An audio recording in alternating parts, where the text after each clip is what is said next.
Yeah. Okay, everyone, we're going to go ahead and get the meeting started. We have a very, very big agenda tonight, so if you are speaking, if you could please keep your remarks brief. And if someone has already said something, please just say, I agree with everything the person said. We will most likely be here till after midnight as it is, so if you can do anything to help us speed that up, we would greatly appreciate it. It will put us in a better mood. So that being said, I'm going to give you a brief little introduction of how the items are going to be heard, and then we're going to move right into our agenda. So as each item is called, I will give a brief summary. We will then give the applicant or their representative a chance to respond. After that, we will move to any public comments. We will then give the applicants a chance to respond. We'll move to the committee discussion and a vote and move on to the next item. If you are speaking, we will be timing you. If you are on Zoom, there will be music that will play. We will time you here in person. We will give you a warning when you're at 30 seconds. And we will be moving on. If you are here for any of these items, they have withdrawn from our agenda this evening. I do not know if they will be back on a later date. Please watch the calendar. Joey Batts, 50 Avenue B has withdrawn. The River, 102 Bayard Street has withdrawn. Daisy Doodle, 110 First Avenue has withdrawn. Gangnam Korean Barbecue and Hot Pot, 126 Division has withdrawn. And Aesthetic Matters at 235 Bowery has withdrawn. So if you are here for any of those items, they will not be heard tonight. They may return at a later date. So that being said, we're going to move into our items for this evening. We do have a couple items. We have an expedited process that we use for items that are very simple, meaning they've actually submitted all the required information and answered all the questions on their application. We have not received any opposition to them, and they most likely are not making any major changes and are usually taking over a previous establishment and keeping the same stipulations. First of all, the first item we're going to start with is item number 15, Jose Luis, 186 Avenue B. Is the applicant and the representative here for Jose Luis, 186 Avenue B?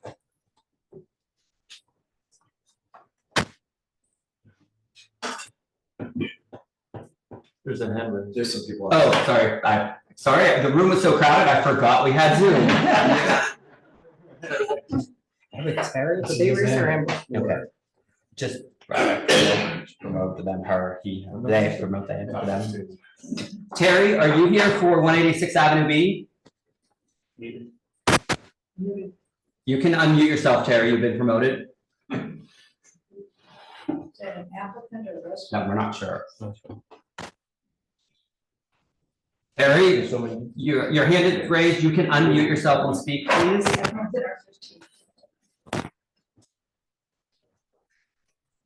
Okay, Terry, I'm sorry, but if you can't unmute yourself, we can't really hear you. I know you've raised your hand, but.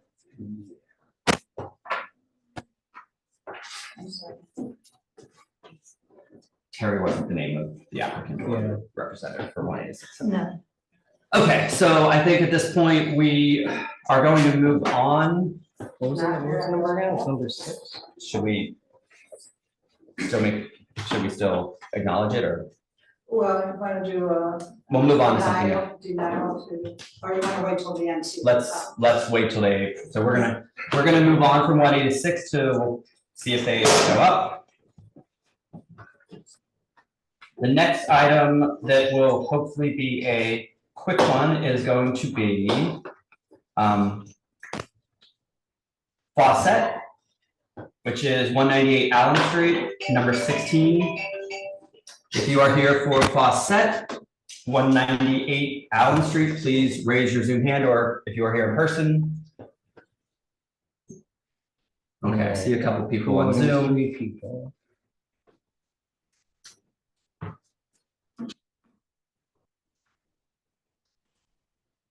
Hello, can you hear me? Yes, we can. Eleanor, thank you. Hi. Hi. So for Fawcett, I want to clarify that you are basically taking over and keeping you're existing, you're just upgrading, you're still keeping the same hours, you're keeping your same stipulations, you're changing nothing else but upgrading to full liquor, correct? And we've received no complaints. Is there anyone here? I had no sign-ins. Is there anyone here to speak to this item? Is there anyone on Zoom that would like to speak to this item that is not an applicant or their representative?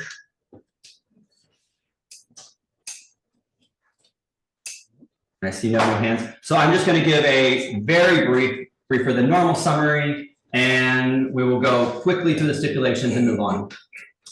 This is an application for an upgrade. They currently have a beer and wine license at 198 Allen Street.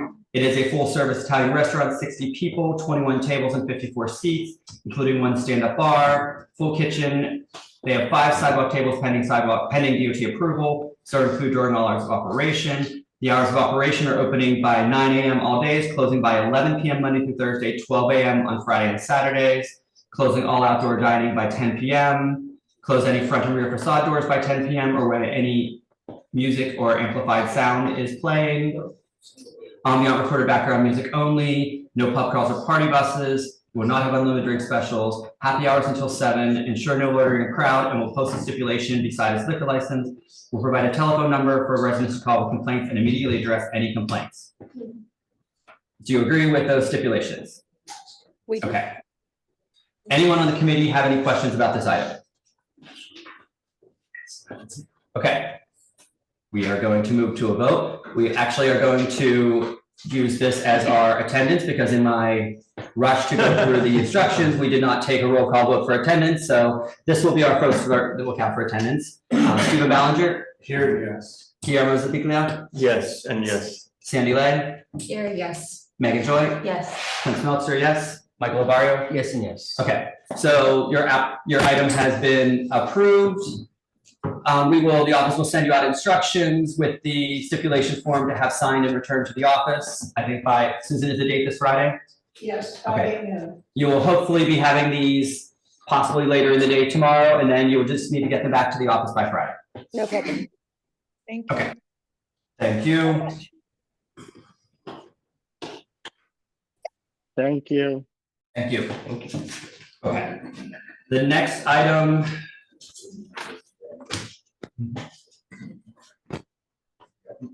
I thought was going to be simple, easy. Who's here for number 14? It was 136 Second Avenue. We have people here for that, right? I know you're the applicant. So I've seen you so many times, I won't forget your face. So that one wasn't going to be as simple as I thought because there are people here. So.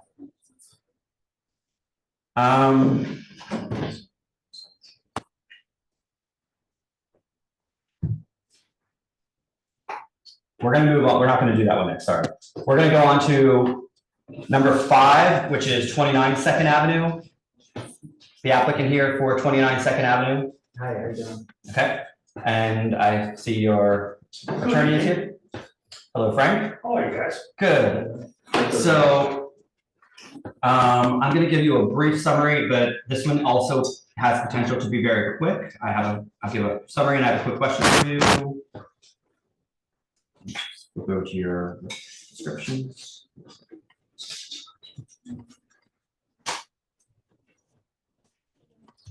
Okay, Grafton Street Enterprises doing business as Bambino is seeking a new application this is a sale of assets for the premises located at 29 Second Avenue between 1st and 2nd Street. Application for 43 people, 16 tables, 1 bar with 11 seats, full kitchen serving Italian food every day from 10 a.m. to 4 a.m. with no televisions, music from streaming background services, 10 full on-premises licenses within 500 feet. This location was previously Bad Hombre. Before that, it was Amigo. Prior to that, I think it was vacant before it was Amigo. So this has been, I think, Amigo opened in 2019 or 2020. So prior to that, this was a currently vacant space.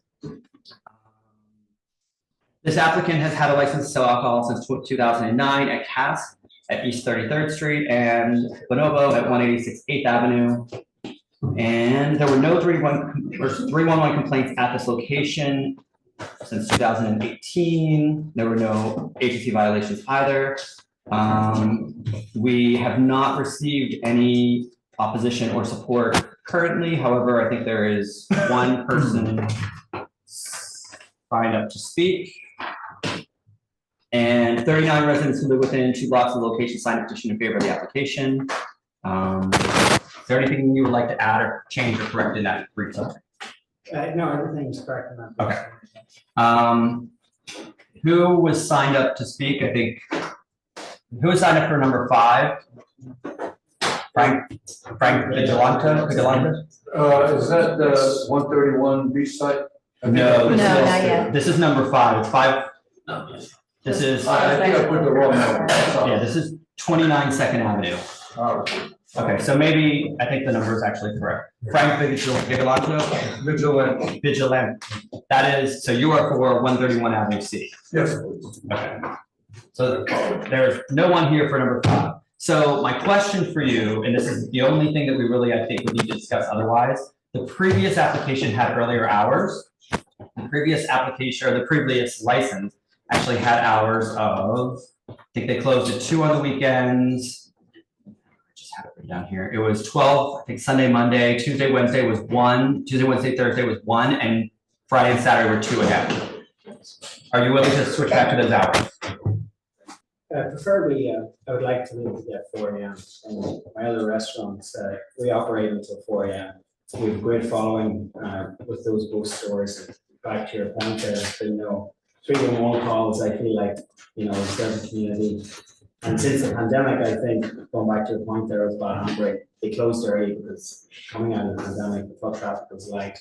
I think the city's seen a resurgence with that, and I think we could provide real value in the neighborhood and keeping that kitchen open as late as possible to 3 or 4 a.m. So I would like to be able to get it forward. It's worked tremendously well for us in our 2 other restaurants. And like I said, no violations. Can I also mention, Clint, you may remember Ruben from my client. We were preparing an application to extend the hours because he couldn't make it at 2 o'clock. So we were actually in the process of doing that, but unfortunately the landlord wasn't as patient as we would like. So we are very reluctant, hesitant, I'm gonna use the word hesitant to grant 4 a.m. licenses.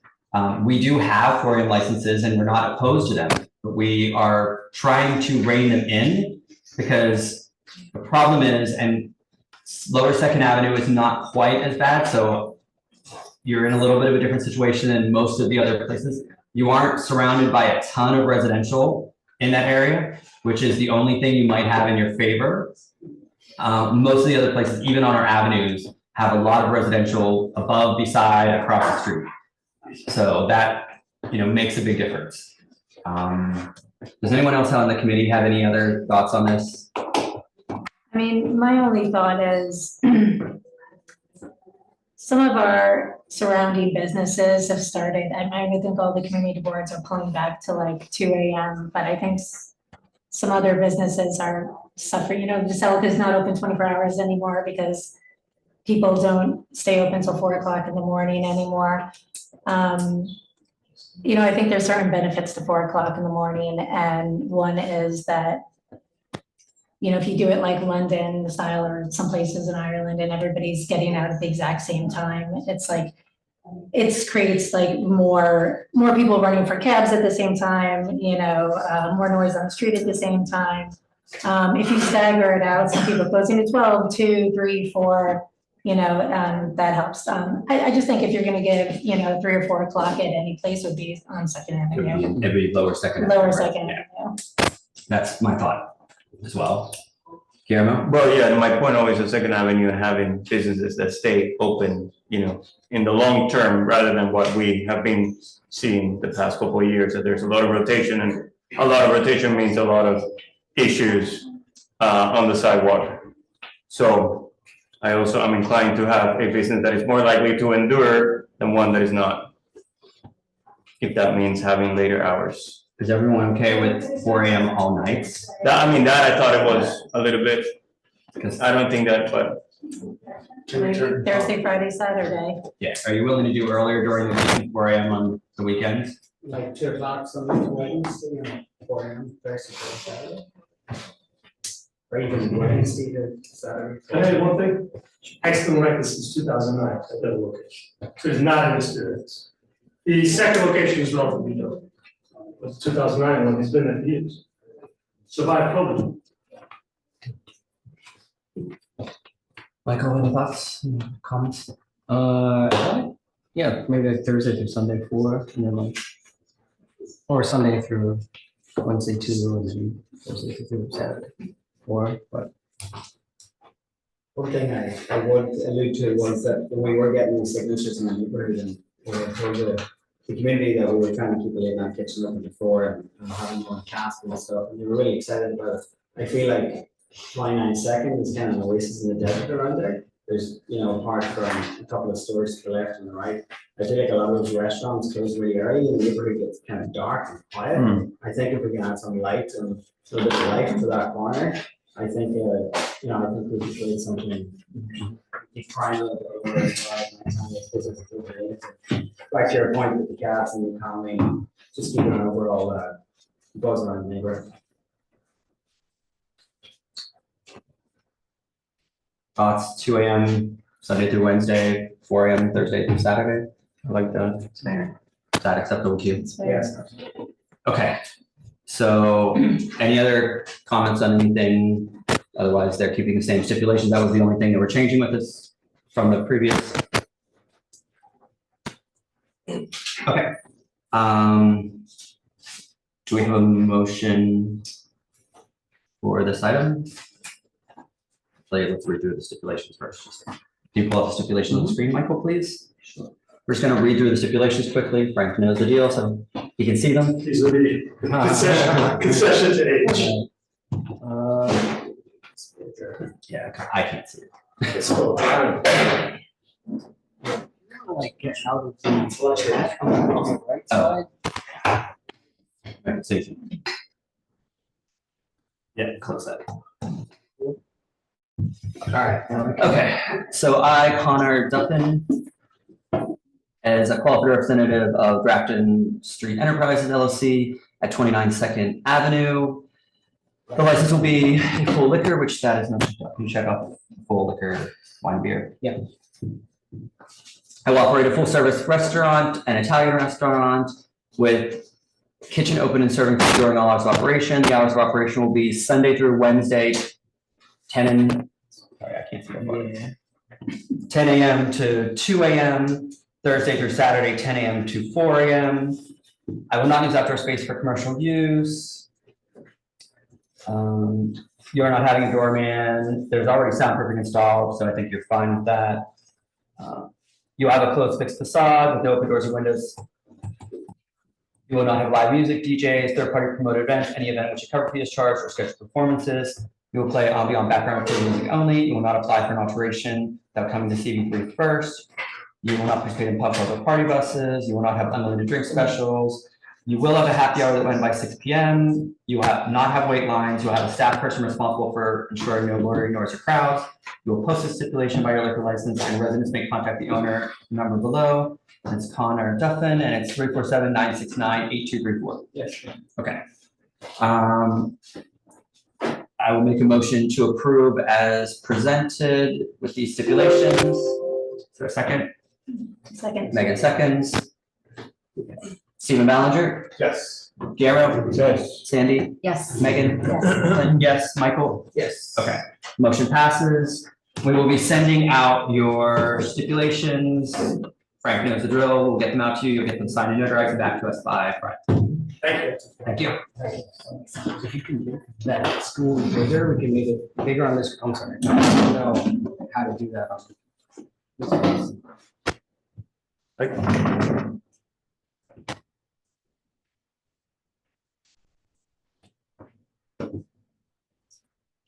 Yeah. Yeah. Go full screen, maybe, no.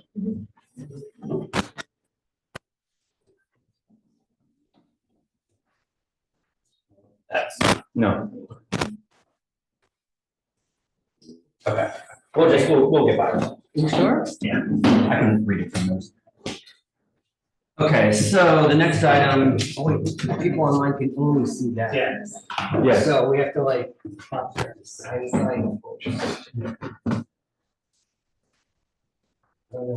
Yeah, click that one.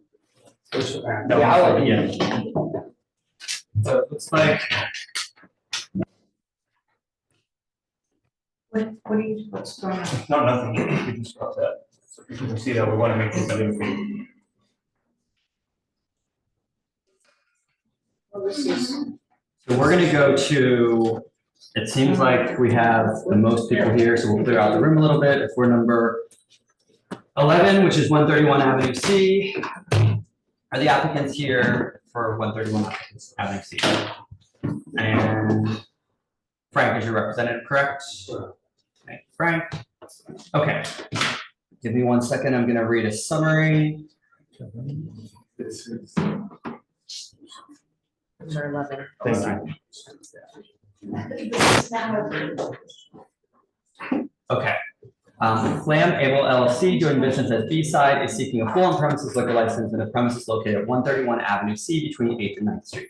This is an application for a tavern with 74 people, 7 tables and 32 seats, with less than a full-service kitchen, serving food during all hours of operation, with an 18-foot bar with 11 seats, 1 television, ambient background recorded music, and DJs. There are 14 full on-premises licenses within 500 feet. This is currently an unlicensed location. The location was previously licensed from 2005 to 2017, originally approved for a full-service restaurant. There were many documented complaints beginning in 2006, including violations for loud music, lack of crowd control, alcohol being served after 4:30 a.m., unlicensed security, vibrations into the residential building, unruly patrons walking the sidewalk, inattentive security, lack of response by management to complaints, 2 incidents of police responding to the location within 1 week because of large fights, multiple sustained charges of dispositions before the SLA for violations relating to that method of operation.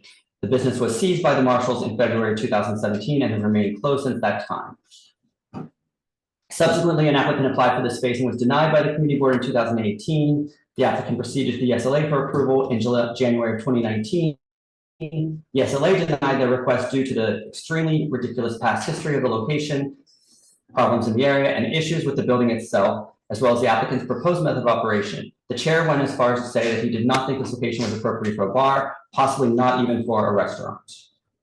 This applicant has previously held a license at 204 Avenue B for approximately 1.5 years. It closed in June of 2023. We received 2 letters in opposition to this application, as well as 142 signatures in opposition. 254 residents who live within 2 blocks of the location signed a petition in favor of the application. We received 5 letters submitted.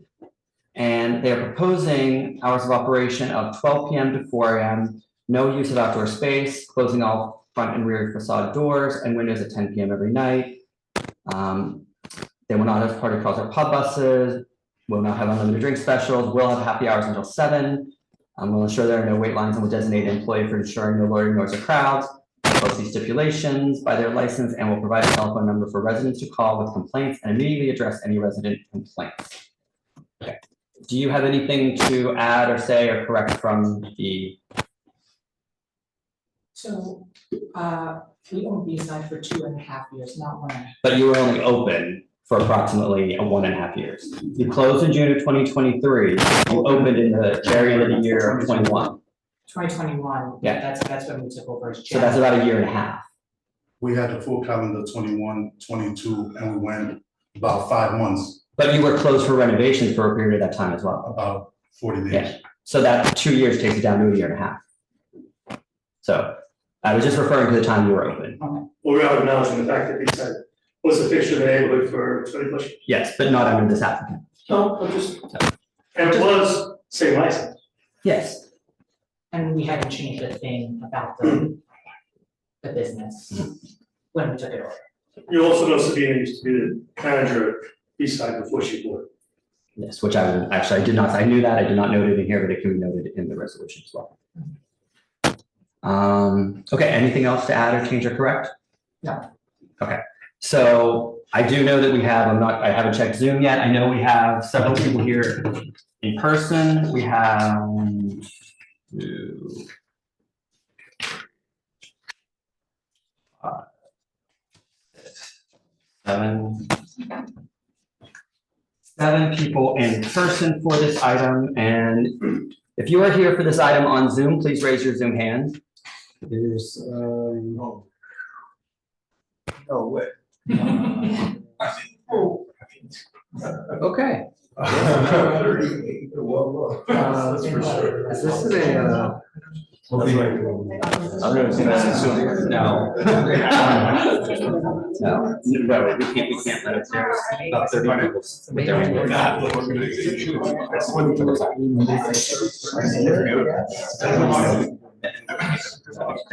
Count those. That's it. Just hold on a second, there's a lot of people signed up on Zoom, and I just physically don't know if we can give them all a chance to speak. Take a few from each. Condo nearby. How many hours on that? There's There's 41 raised hands on Zoom, and we have, what was I saying, 11 here. Young families, if you don't recall. So, all right, I wouldn't go there. for those of you here on Zoom, can you please put down your Zoom hands, please raise, and then raise your Zoom hand if you were here in support. hold on, give me a second, I'm gonna look over some folks' hands, so. All right, so say that again. Please raise your Zoom hand if you are here in support of 131 Avenue C.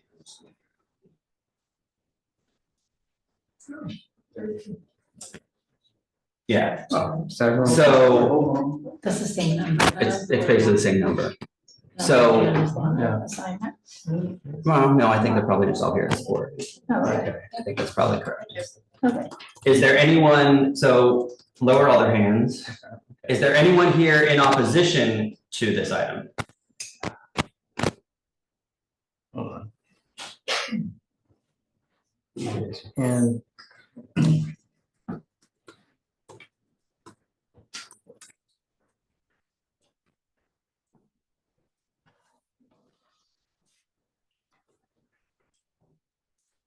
So there's 2, Well, 34, 30. Okay. So I think what we're gonna have to do, because I'm sorry, but there's just no way everyone can speak. That's just, I'm sorry, we just can't have that many people speak. So I think what we're going to do is, which we've done before in large meetings, we've had people raise their hand to show support. We will let a few people speak. I think the people that are here in person can speak.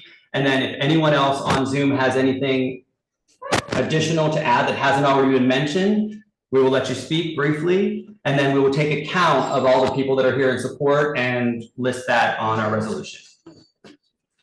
So starting through, I'm going to go ahead and start with Sarah Bachu. Yes. Microphone, you know. Sorry, the camera's. Take that. What did you say? But the camera's with us. Yes, okay. My name is Sarah Bachu, and I'm here today to strongly support Sabina and her vision for the next chapter of B-Side. Sabina is a deeply rooted member of the Lower East Side community. She lives here. She's a public school parent with children at East Side and Children's Workshop, and her husband owns a small local business as well. She's not just a business owner, she's an invested member of this neighborhood with a clear stake in its well-being. Given the extremely troubling history of the space that Clint just went through, and the quality of life issues residents have faced due to poor management in the past, I believe there is no better person to take on this responsibility than Sabina. She understands the delicate balance between running a successful business and being a good neighbor, and she's committed to making this space a positive part of the community. Sabina is not just prepared to manage this business, she's eager to collaborate with everyone in the neighborhood. Whether you're here today or not, whether you're on Zoom or in the room, she is committed to engaging with all stakeholders to ensure this establishment becomes a welcoming, responsible, and vibrant part of our community. To demonstrate her commitment, Sabina has packed this room and the Zoom room with supporters who are excited to see this space activated by an operator who understands and cares about our neighborhood. I have every confidence that Sabina is the right person to turn this space around, and I strongly encourage you to support her. Thank you. Thank you, Sarah. Next, we have Frank Vigilante.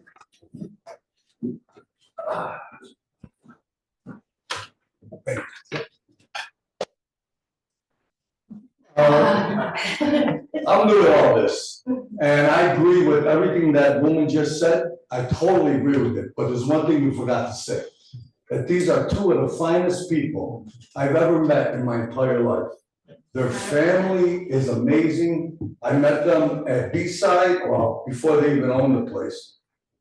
And all I got to say is, these two people, I don't know, but hey, but these two people are fantastic. And that's all I'm gonna tell you. If you let them do this thing, it's gonna be amazing. I promise you that. I'm a veteran, I'm a union worker, I'm a father, I'm a husband. I've been living in this neighborhood for 40 years. I'm from Buffalo, but I've been here 40 years, so 2 words. Go Bills. Go Bills. That's all I got to say, folks. These are great people. That's all I got to say. Thank you. Next, we have Mike DiMarpio. Try to top that. Yeah, I can't top that. Do my best.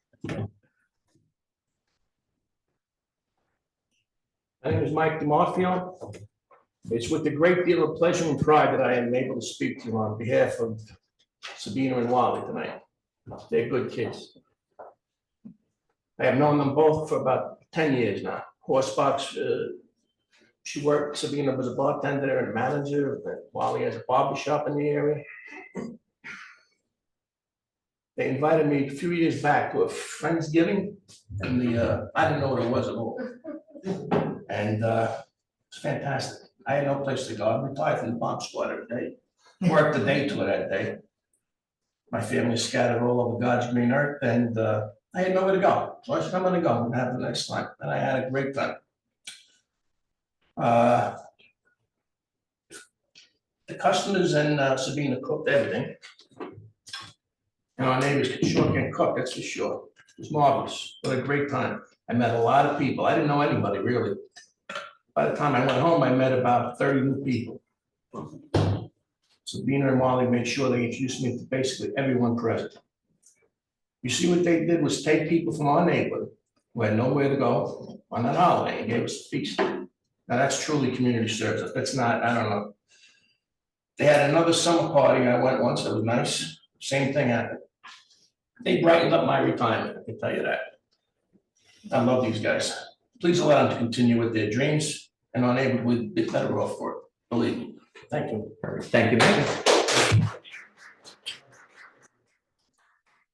Okay, next we have Maritza, is it Gandari? Guardian? I don't need, I'm sorry. Well, they have we can hear you, but they have to hear you on the Zoom, so. Hi, my name is Maritza Gordon, and I grew up on the Lower East Side, right in the building where they plan to hopefully open up their business. These two people, I just met them, but I'm so taken by them and their honesty and their integrity. They're such nice people. The business that was there prior, that had all the cops coming all the time, horrible neighbors, got to know them, though they were nice guys, but they had no control of the people, their customers. And so there was cops there frequently. I don't believe that would happen with these two over here. They're already members of our community, so they're part of the community board. Their roots are already here, their children go to school on the Lower East Side. I advocate for them because I come home after 8:30 from work, I work for NYU. And the building is so dark, I have my son come down so he can meet me, because I'm afraid to come into my own building because of pushing robberies. I welcome a nice family-owned business where I can say hi before I go in the building, and if I'm a little nervous, ask Wally, can you just stay by the door in case I have to scream or something, because that's how bad the neighborhood is. All we have is empty storefronts. It looks like back in the day when we were in the 70s and the 80s with the fires. I welcome businesses that are good people and want to open up a business that can stay with us. Instead of like they tried to open up a little marijuana spot, they closed it before it even opened. This is people from our own community. They suffered a loss due to a fire. We're part of the community. We're supposed to welcome them and help them. If they thrive, we all thrive. You know, right now we've got a bunch of bars where it's $18 a drink. It's ridiculous. I don't feel comfortable going into these little, fancy places. And I'm not a drinker, mind you, but I would love to be a patron of these two people here. I would love to take part in that and get to know you guys, and I hope that you guys hear them tonight. Because we need something like this, we need people that are people. Just regular. Thank you.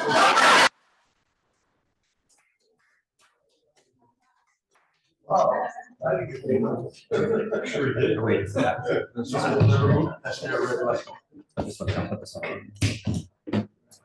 okay, so next speaker is Heather Dubin. You have to. Hi. Yeah. Please go I'm ahead. Heather Dubin, I live at 129 Avenue C. Of the 142 people, several included people of residence in 129 and 131. Avenue C from 6 to 10 streets is oversaturated with bars. There are at least 2 to 3 bars on every single block. In recent years, the volume of people, noise, traffic, and crowds blocking the sidewalks has spiraled out of control. It's become a nightlife destination spot and cannot sustain it. After 11 p.m., Avenue C is like Midtown at peak rush hour. Established bars are louder in an effort to attract people. While I am sorry the recent owners of B-side lost their business to a fire, granting a full liquor license to another bar on this stretch of Avenue C would be detrimental to our community, particularly at 129, 131, where the SLA revoked the previous license due to adverse history. Building residents easily recall the turmoil from Babel and Ben Jolie on Avenue C, where the liquor license was revoked by the SLA. It wasn't long ago, and the countless violations went on for over a decade, which I detail in my written testimony. After the liquor license was revoked from Jolie, another bar applied for the space, as Clint had told you. They were denied at every level. In the 2019 full state SLA board meeting, the chair said our neighborhood was the bane of his existence and the biggest problem in the entire state.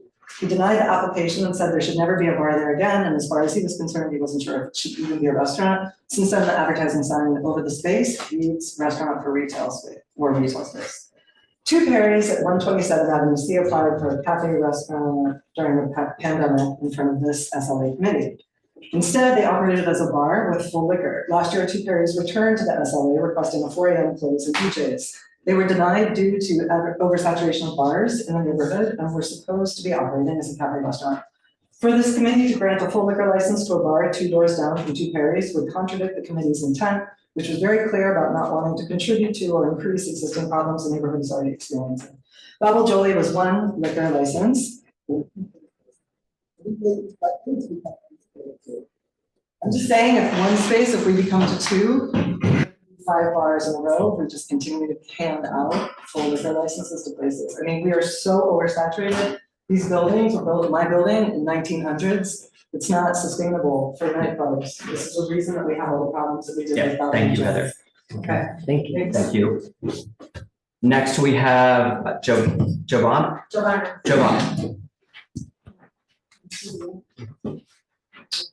Hold this and read at the same time. I'm here to speak in opposition to the sidebar/tavern, LLC Flammables liquor license application at 131 Avenue C. With 12 to 13 bars currently operating on Avenue C in a stretch of 4 blocks, which makes it about 3 nightlife establishments per block, with hours of operation as late as 4 a.m. We have Royale 4 a.m., Nubu 151 4 a.m., Bobby's Night Out 4 a.m., Wayland 4 a.m., Summit 3 a.m., 2 Paris 2 a.m., Dingaling 4 a.m., San Loco 1 a.m., Cosmic Cafe 2 a.m., Joy Face 3 a.m., High Load 1 a.m., Accidental Bar 12 a.m., ABC Beer at 2 a.m. Avenue C has become a destination known as the Bourbon Street of the East Village. This is a small neighborhood with many residents of senior age to whom this has become a dangerous area. It is already difficult to navigate walking on the street, let alone sleep. I personally have been unable over the last few years to get a full night's sleep most nights of the week. I get woken up by people screaming on the street, by cars honking until and past 4 a.m. And I have to make a choice in the middle of the night to fully wake up, make a 311 complaint and document this, or try to put myself back to sleep so I can have a productive day the next day. It's unclear what is attracting such large amount of groups of people, but the consequences of that is here. And we wake up to vomit, people sleeping outside of our building doors on the sidewalk, people urinating as we're opening doors to our buildings. I plead for you to consider not allowing any more liquor licenses or business to operate past midnight on Avenue C, and I plead with you to please not grant full liquor license for this establishment. In my interaction with the applicant, I was informed that I was hostile for not signing an application. I never said. And you said it multiple times, and that she was to go in that space. Yeah, thank you. Thank you. Okay, thank you. Next, we have Wilson Rodriguez. Yes. Right. I want to say hello to everyone. You said in the beginning, when you agree with someone, what they said, don't repeat it. What I really want to say is those years that you said the bar was going crazy, I lived it. I also want to remind everyone here that they know Avenue C is more full of bars, liquors, bars or lounge or whatever they want to call it in the neighborhood already. And every block that Avenue C from Houston to whatever street, there's bars close to each other. Where I live at my block on 129 Avenue C, there's a bar in the corner already. There's one right beside where they want to rent to put another bar. I lived that year that you mentioned about how bad it was. I'm afraid that it's going to continue when they move in. About hours of sleep, and them being able to stay open. They're not gonna follow like everyone else from the neighborhood, follow the rules that they're supposed to. How many times people have been here complaining to your guys, the community, about 311 calls, police activities, and the danger they put the residents from the building, that they let uncomfortable, feeling like they don't even belong there because they're all on the avenue, drinking loud, having a good time, but yet we're suffering. I've been there for the longest. I've never been there from the beginning, from the 70s. Here we are in 24, and it's just not getting better. And I just hope that you guys see and feel what I'm saying and help me deny the license to nice people. I don't know them, but it's what comes. I opened up Thank you. Okay, that was the in-person speakers. No, I found it.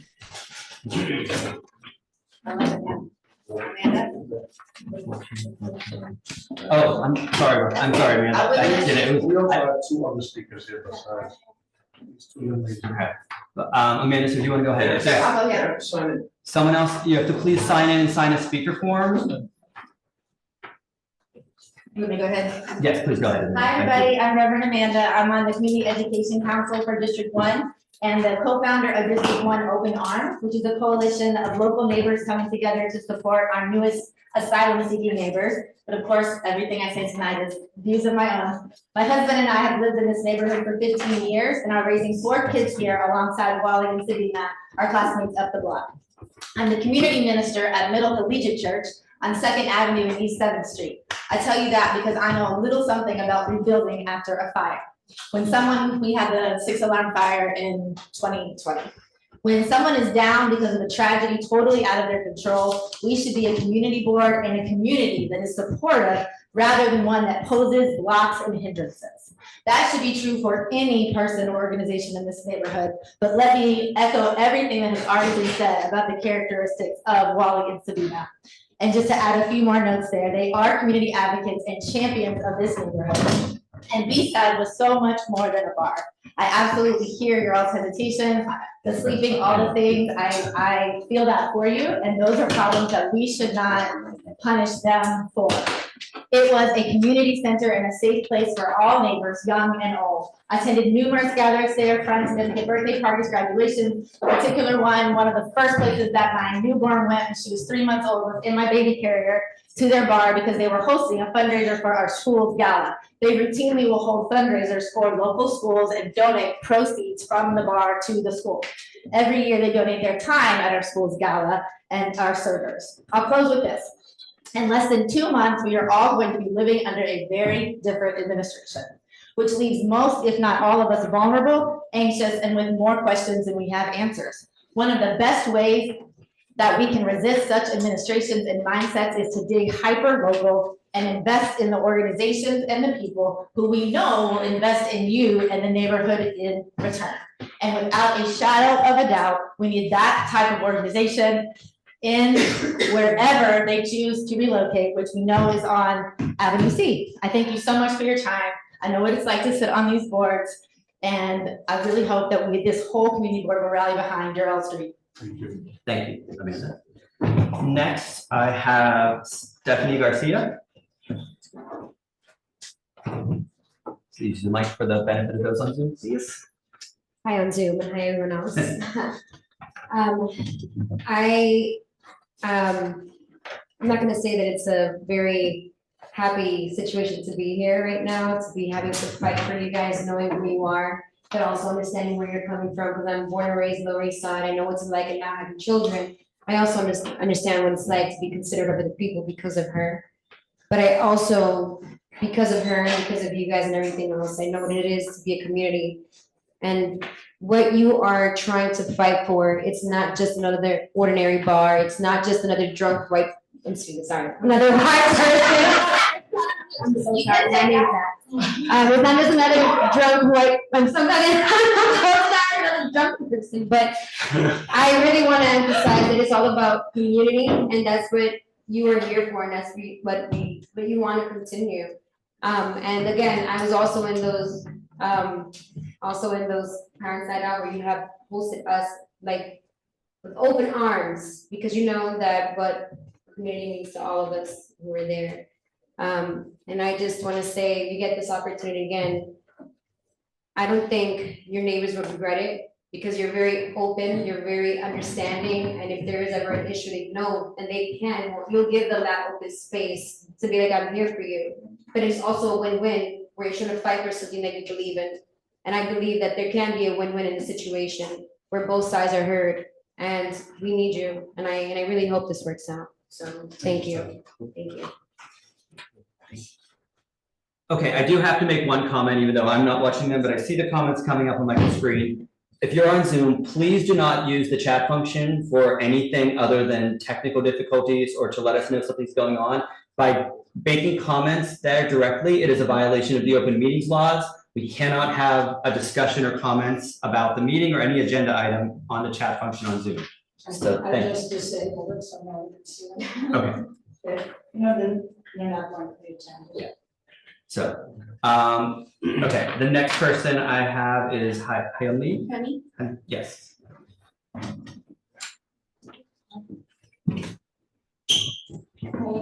I'm not great public speakers, and then I didn't write any speech. I'm not really ready for it, but I want to say my voice on it. So I met them with a pandemic year when I get a storefront at 13 and B. You know, when I start painting, they just walk over and they introduce themselves, you know, like they on the B side, and then they have a barbershop. So we just became a kind of friend each other, and then they just came to join the school as a parent. So we were getting to know each other better.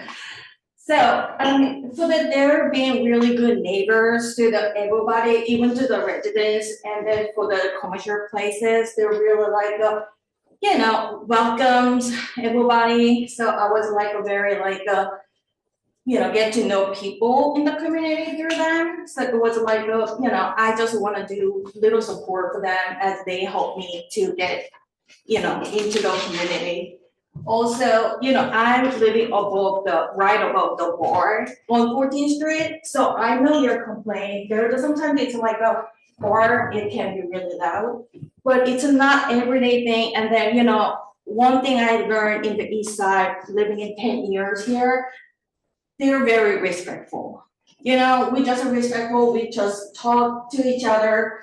And if they're the people respectful, I cannot just like pick them out of it. They're the most respectful people I know. So I think even they get like food license, whatever they were asking for, they will go with a complaint, they're gonna talk to the people, and then they're gonna be very respectful, I know.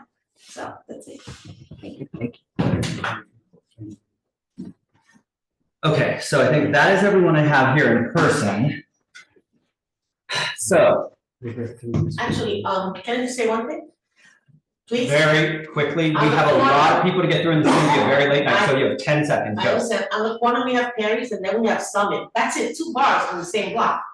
So this would only be the third one. Thank you. Well, I need to say something too. No, Come on. no, so, No, the truth of the matter is, that it's not fair for her to say something when you have from house to, I'm sorry, apologize, to 11th Street, the whole avenue full of bars. Yes. Yes, between the building is 2, but what about the whole crowd of people running the streets and drunk? yes, That's my point. thank you, Wilson.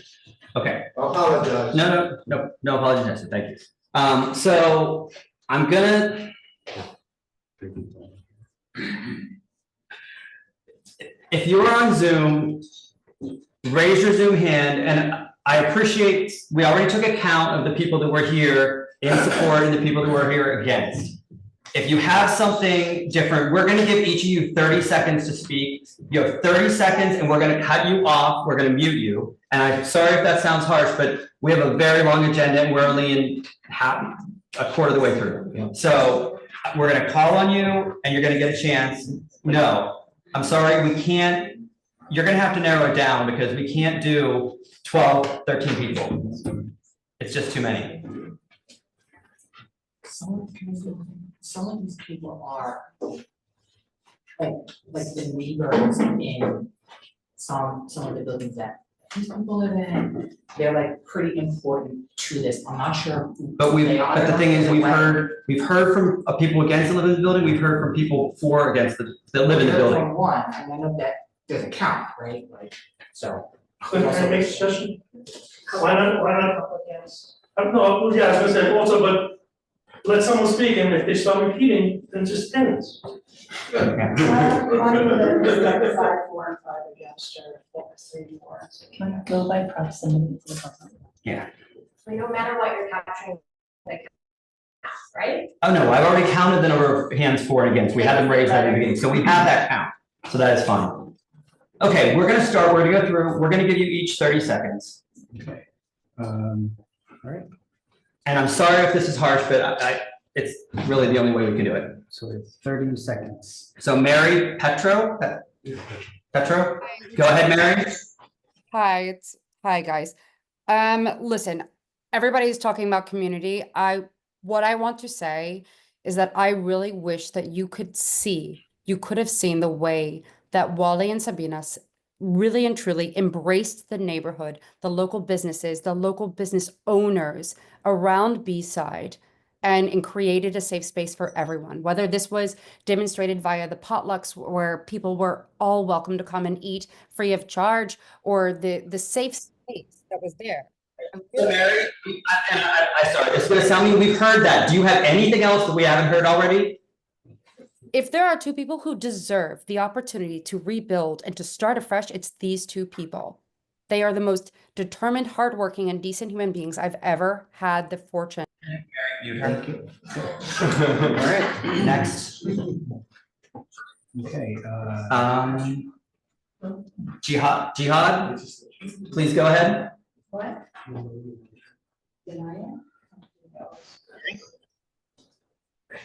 Please go ahead, Can you hear Jihad. me? Yeah, we can hear you. Can you hear me?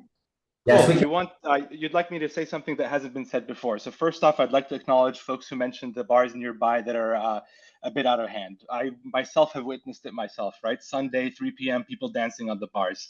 That is not what Wally and Sabina are. What makes Wally and Sabina and B-Side stand out from the other bars is the ability to build up and maintain an establishment that has real purpose.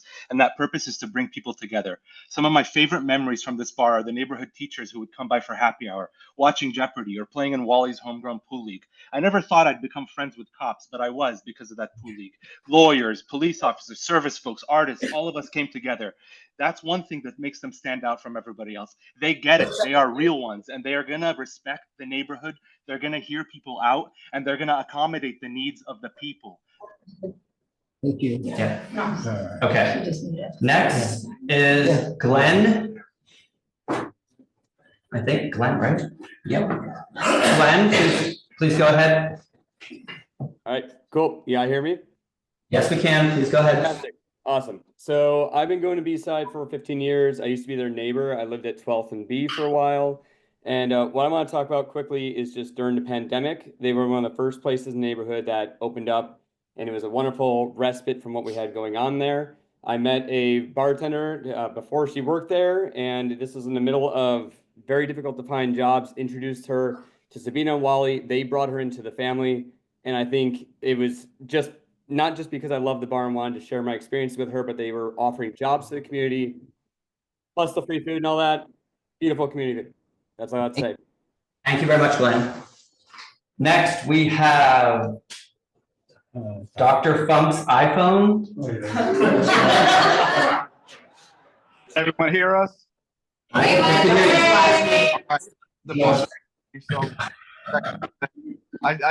50th, so I'm Professor Funk. I've been in the community since 2012. I decided to have my 50th birthday party at Wally and Sabina's place at the B-side. This was the day after they opened up New York City after the pandemic. One of my rationale behind that was not only is Uncle Wally is Ronan's barber, but we knew that they would be responsible ensuring that we were safe and following appropriate protocols just after the pandemic. And sure enough, we were able to do so. We also contributed with the teacher parent events where they did fundraisers and my friend DJ'd. So we know that they're community builders. I live on 3rd Street. I'm always escaping 3rd Street because 3rd Street is actually all the places. And I understand what the neighbors on Avenue are saying. I do truly understand about rowdy crowds. Thank you. We really have to move on. Okay.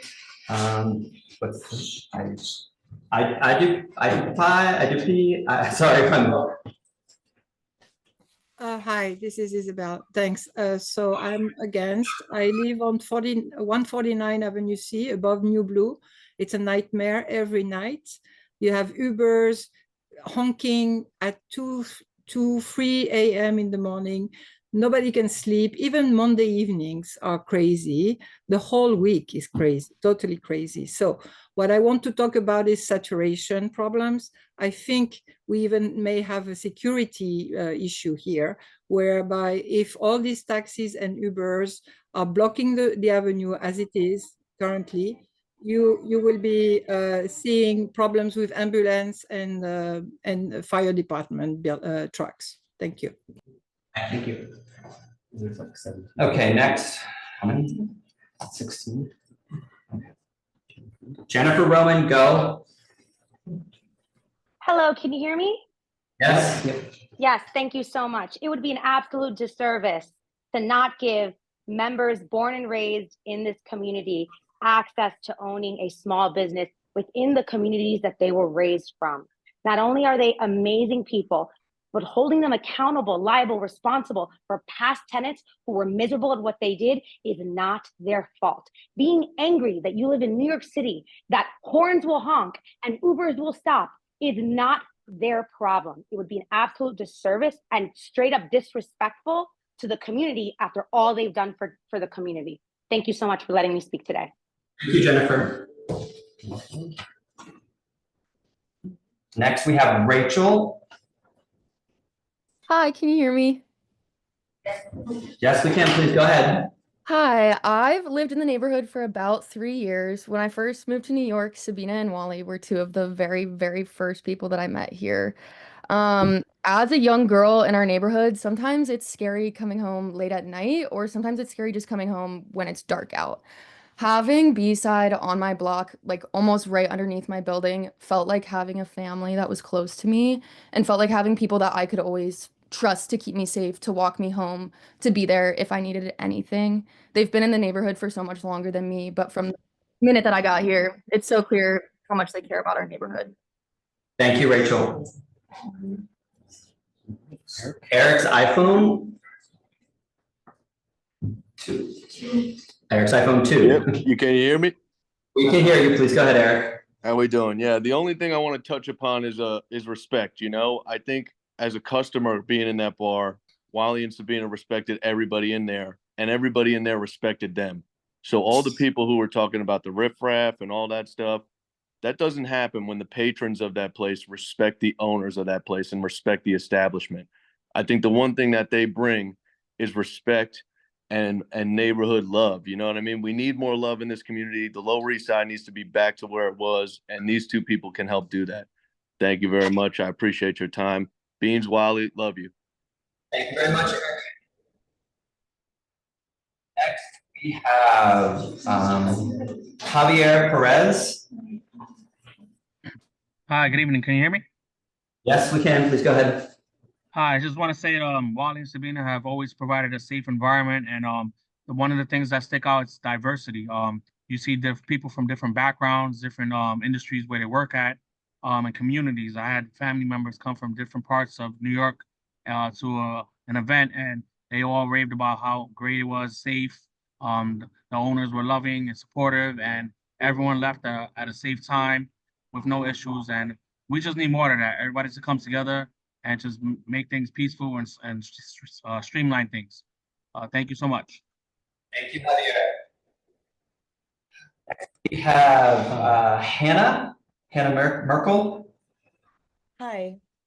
I would first say that I would echo what Rachel had said. As a young woman, it's really rare that you walk into a bar and feel an actual sense of safety where you can kind of let your guard down a little bit. And I think that comes from the fact that, I mean, just the fact that this many people know the owners of this establishment is something that I think is rare, that they actually make the community members and patrons feel that they care about them and not just about this business. I think that speaks for itself as their character.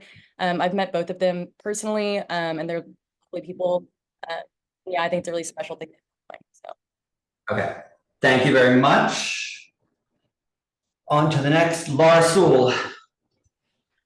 I just have to object to the 30 seconds. I've been working on this issue and this location for many, many years, and it's unfair. My organization is known to Wally and Sabina as a small business supporter. I personally donated to the GoFundMe established for the employees who found themselves out of work without the fire. Having said that, we cannot support the removal of this license to this location. The immediate residents, CB3 and EVCC, worked far too hard to overcome the adverse history, which moved the SLA not only to revoke the license of the previous operator, but to deny supplicant applications for late night bar. We believe CB3 stands to lose hard-won credibility with the State Liquor Authority if the committee were to undo this work by recommending approval for this application. It would also be a grave injustice to the longtime immediate residents who have worked alongside CB3 to overcome the conditions they endured for so many years. Unfortunately, what happens on a nightly basis on this stretch of Avenue C is beyond any individual operator's ability to control. I was able to meet with Sabina for coffee to hear about their plans and explain our position. We understand that B-Side's license does not expire until next year and are committed to doing all that we can to find a suitable location, but we cannot support this application at this address. Thank you. Thank you, Laura. Jason? Yes, hello. I just want to say, as a longtime Lower East Side resident from the Midwest, and I'm the one that wrote on the webinar chat, supporters of B-Side just want our local bar back. B-Side is a cultural institution. Wally's from the Lower East Side, and I understand that there are many bars on Avenue C that none of us who live here like, but this is one that we all deserve. Thank you. Thank you, Jason.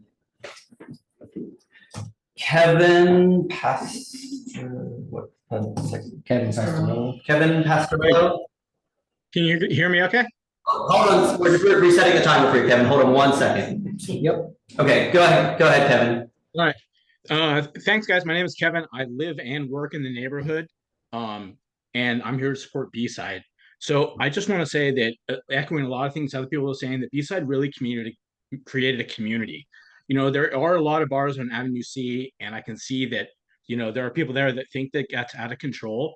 And when we think of B-side and the bars that Wally and Sabina run and operated, that's not the type of establishment that they ran. That's not the kind of people that they are.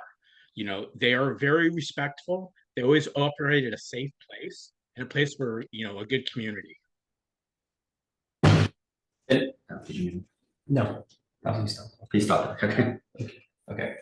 Next is Graham.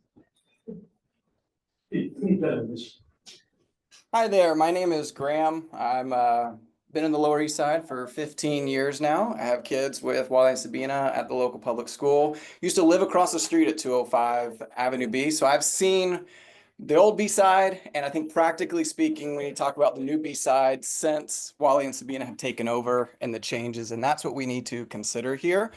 And I hear the concerns of so many, but I think what we also need to consider is imagine if we have business owners like Wally and Sabina come into the community, what other type of establishments and respectable owners that will bring to the neighborhood to address the concerns that have been said. Thanks. Thank you, Graham. Next, we have Jordan. Jordana Cotaletta. Hi, I've known Sabina and Wally for 15 years. They have literally taught me about hospitality and family, and it's in both of their roots. I grew up with Sabina. I worked with Sabina my first time working in hospitality. They are not a big business that's going to come in and check out and maybe stay in business. They are here to stay and want to give back to the community. And I support them 1,000,000,000%. And thank you for listening. Next, we have Claudia.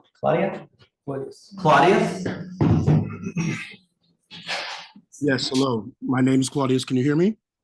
Yes, we can. Yes, I've been living in this neighborhood since 1972, and I've worked at quite a few of the bars in the neighborhood.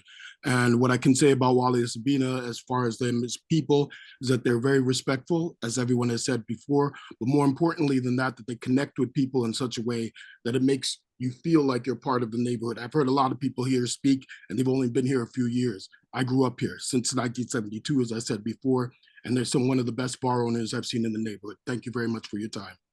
Thank you. Maria? Or Marie, I'm sorry, Marie. Hi. I'm very happy to talk today. B-side has always been an inclusive space where no one belongs here more than you. That says a lot because the vibe is intentional and truly unique. We need B-side to be reborn like a phoenix at 131 Avenue C. It's recognizable and reliably safe for all people. Sabina and Wally and all the people that work there have strong work ethic, respect, and uplifting and inclusive personalities. And Sabina and Wally will definitely add to the business culture on Avenue C. Putting people like Wally and Sabina in that space will help add safety and security back into the neighborhood. Thank you for your time. Thank you.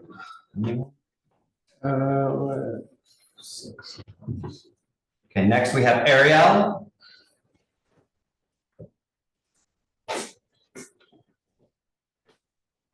Ariel Mendez, please unmute yourself. Sorry, I was talking to myself. I just wanted to say that the relocation of B-side, it will not only like revitalize a space that's been vacant for nearly a decade, but also significantly bolster our local community. And I know that we continue to hear about their character, Sabina and Wally's character, but their unwavering dedication, especially after the challenges posed by the fire, it just exemplifies the character and strength that's the foundation of B-side. And I hope that you can hear that through everything that everyone's saying tonight. Thank you. Thank you, Ariel. Next, we have David M.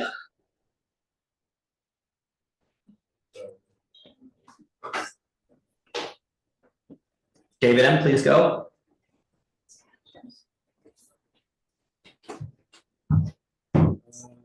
You're unmuted, David. I'm not sure if you're speaking or not, but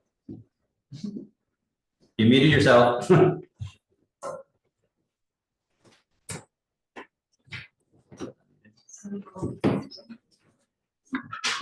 There, you're unmuted. Please go ahead and speak. Okay, I think David's having some technical difficulties. We can't hear him. Next, we have Jennifer Roman. Yeah, I was gonna say. Okay, next person, Sammy Roman. Yes, how you doing, guys? Good, please go ahead. Yes, so as a 41-year resident, I'd just like to say for my future and my kids' futures, I would like to see somebody successful that looks like me.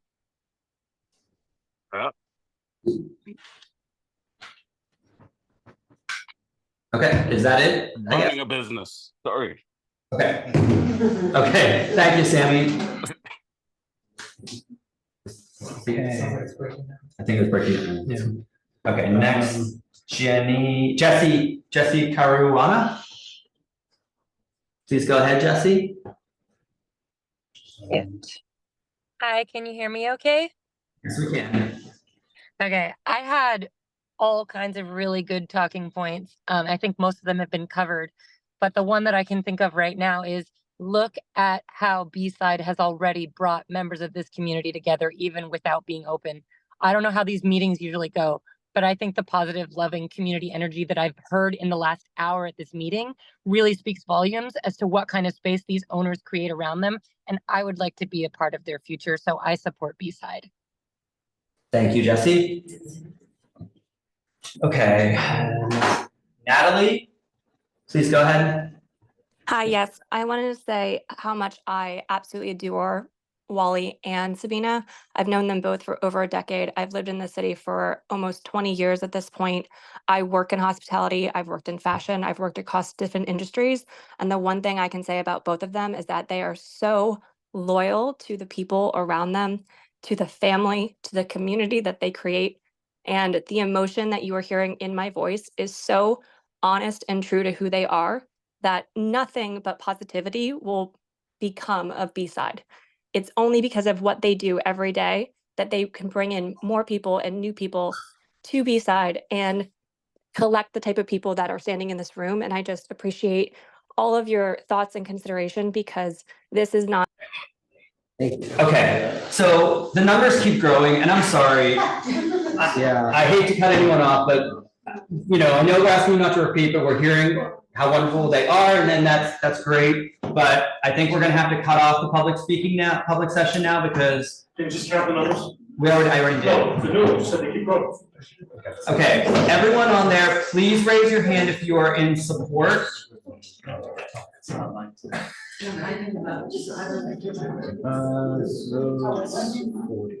So it's 40, so it's less than we had. 44, 46, 44, 40. No, it's like people, it's like everyone's raising their hand. So people, even if they spoke already. Yeah. But that's the total. I had 44. Okay. Okay. So I guess we go back to the applicants to hear if you have any comments from what you heard. So I do have to speak about what one of the neighbors said about me. She said that I was being hostile, or I said that she was hostile for not signing this like petition. Sorry, you gotta keep the microphone closer so they can hear you on this one. I would never like make someone feel horrible for not signing this petition. I got 250 signatures there. I didn't like really need her signature. She was just coming at me and telling me to move on with my life. So I told her, I tried to bid her farewell and good day, and she just kept coming at me. So she was being awesome. Yeah, I don't. That was me. Yes, sir. Okay. Excuse me. We're not gonna get into a back and forth, I'm sorry. I don't believe you, I don't believe you. This is a personal thing and we're not considering that in the factor of the application, so take it outside. So anything else you want to respond to or anything that you've heard from the public session? No, I think that was very informative, that, everything was very accurate. I mean, we didn't try to probe any of these people, we told them that we were gonna be going forth here today, and they showed up. Okay, just a few things to make. You're right, Clint, 18 months or so operating. What they invested in B-Side financially. It's extraordinary to have 18 months or so afterwards, the fire destroyed them. They've been looking for a home for over a year now. So clearly, they're in for the long haul. These are not people who are coming and leaving, number one. Number two, the petitions in opposition, there were a number. Are they actually the same parameters as the applicant? Yes, they are all within two blocks. Within 2 blocks. The last question is, there was a comment about 2 Perrys. 2 Perrys never went to the liquor authority to extend this out. No, I know The that 2 Perrys came to the. they came to us and asked to extend it, and it was denied. The problem is that 2 Perrys was the incarnation before. There's been someone operating there for almost a year now. But they're still using the name 2 Perrys. So, okay, that was a corporate name, but all right. The last thing I want to say, last thing I just want to bring up is, the last incarnation there that was such a problem was double the size of this location. It's 2 storefronts. We're having the space that we're talking about, that you had a problem with years ago. I've never, in all my years of doing this, and I don't say this lightly because I do this a lot, I've never seen a stronger public interest argument than what I just witnessed. There's my public interest. That's all I have to say. Thank you. No, sorry. It's not fair. You've already spoken. I'm sorry, we can't do this. But, you know, I need to say is one more thing. No. And I need everyone to talk. We don't expect One statement, and then you're not speaking again the rest of the time. Say your one statement now. Say it. What I don't understand is everyone does agree how wonderful they are. What they don't see is so many bars Yes. there already. Sit down. I see that. Sit down. Sorry. So, okay. Anything else? No. Sorry. So, okay. I am not disputing that you are wonderful people and you had a wonderful bar and you brought a wonderful community together. That is obvious by the outpouring of support we've heard tonight. And I'm going to say something that I've said to many other applicants. You are a perfect applicant. However, this is the worst location you possibly could have chosen in the East Village. We find we were. There are lots of other empty spaces, and I'm not getting into why you did or did not choose them. But if you would have chosen another location that was already licensed, this would not be a conversation we would be having.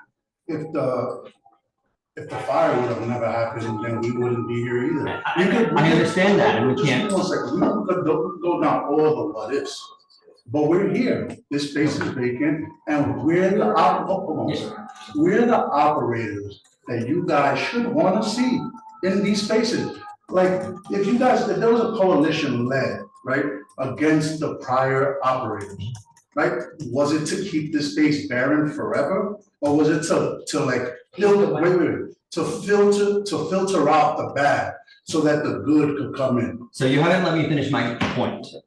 You've picked, so Avenue C is becoming a problem for the neighborhood. It's becoming such a problem that the local and state officials are looking into it to take a bigger picture attitude or action upon it, which is a whole different subject.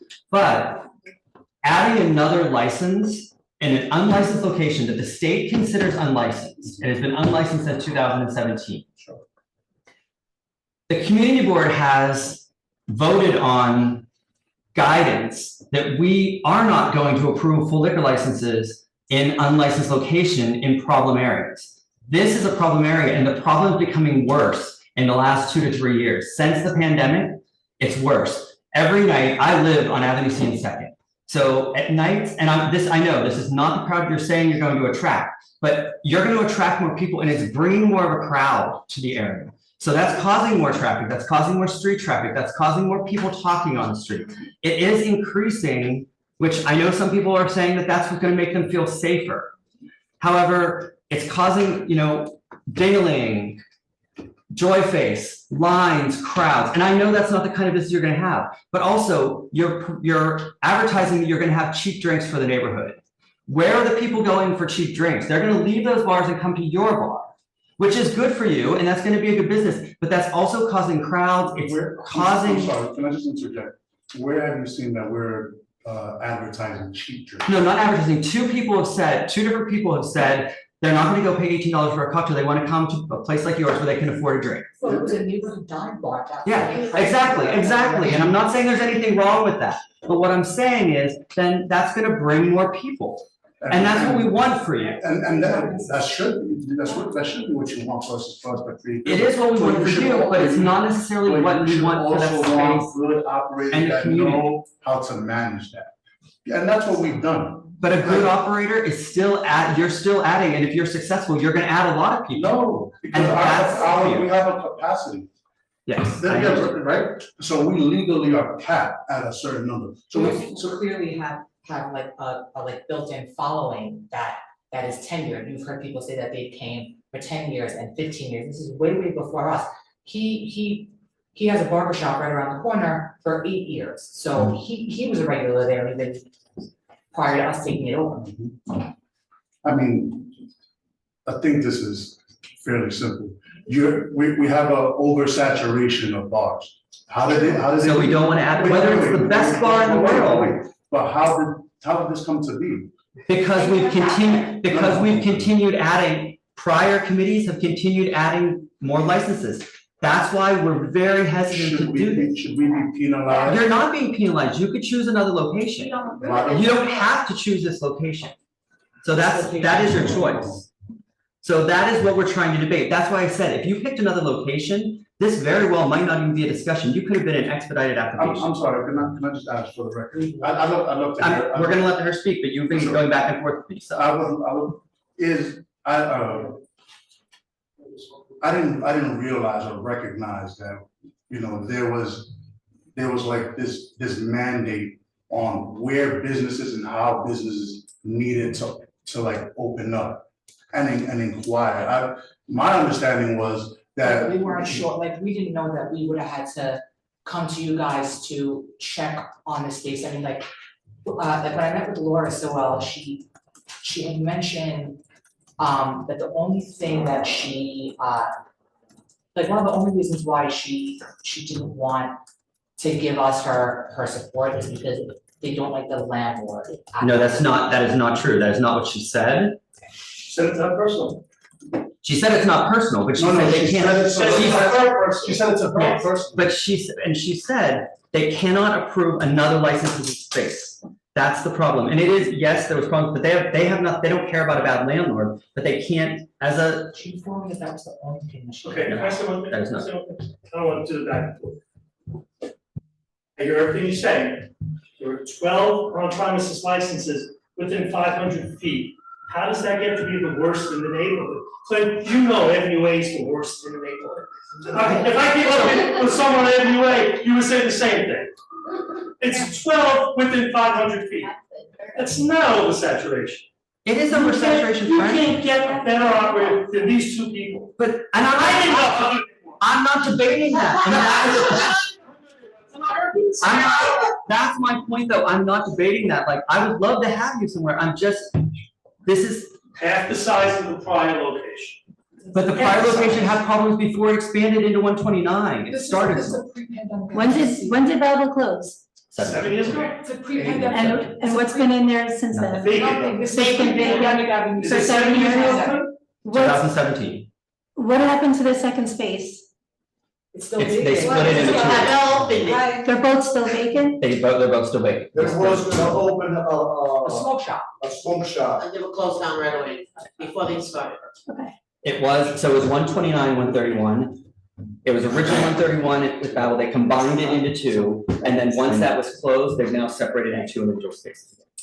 So, I mean, I think my point to this is that, I mean, I can go down the road of like every new place that's opening in our neighborhood is like way too cool for me, you know, overpriced drinks, and like I feel uncomfortable even walking in them. So I think there is like absolutely a space and a need for neighborhood bars. But that said, because a million people said that, we can hold out like forever and deny licenses in this space, but like the dream that by us denying them suddenly opens the door for like a retail tenant to come in hasn't been proven here, because it's 7 years it's 7 years vacant. But that's the landlord. We've had it happen on Lower Avenue B. We have 2 art galleries that have opened when bars that we denied are now 2 art galleries. There's a veterinary clinic, there's a medical clinic on Grand Street. Like we are having, I don't want to say success because it's not a success, like that is happening. Like for the longest time, people have said that. It is now starting to happen that we are getting landlords that are now turning over and saying, you know, I can't, no one's going to pay this exorbitant rent and no one's going to approve a license.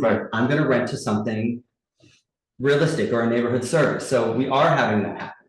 But we're here now. Yeah, they're I'd also like to ask if the vision of this community board, well, 2 parts. Has this particular community board accepted new licenses? This particular, regardless of what the time is, but has there been any 2 a.m., 12 a.m., 4 a.m. liquor license in this district? That's number 1. But number 2, is the vision of this community board to push the landlord to the threshold of emptiness until the ideal occupant comes in here? No. That's what you're saying. No, it's not what I'm saying. You're saying that we are charged with liquor licenses. Yes. That's it. And we are charged with trying to maintain a balance between the neighborhoods and the businesses and the liquor licenses. So what do you do when we are the neighborhood? What do you do then? And just How do you scale that? But the thing is, do you want, let me ask you, here's the other thing. Do you want to see more occupants that are born and raised in this neighborhood? I do. No, I'm asking you personally. Personally, I'm not taking a stance, but I don't care where the applicants are from. It's not for me to determine.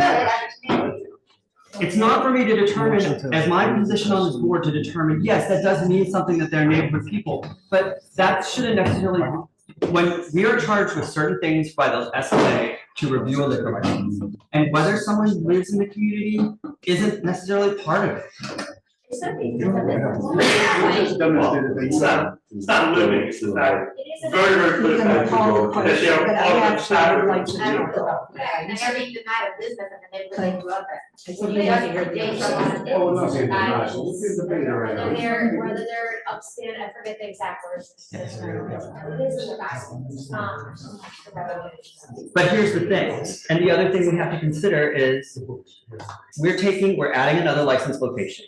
It's not another license. It is. Our license is predates any of those bars that are. So this license is currently unlicensed, so we're adding another license to this location. No. There is already an application, I think, going in for your previous space. Sure, A beer and wine. Okay.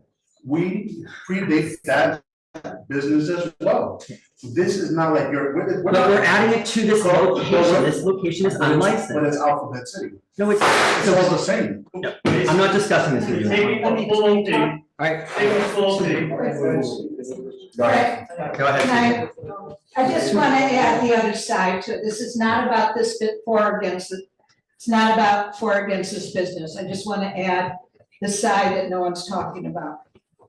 This area is varies between the top and the top first or 2 in the whole city for complaints because of bad planning. What we have is 4 a.m. nightlife below people's bedroom windows. It's just not good planning. It's nothing to do with, I'm saying this is not your business. I just want, I want you to understand why some people complain. Frank says Avenue A is worse, that's where I live.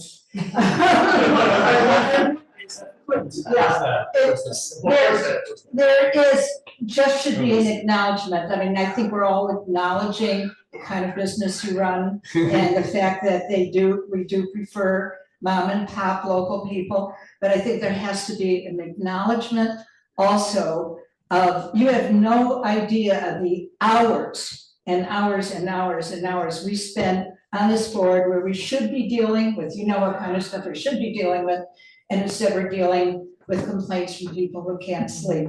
So I just want to acknowledge the big picture, and everybody should look at how this all fits in the big picture. And I would also like to say that I work at a bar, not in Lower East Side, and better. With Class B public. It's never like that on the show. So my point is, this isn't about you. Can we like introduce a motion so we can This isn't about you, it's not about your business. And if you would have came in a place, an unlicensed location in a problem area has a much higher standard. You picked one of the hardest locations in the neighborhood. We were unaware of that, of the history, of the complicated history of it. And then when we learned, we didn't realize that like 7 years of it being shut down because it's pretty much down, like, we know what we like do, you know, and we know how we like run our place and we know the relationships that we had with our neighbors and our good standing, so we didn't think that you guys would feel that way about us, you know, because of all. It's not about you. How about you? That's the problem. Well, I mean, we are supposed to be I mean, if we're here trying to represent the community, I know there's community complaints against it, but I'm kind of with Frank, I've never seen so much community support for one application. I mean, we have to at least acknowledge that. Oh, no, I have. Can we all agree Hell Square is the worst area in your community? Yes, Hell Square is the worst area. Okay. I will give you So, that. but the point is that the public interest is on that film. I'm gonna take that with me to the whole board. The public interest is there. I've never seen anything more clear. Clint, you're a smart, young guy. Are you afraid of ghosts? Well, Because I think you're afraid of the ghosts of 7 years ago. That you personally were You did a But my point is, I'm not saying, listen, I'm not saying they're gonna be anything like that bar. But you are gonna bring more people, more noise. That building cannot, you want DJs, you can't have DJs in So it. you want police to just. Clint, sorry, we already had the public. So, we have to move on. Right. So I was gonna quote the question down. So. Committee, other committee members, what do we have? I was gonna ask that question, why are you guys asking for DJs? I don't think B-side had DJs. Well, we had friends come and play music, it wasn't like, it was like a regular like residency thing, if we were having a little special event, we had like one of our personal friends come, we used to control the sound of the DJs with their master volume. So they would play background music essentially, but they would select the music and we would. We don't need DJs, right, Samir? Sure. Because the problem with that building is not soundproof, it's not capable of being soundproofed to not be a disturbance. These are tenements, they're all tenements. It's horrible plan, Yeah. like you said. So that's another part of the problem of putting another bar in the space. No. Actually, they soundproof those two bars. The They- people in the bar. Right above the bar. The space, whatever, she's Hello, like. I live on the 4th floor and heard everything in my apartment on the 4th And I floor. live You on don't the first understand, I floor. didn't get to finish my testimony. But this was The building a double, cannot, it that doesn't space was matter, double. it's both sides. You're on the other It side of doesn't the matter. space. Look, I think this is a no-brainer, man, if you ask me. Steven, finish. Yeah, I can't help but to see first of all, I'm very sympathetic to the situation at B-side, it's terrible. It's hard to ignore the support, but it's also hard to ignore the opposition. Is there a middle ground maybe you would come to? And by that, I mean ours. So how many bars do we need in the neighborhood? There's no community benefit for another bar. Well, we missed it. We missed it. There's always a middle ground. There's Yeah. always a win-win. So because this is an unlicensed location, there's no way I can see giving a 4M license. I can't see giving anything more than 12 and 1, 12 during the week and 1 on the weekends. Because of the problems we're having on Avenue C, and as I said, elected officials are getting involved and there's gonna be more action taken on Avenue C. So Who would they be taking action on? the entire, No, but who I'm saying about? The operators. they're not coming, The operators? Not the operators. Oh. and because they're coming in to look at the problems that we're having there. So we can't go to the elected officials and say, we need your help to deal with these issues when we're adding more licenses. It doesn't look good for us. But you've added more licenses. We haven't added any more on LUC. With all due respect. We're not running a restaurant. I know, Okay, so. you're being 100% upfront about that. There's no new licenses on WC. 12 and 1 sounds great in your world, right? But like, we're coming out of a fire, and I would hope that this board would give us a fighting chance to actually come back. But here's the other thing we have to consider. You're saying you're coming out of a difficult time. Say you get in here and you don't last. Then we're left with a full license in a space that once there's a license there, we can't deny. Basically, the state. That we're not gonna do. I don't know. No, I'm not saying that, but we don't, you might do so well, you have to move. You could deny anybody. But not once there's a license and location, it's very hard to the state to deny something when there's already a license there. The reason why we take this we're very sure that we will succeed here. Yeah. The reason why we pick this like space is we are very, very confident that we're able to figure this out. I think that's Listen, I get it, it's very hard, but I find the opposition more factual and more consistent. That's what you have to know about. And the issue is This there. place was gonna be And the it's just very, very emotional. And so if you wanna talk about the amount of business that's gonna be done in there, which I wasn't aware that the renewable was looking into the bottom of how. We're not looking at the real part of your business, it's the number, the impact you have on the surrounding neighborhood. That's what. What about the positive? Yeah. Let's try to move that, that's what I want to stop. And I also sat on this image for 3 years. You said on it. Back in the day. I'm a Republican now. Yeah, sorry, I can't go back and forth with you. For 18 years. And I started off with the SLA committee. So I. 4 years. Then I think the support is very emotional, and it immediately. But I also think that the saturation is something that I've consistently heard here, and it's factual. I'm not saying where I sit, but I try to separate. I mean, the support to me is very emotional, very emotional. I'm moved by it. I'm moved by the context.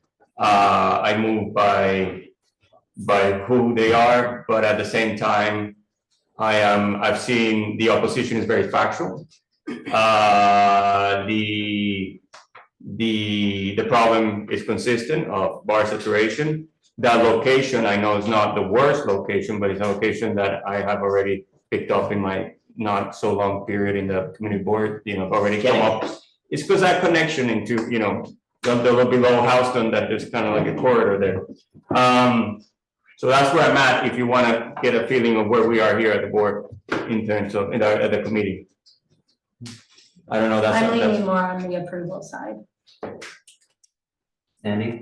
Good people, bad location, I mean, no. I'll have to come back to you. And again, I'm not saying this is an easy decision for me. I think you're great operators and I want to see you in the neighborhood, but if we're approving something and this is things that, you aren't here when we fought against Two Perry's extending their hours. By us giving you later hours than a business that was already existing there, that's. You cannot compare us to Two Perry's. Say that again, sir? I didn't hear that. We have what? People are complaining that we've been waiting for weeks. For what? We're going to explain that we're taking too long to stop. People are complaining about. We need to. Way too long. Sorry, I thought you were saying actually something that would change my view. Would us to across the board? That's it. That's it. Thanks, Frank. What? Yeah. Do you know how many people I've given a shot and I've been burned by? People that had support. So it's hard. It's not an easy decision. If you were at another location, we would have put you in the next item. Can I ask a question? is denying of small business after disaster consistent with the community board's agenda? That's not part of our. No, but it's just that we have had one, if I can tell, like a common denominator that we face from other residents, that I'm sure that I also have, just to finish my thought, is that this neighborhood is known nationally for its saturation of housing. Yes, nationally. Yeah, like the lower, yes, this neighborhood for the saturation, and that's the issue that we deal with. It just happens to be right now against, in a very. B-side has been in this neighborhood. Yes. I'm just asking if there's precedence here. Has the community board or any prior said, oh, you guys have had a major disaster? No, thank you, we don't want you here. That has nothing to do with our decision. Yeah. No DJs, no outdoor area, 2 a.m., 7 days a week. There's not even gonna be windows. No close facade. No crowds out front, no lines, nothing. Can we get a straw poll from the committee if it's 2 a.m.? I'd support 2 on weekends. 2 on weekends, 12 during the week. 12 Thursday, Sunday to Thursday. I would say 2 Thursday, Friday, and Saturday.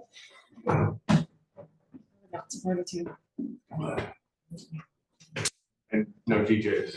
I can't support it, please. So.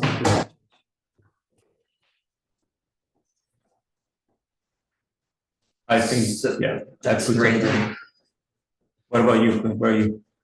Do you have to guess?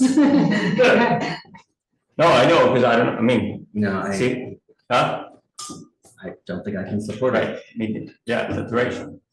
And again, if you were in any other location, I just don't know that I can. Those 2 different. I haven't seen a better argument for community benefit. Like, you know. Then what? So it's just why are you voting no? It's just a terrible plot. Why are you voting no? I mean, if you look at 2 parents, they're not gonna be around much longer, they're always, and they're closed. Exactly, and then we're gonna have another bar coming in there. Yeah, but then there'll only be 1 bar in the neighborhood, that's right on 8th Street between 8th and 9th Street. Someone else is gonna come in. These are not your regular. You should also see the quality of people coming in. I mean, if you look at Summit, they're a quiet bar. Ahmed is one of the best tenants there are. So I don't understand what's all the noise in the building, there's no noise in the building, when Summit is very respectful. Okay. So I we agree. have to make a decision. I don't know how you guys are, you hear everybody, come over, you hear everybody. Yeah, go ahead. I just wanted to add, because Michael said that you hadn't heard a compelling, No, I such compelling argument. on public Oh, it's benefit, oh, it's on public benefit, oh, cool. So I was gonna say, our own No. guidance for CB3, includes a conscientious business owner who would act as a stabilizing force in the community as part of the definition of public benefit, so I know, like, we're trying to separate out the conversation, how we feel about people personally. I think everyone, for the most part, is in agreement from the saturation and the quality of life piece. This is still like something you are meant to consider, and I just feel we haven't been explicit in talking about that as a factor for our own guidance that should be weighing heavily on these decisions. Personally, I don't see the point of, getting all the signatures, getting all the people to support, like all the speakers. It's, if, we deny these guys for like doing their job and doing, such an amazing job showing their support and the community support. And then you're gonna, we approve somebody next time that brings 3 speakers, like, it just like, it seems like if we're not gonna approve these guys, who do you approve? They're never gonna fill the space, that's the reason they're gonna fill again. Yeah, because you don't want to approve anyone. It's going back to the argument of A real restaurant, a legitimate restaurant with 11 o'clock closing hours or something would be more appropriate. I know you're not, and I know you're not saying that. I'm not, yes. You're against it. I think they're separate. You're against it. Saying So you're you're for. No, you're for 2A. We've been linked since the Mike is fire. against and Michael is against. So, as well, this- so it's 4-2. Yeah. We're gonna straw poll on 1 on the weekends. What's the point? Right. Find another place. Should we vote or?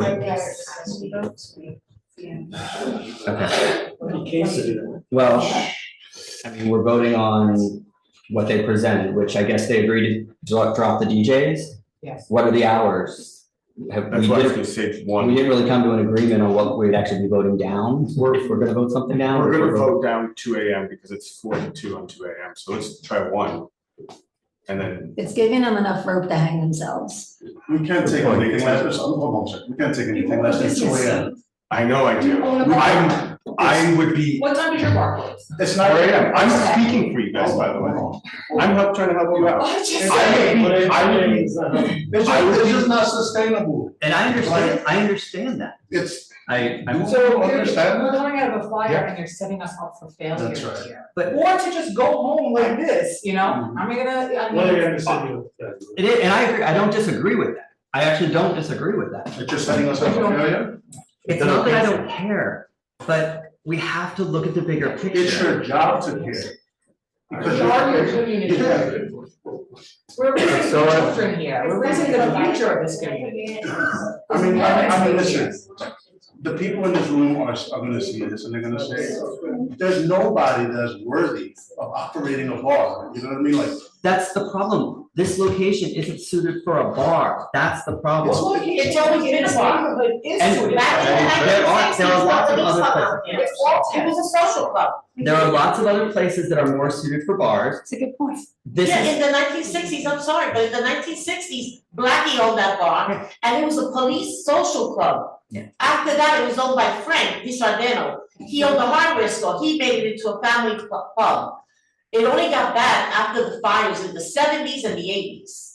but the problem bring is, it back to something good. but the neighborhood has changed. That's the thing. And adding another bar. That's a good point, because I gotta say, growing up on the Lower East Side, if there was ever a time, and I'm sorry, you guys are not gonna agree with this, but if there was ever a time to give leniency to nightlife, it's now. People don't stay out past 1:30 anyway. That's not true. Come on, man. It's not- With the exception of listen, I'm outside all the time. In fact, when we owned B-side, the rush died down by 1:30. Nobody drinks like that. Things have changed on Avenue C. We're having a late night. I work until 4 AM like all the time, you know, and at 2 o'clock, there's a job that's been the national trend since the pandemic. Listen, the Lower East Side and the East Village has never, ever, ever, ever been safer. Period. See, To be the- to be it has honest. changed, you couldn't even walk down the. No, I used to hang out on C. I know what Avenue C was like. I know exactly what it was like. So, and I'm not trying, but we have to discuss this as a committee. We have to move on. We have 9 other items tonight and we have to move on.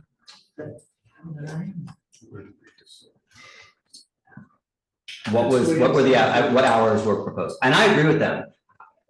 You know, for them to actually have a go at this, I think 1 AM is too early. But I also don't think we can add another late night establishment to this stretch of Avenue C. So then the vote is yes or no, basically. Can we? No, not a conversation about hours, right, but ideally just like.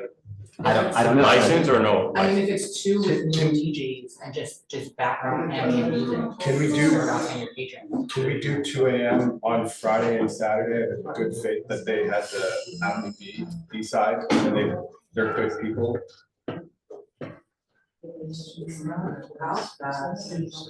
It's, and that's, Not in normal applicant. I'm super sympathetic to your guys' situation. and I am, and I know it was a horrible situation you had the fire, and I'm not, but we have to look at you as an applicant and the location. You know this industry, you grew up in this industry, you know Yeah, it inside I and know. out. You know that if we can't operate until 2, I can't even have 2 shifts.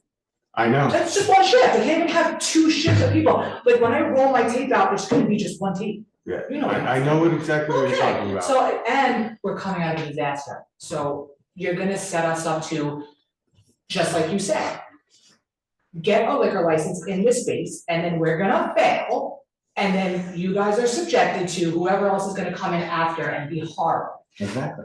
Okay, so then give us a little bit of leg room to succeed.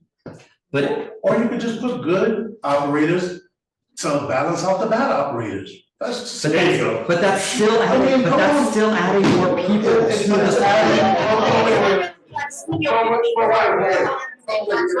So I think people have no problem with that. But it's about the right people. It's not about this many people, good people. So many people have no problem with more people coming in. Yeah, So easily, Let's vote on two. Yeah. Okay. So what's the proposal? I say midnight and 2, no DJs. Midnight and 2, no DJs. Midnight even at Thursday. And you're going to have to soundproof, and Art, this is not just for you, this is for every application we've been approving in the past, how many years? It has to be inaudible in the neighboring apartments. So you cannot hear anything from your bar in the adjacent apartments. Well, you were gonna do that anyway. You were gonna separate. Yes. Are we gonna do a tavern like they're They're applying for a tavern. Is it zoned as bar tavern or bar restaurant? Well, we're gonna have. Full menu, full kitchen? No. No, it's the minimal food for the license. Served in a prep area, not a full kitchen. Yeah. Okay. No, it meets the zone, it's zoned. It's zoned correctly. They Okay, can have then it. yeah, then I would support. I would support a tavern license if it was zoned correctly.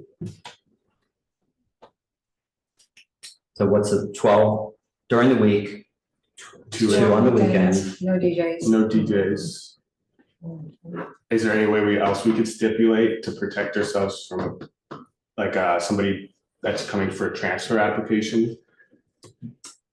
After that, if that happens. Like if they were. The worst case scenario happens, Yeah. and God forbid, I hope this never ever happens, but if they had to give up the keys. Well, with 12 during the week, I don't know, that's cutting off. You can't protect. You can't. It's not really, it's not really an issue. Yeah, there's The no- next operator. Yeah. You gotta get through the Legally, document. you can't say no. So shall we vote? Wait, can we call an official vote? Well, but when you do it, we're figuring out what we're voting on though. Is it 2 on the weekends, 12 during the week? Yeah. No DJs? Yeah. No DJs. And then what you were asking other. The tavern, but we could keep it as a tavern. Tavern, if they're applying as a tavern license. What is sequence?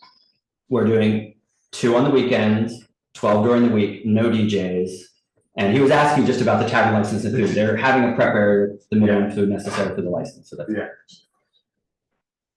Can I just ask one thing? A client sitting here going, they can't do that. You guys are being very good and very patient. What if we did 2 Wednesdays, Saturday? If you lived with that.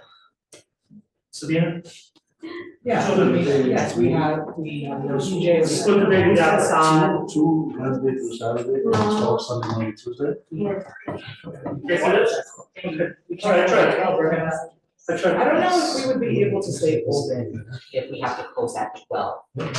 I mean, half of our patrons, service industry people. They're People that nurses, work have with ethics, they're sanitation doctors. and doctors. I mean, they get off their shifts at 1 o'clock and they're young and they want. Exactly, and that's the problem. Sorry, Wilson. You can see the whole public thing again. You keep letting them speak and you don't let me say. They're the operator. We heard from the public, Wilson, I'm sorry. I mean, for. What about 2 Thursday, Friday, Saturday? That's what we just said. Frank says. I was just saying something realistic that everybody would vote yes on. Like I was trying to come up with a middle I don't see ground. what the problem is with 2 I AM would do. all the way across. Because That's there's two- more That's 2 free- shifts more that we li- could give our employees that are gonna manage the space. But it's causing more people on the streets late night. That's the problem. That's what Yeah, exactly. When, we are. Can we do one? We Because I think we have enough votes to responsibly deny. operated at 4 AM and now we're being reduced to 12 AM. Can we do one vote of no license at all? Huh? Should I submit that to a motion? Yeah, if that's what, is that? I mean, let's see how many votes we get for that. So, I mean, you can do a straw poll. Okay, well, I would support that. So here's one vote for that. A straw poll for which, are you saying, which days? For denial of the license. Okay. Because we're, I mean, it's just, we're discussing, doesn't work organically, it doesn't work on this side, so I mean, let's just get to the bottom of it. Yeah. And save everybody time. Okay, so there's a straw poll for a full denial? So I would vote, yeah, Yes. no, No, Stephen, vote for denial. me too. I'll vote for denial. I don't. Sure. I will for denial as well. Okay, so that's 4-2, so. The person, right? Well, we did, that was a straw poll. Oh, okay, all right. So it sounds like that's the direction we're moving then? Well, we want to move it forward or? Because we're. I can't believe we've, the 40 people online, I agree. 43 people online supporting, all these people in front of us supporting 250 signatures, and we're gonna flat out deny it. And But it's. Yeah, but that's the community for this. It is, it's on the other side. It's also like a very common factual complaint about the area. It's a bad location. It's a bad location. I mean, like, Was any of the support factual? what's that? Do you think any of the support was factual? Well, I'm not gonna engage in that argument. I just, I mean, it's. the support, I think, whatever, I'm talking here to. Whether it's based. I think we did enough interaction, so I feel like we should move forward in order to get to all the other operators who also want to know if they're gonna be approved for their license or not, right? And so I think that we should Move to a vote. move to a vote. Okay. So that was a straw poll, so that is, the motion is a full denial. Right, that's the motion. So that being said, then I guess if there's no other discussion on that motion, we'll move to a vote. But where does that come from? We were just entertaining hours. We're just entertaining hours. How do we get to full denial? Because we are, sorry. I was just gonna say, there was discussion and they said they couldn't make it with the hours, so the motion was made to deny it outright. So what were the hours that you guys were proposing? We were talking about 2 on Friday, Saturday, Thursday. which I supported you guys on, and then 12 every other day. I mean, this sets terrible precedent, I gotta say, respectfully. So 2 is more than most other places come to in front of us get. So, and we're giving you that because of your community support. Respectfully, I have to, growing up here, seeing all of 4 of them, I'm sorry. it's- yeah, We're at the point where if we don't take the hours, we can have right tonight. Yeah. So the What truth about- is, to correct me if I'm wrong, we can agree to these hours and then not agree to them, correct? You don't have to sign this. You don't have to sign the stick. You don't have to necessarily make a decision right now. Right. I think that's probably a better idea than that right tonight. I hate tonight. Yeah. Don't take it to deny. What about, 12 Sunday, Monday, and 2 AM, Tuesday through Saturday? But that's still during the week when people are trying to sleep because they have to work, so it's not. Let's give them I Thursday think we'll night. push it as far as we're gonna go. We stop negotiating. Okay. One big difference, Yeah, 1 I o'clock agree. Thursday. Yeah, let's just vote. Thank you for helping with that. Okay, well, we had it there, first there was hours, and there was a denial, now, yeah. I think they're at 1 o'clock. If they work with us on the hours, I'm willing to be the swing vote. We'll do 3-3, and then we'll kick it to the full board, and we can bring it there, and, and have the full board. 'Cause I know there's some very strong opinions there about issuing new licenses. Yep. We have great support. I think for that's a us, good great plan operators, to, in order to get to the other operators as well. Yes, we have to. Of other people. Yes. Yes, we have to. So 12, 1, and 2. I'm willing to do 2 AM Thursday and Saturday. Okay, I am too. I am too. Okay, 2 AM Thursday, Friday, Saturday, 12. 1 o'clock the rest of the days. No, you were saying 12. I was saying 12 to try to find a middle ground, but I would support 1 as well. But I don't think, we're gonna get the other committee members on board with that. That's what I thought. 1's early. I mean, if I know one's you're early. legally allowed to stay up at the 4, 1 o'clock's early, but. do what you want. Let's try and get to sleep. We're gonna try to get to sleep. Okay, so 12 Sunday, Monday, Tuesday, Wednesday, Thursday 1, 2 Friday and Saturday. That's what I heard. Yeah. No, we just said 2 Thursday. Oh. We That was- we yeah, would support for 2 on. Oh, yeah. Three people support for Okay, 2 o'clock yeah, on Thursday, 2 o'clock. Thursdays aren't busy anyways. Sunday, Monday, 12, Tuesday, Wednesday. I don't think Thursday night is. No, we're not gonna keep, you're keeping it up there. No, I know that's what you said, I apologize. What are we talking about? 12 Sunday through Wednesday, 2 Thursday, Friday and Saturday is what I just heard, right? So wait, say that again, sorry. Sunday, Monday, Tuesday, 12 AM. Thursday, Friday, Saturday, 2 AM. Yes. That's what I think you were just discussing. Yes. As difficult as. We didn't, hold on a sec, hold on, please. Where, you didn't say Wednesday. Yeah, so. Yeah. I think it was, so you're right, I didn't, but I think it was Sunday to Wednesday was to be 12. And Thursday, Friday, Saturday was 2 is what you said, Stephen. Yeah. All right. Let's vote. Well, we need to just go through the other stipulations quickly, so can you throw those up there, Michael? Actually, worse than what you asked. 2 hours. Yeah. Okay, so it's Sabina Bernetti, it's qualified representative Lamb Able LLC, located 131 Avenue C.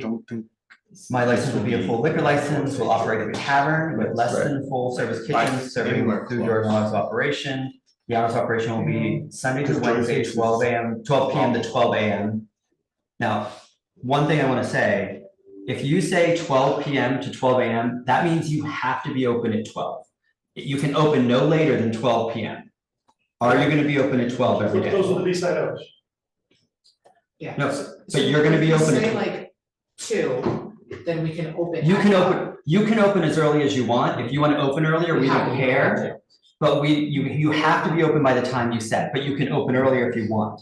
So if you're not gonna be able to be open at 12, that's your stipulations, and you're breaking them if you're not open. So do you want to say later? Let's do 2. 2. Yeah, but I mean, we're a daytime bar now, so. Okay, well, and that's fine, but you can open it, you can open whatever you want. That's why I wanted to clarify that you have, so we're gonna be 2 PM to 12 AM, Sunday through Wednesday, 2 PM to 12 AM, Thursday through Saturday.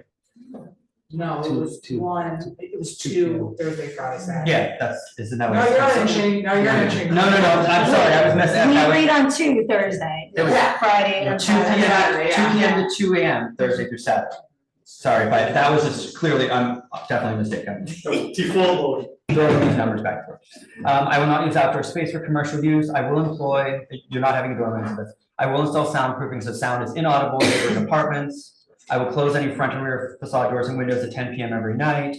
I will not have DJs, live music, third-party promoted events, any event in which a cover fee is charged, or scheduled performances, no more than, and you have 2 to 3 private parties a month. A private party is an entire buyout.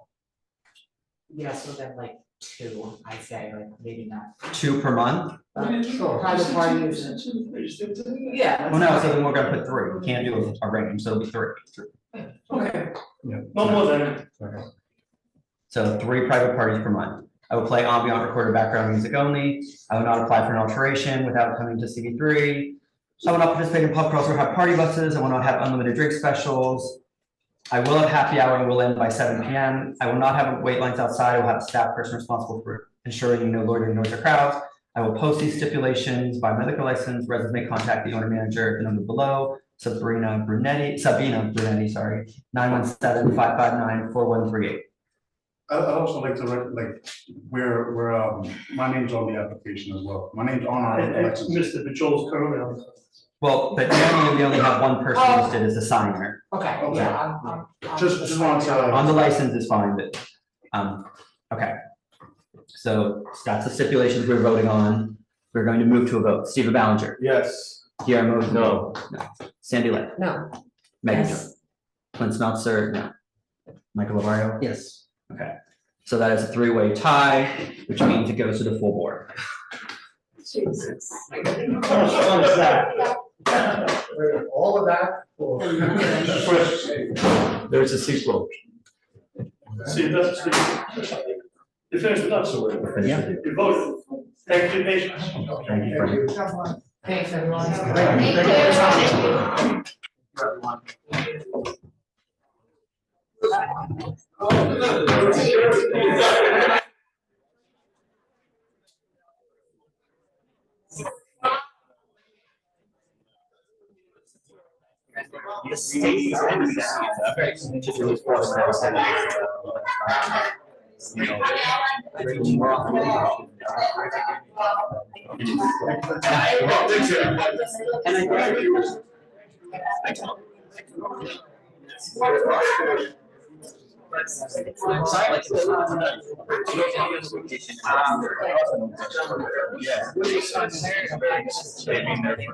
It's just one, this is one side, if you want to speak, please.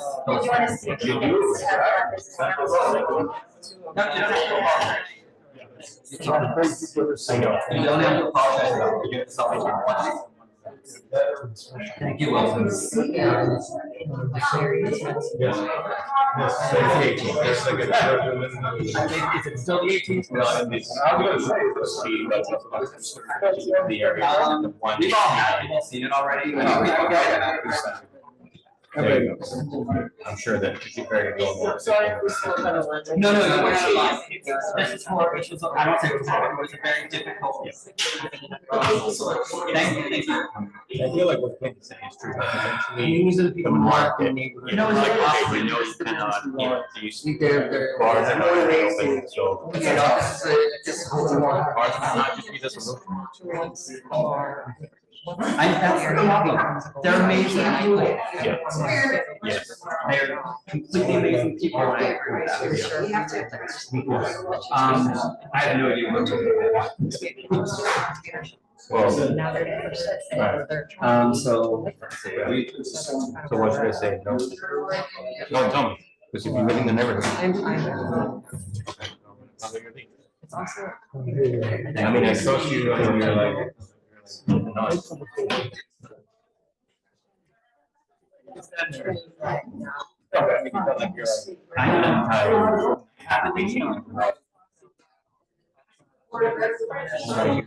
What's this place?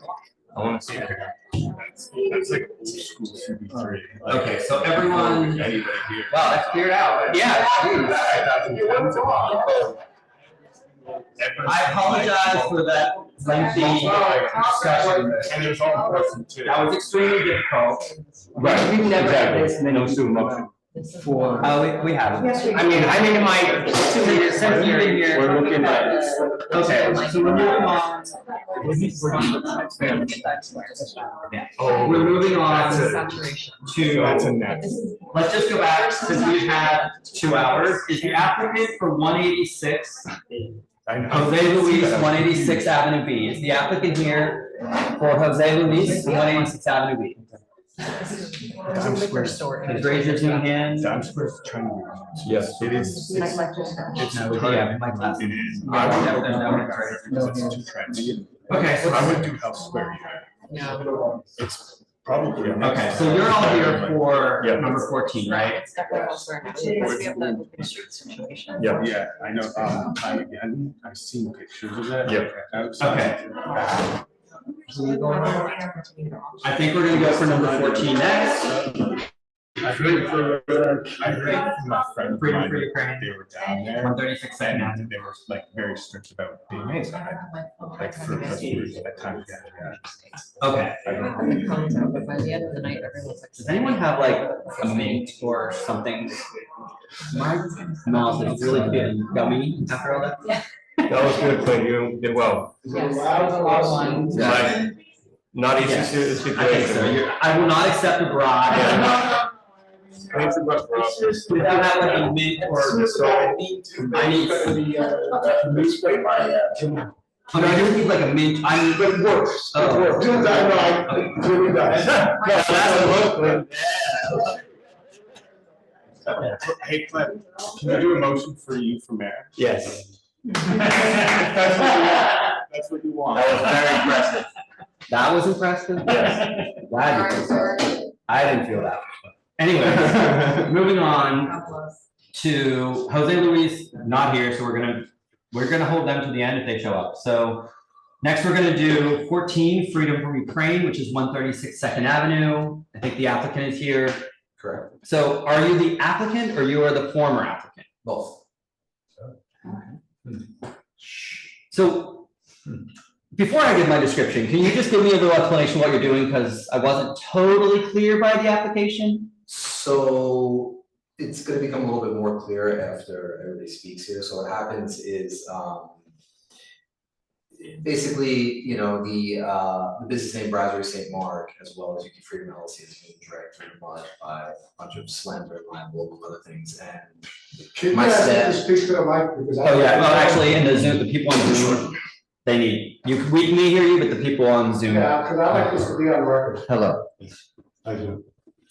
Okay, so. You're not gonna hear it. There's a lot of different issues, basically doing essentially a corporate change and name change. The recommendation was to go about it this way, for a lot of different reasons. The people that you see here represent specifically the landlord, except for Jeremy, he's a neighbor. Most of them don't even live in the community board. They have harassed my employees and myself on a scale that is unimaginable. Recently they paid $2.9 million in the previous litigation this year. This gentleman goes around asking my employees for their immigration papers and documentation in order to intimidate them. They also tell people that they're gonna kick me out, I don't pay people, I don't pay my bills, and everybody should quit and leave, et cetera, and there are ongoing issues with this. So when I go to hire potential people or do whatever business, when someone Googles and looks this up or looks at the corporate name, all these things show up and it makes it much more difficult to operate. And I'm pursuing financial damages for all this, but unfortunately, the courts are not quick enough to address these things. Okay. So what are you actually doing with this application? It's essentially a corporate change. So you're not changing any stipulations, you're not changing anything else, it's just a corporate change? Fundamentally. We can do that administratively. We could have done that administratively. The same way those people aren't aware, you have different attorneys, you ask people different things, and the SLA just changed all of their protocols, as well as the issue with the 2 commissioners that stepped down. You all know about that, I assume, right? No. The 2 commissioners at the state level that stepped down due to alleged corruption charges. No, I don't. And the fact that, Nothing to do with this. and the fact that after the fact, they went around calling people whose licenses were denied, or whose applications were denied, telling them. Let's not- I'm just telling you, I have nothing to do with this. Yes, What I'm so, saying is, I've been looking at this issue for the last year, trying to figure out how it is that I can go ahead and make it so that when I'm trying to hire somebody or I'm trying to do something, it's not that I have to go ahead and so even vendors, for example, it's like, oh, great, this is a place that's going out of business. That's not the case. I've been there for 5 years. I have the financial wherewithal to keep the place going indefinitely. And we employ close to 50 people, et cetera. I mean, even during the pandemic. But I just need to go back. Are you only doing a corporate change? or corporate restructuring. Because of the way this is all gone, fundamentally, I would like to say it's a new license. It is the same principles, the same operators, fundamentally the same method of operation. The name is gonna change, the corporate name is gonna change, but it is a new license. Because the other option where it's a transfer, sale, whatever Same else, stipulations, that's fine. so you could just vote, that's it. It's a corporate change, yeah. It's not. Well, it's not a corporate change, It's like, but it's- just vote. Yeah, so, I mean, I guess the public is here, do you have any? Yes, we do.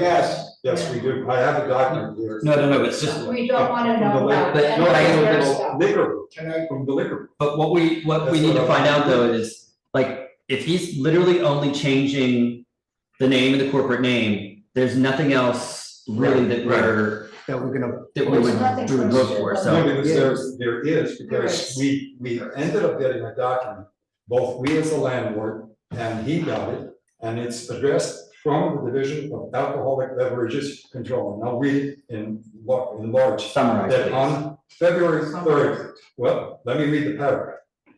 That on February 3rd, 2021, in violation of subdivision 4 of section 110 of the Alcoholic Beverage Control Law, the licensee failed to notify the state liquor authority of a change in the facts by the filling of a supplemental statement duly verified within 10 days of each change concerning the arrest of the principal Greg Davidovich, standing in front of you, on February 3rd, 2021, for the crime of assault in the 3rd degree in violation of the New York Penal Code, section 120, subsection a class A misdemeanor. Folks, yeah, here, this is the document. And we both got it because the second paragraph is interesting. Notice the landlord, as stated above, in the event of disposition of this case results in the revocation of the license, the authority may oppose as part of the penalty a 2-year prohibition against the issuance of any alcoholic beverage license on those premises, which means that when we get rid of this illegal tenant, this delinquent tenant, we can't give anybody the restaurant. We can't give them a restaurant that can have a liquor license for 2 years. I mean, so at some point in time, there's the document. There's the document that both of us received. He received it and we received it. Well, so I hear what you're saying, but I think that's an SLA matter that isn't us. I will say that. No, it isn't. No, we have no. That's the SLA will come down, and we can't. Even if we said, if we voted something different. If the SLA is already taking that action and they're going to revoke the license and then they will put I forget their term, not a stopper, but they'll prevent a license from being there for a certain period of time. That's way above our pay grade. So, but then what is yours? No, let me just. This is a community. We are at the community level and we are only advisory to the state. When we vote, so if we vote to deny or approve something, we are only an advisory board to the state. So our decision is only advisory. So this administrative move that you would make. So what we would be doing if what I understand, if what we're going to vote on would be literally just essentially corporate change, corporate restructuring, it would just be, and normally this is handled administratively, it doesn't come to the committee level because it would go through the office, they would say there's changing nothing in the stipulations, it'll be exactly the same as before, we're just changing the ownership from these 2 people to these 2 people, or these 2 people to this person. I'm the treasurer of the landlord, and if the applicant is saying that there's no change in the stipulation, can you please go to the application of when it was originally filed and the application that was filed now, and it states that the applicant does have a certificate of occupancy, and that is false. You know what, that again, it's You're not us. being It's not us, excuse me. That is also. That is not us. What is the SLA gives them a year. I'm sorry, can you speak on the? This conversation is not involved in ownership or anything to do with the building. Yeah. It's as this establishment as a neighbor. And you say, oh, he's just doing the transfer, so all the stipulations will hold. This man hasn't lived up to the old stipulations. Well, that's a different problem. That's a different problem. Well, that's why I'm here, because Too late. it says no outdoor use. They've got a garden that's advertised on their website that runs parties with live music, recorded music, loud voice, I have video on my phone. It is out of control. So I'm not denying, I don't dispute that. Yeah. That may be the case, however, that is something that doesn't, so those stipulations, if he's violating the new corporation or the new name. This isn't a liquor license then. This conversation is changed. It is a liquor license, but we're not really discussing the license in this case, it's simply administrative transfer from one owner to another. So. Even if the owner doesn't have authority to have a liquor license originally, that's okay. The owner is a person who doesn't care about neighbors. That is a problem too, but that's not something that would be involved in this. If this was a new license and he were applying for a new license. Right. That would be a different discussion, but for a transfer, what? Officially they are. I'm still gonna say, if, when you have a complaint, you need to deal with it in real time, you need to make. We do. Right, what is the name, what is the name of the place? So the restaurant? The restaurant is UP Freedom LLC, which was in 2019, I think you took over, if I'm not mistaken, 2019, correct? You were What's the you name? were the principal. You're saying you gave me complaints, so I wanna know the name of the restaurant. Of Reservation Brasserie Seymour's. What? Reservation Brasserie Seymour's, which is what the liquor. Right next to what used to be BBQ. Yes. Yes. And now it's Now it's BBQ, remember? Oh, but that's been gone for a long time. No, but now it's Cafe No, it was next door, it's not the corner, it's next door, between that and the Sultan. So, So the restaurant. we're getting way off track again. Yes, we need to deal with the So- complaints real. So, getting back to the whole point, respectfully speaking, I just want to reiterate that they just said that I'm not allowed to have a liquor license there. This person says I'm the legal tenant.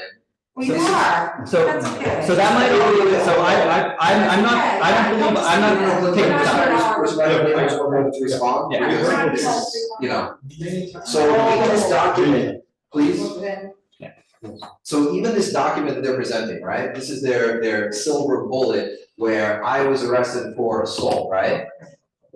What they're not saying, do you remember the story about the person who, the person who strangled the 11-year-old girl calling her the N-word in the park over here, the big news story inside some park? Remember that story? His name was Nathaniel Lorenzo, right? And you got arrested. I'm gonna postpone this another month, because I'm gonna bring the 10,000 pages that I have. No, hold on. I sent an email, So- So what guys said is, let me finish this quick. Stop that. Let's see if they're. They're giving So you guys a here it serious says, I document mean, there was only 6 that through ones basically at this location. puts me in a negative public life, and Okay. I'm just trying to address it. So there's been 6 since 2018, these came up. Okay, Oh, can, more. No. okay, guys, this is the, I want to just address the serious document. Well, we didn't. Okay, so my question is, as a landlord. Yes. Okay, so what do we do if we have a tenant who doesn't have a certificate of occupancy, or he changed and altered, and we have an illegal gas line, we've got multiple violations? And we're dealing with Con Edison and dealing with the fire department and. Now, what they would know You used your attorneys to terrorize me, they went bankrupt doing it. Let me Shh. finish. I'm talking facts, I'm not talking anything else, no emotions. You go to the DOB. Absolutely. Yes, we The have. fire department, the police. They were there today. The DOB. For you. Okay. Everything is under For you. investigation. There, from 2021, there's a stop work order on that actual restaurant from 2016. And this is where it has been moving forward. Yes, it's difficult. But we can't really do anything You until. No, no, can, because and it's- this is now, this is my question, okay? I have a tenant who is serving alcohol that doesn't have a certificate of occupancy, has more than 74 people. I was in the restaurant just 5 days ago. No, I know, those are all DOB. Yeah, we have a restraining order against you, what are you doing inside? So, excuse me, so this is the liquor license. So, So if you have a tenant that does not have a C of O, Right. you can email the office and we will work with you with Department of Buildings. Okay. That has nothing to do Oh, with. okay, thank you. That's all, that's all. Yeah, The thing is, we should have. And it was important, it's not valid, because I have a CO, but this is the whole point. Remember, we don't get paid for this, we need to go home. No, but you gotta listen to this. Everyone please be quiet. everyone please be quiet. We're gonna move. So you are only proposing to change, are you changing corporate partners? What is the actual There's no corporate? corporate warning change, this is myself and my father still, it's the same thing. Okay, Very good, thank you. so that's what I need to know. That's So wonderful. It was, you're just, it's never. Thank you, that's wonderful. so it's just a transfer, essentially a transfer from the previous It's not a corporation. transfer, it's a new license. It's a new license Transfers from and their license. the previous Wonderful. Thank you. corporation Thank you. to this new corporation, which is the same part. Okay, we're going to keep the same exact stipulations that we approved. I don't remember which year it was, I have it in here, after we heard you 6 times in a row, so please, that's why when you said you'll come back next month, I don't think there's any need for that. Respectfully though, that was when Alex was running it, she said she wanted signatures, I brought signatures, said this is not good enough for people. I We brought don't need to- people. we- No, because No, no, no, again, no, I want, look. There's no need I to discuss respect it. them tremendously, I still wanna answer this document because this is not fair. No, but it has nothing, we have no say. The point is, the point is. And you guys don't speak out of turn, please. I had a restraining order against this person, they put him up to attacking me, he's like the second time with a deadly weapon. So- I haven't enough, and what I would like to do. I don't care. No, I do, that's the thing, I do. It's nothing, I know, but we're not voting on anything on your reputation, this has nothing to do with them or This is you. a public hearing, and this is what they keep doing, it's that my mouth. I'm not telling you. It's not a public hearing. Please. It's not a public hearing. We are going to vote to approve your corporate change, your restructuring or your new license to this new corporation. We are going to vote to approve that with the exact same stipulations. Actually, we're gonna take a vote and I'm. But what if they But don't please, live up to as the long old as it's the stipulations? exact It's same, the exact same exact same stipulation, and that is stipulations. on record. It It's will the be on exact record. same. Okay, thank you. And I will read those, I can read those exact same. Please, stipulations. please, could you? Yes, that would be wonderful. Give me 1 second here.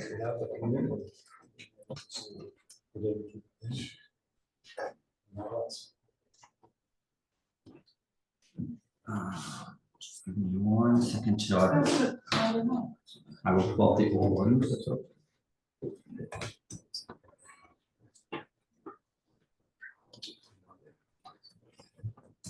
We should have done first, you were quick. And before the license takes time to go forward, they should take everything else. You're gonna say? Okay. So it was in February of 2020. And these were the final. Are you going with the order? Yes. Oh,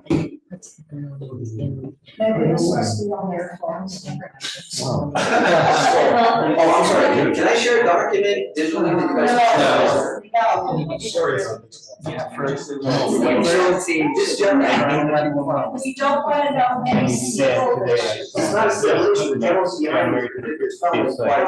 That's a- I'll send you a dossier. It's showing No, please stop. It's true. Please stop. See, now you know what we have to do, we do a little cycle. Everybody stop. Everyone, Not about that. we have nothing to do with that, we have no say over it. You have the original stipulations from 2020. It's an asset transfer, so it's a transfer. It's- No it's- change, it's No, a it's- transfer. It's a license. I'll be back in a So just give me 1 second. No, it's a new, Yeah. a transfer. Transfer, exact transfer, everything else. I'd like to do their job. He's a brand new attorney that works for Voc Almost. It's not an asset transfer. You said it was an asset transfer. The 7-Eleven on Bowery That's a- closed? No, that is The 7-Eleven on Bowery That's a, closed? that's a mistake. almost Avenue and one on Bowery. We have the application question order. You want me to try and find it? Yeah. What's the address? 136, yeah, actually, keep it from the file, please, 136 Second Avenue. Thank you.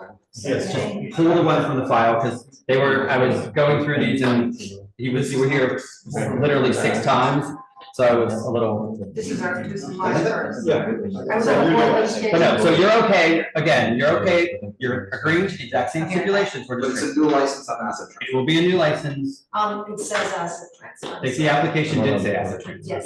That's a mistake. Oh. Then you do need to change that before it goes to the state. No problem, I understand. So what is it? So can you vote when it's an asset transfer? Stipulations, it's in beta. Well, that Susan's pulling the exact. I have the permission. just follow the. She's pulling the file that will have exactly what it says. Commission is here. No, commission is right here. Thank you. It's an addition and then this is the parcel one story. We understand, we know it. Oh, yeah, It's a new It goes like that. Right. Forget me not is here. Not a corporate. So historically, in February of 2021, there was a corporate change. Nothing changed, that was a corporate change. Wait, that's the back person, so it's corporate change? No, this was a corporate change. Please read. So there's a change in operation. Jerry Lebowitz left the corporation, Karen Agsdale There you joined. go, there's Karen. No, that was never executed. Is that was the Karen? original code. But I wonder who's. That's Karen. I don't. Who have the incentives to build that, you know? I'm just reading. I guess it's not that hard to see. I'm just reading from the file. So then, in November of 2020 was when we actually approved. This was the last, so that was a corporate change. In November of 2020 was when we approved the last, so I'm gonna read what we last approved at the community board. And this will be in the record? This is what we will be voting on. We'll be voting on this exact same stipulation. So actually, everyone listen up. And this is part of the minutes, yes? This will be part of the minutes. This is what we are going to vote on, changing ownership, a sale or a new ownership is taking over of these exact same stipulations. So the stipulations will be.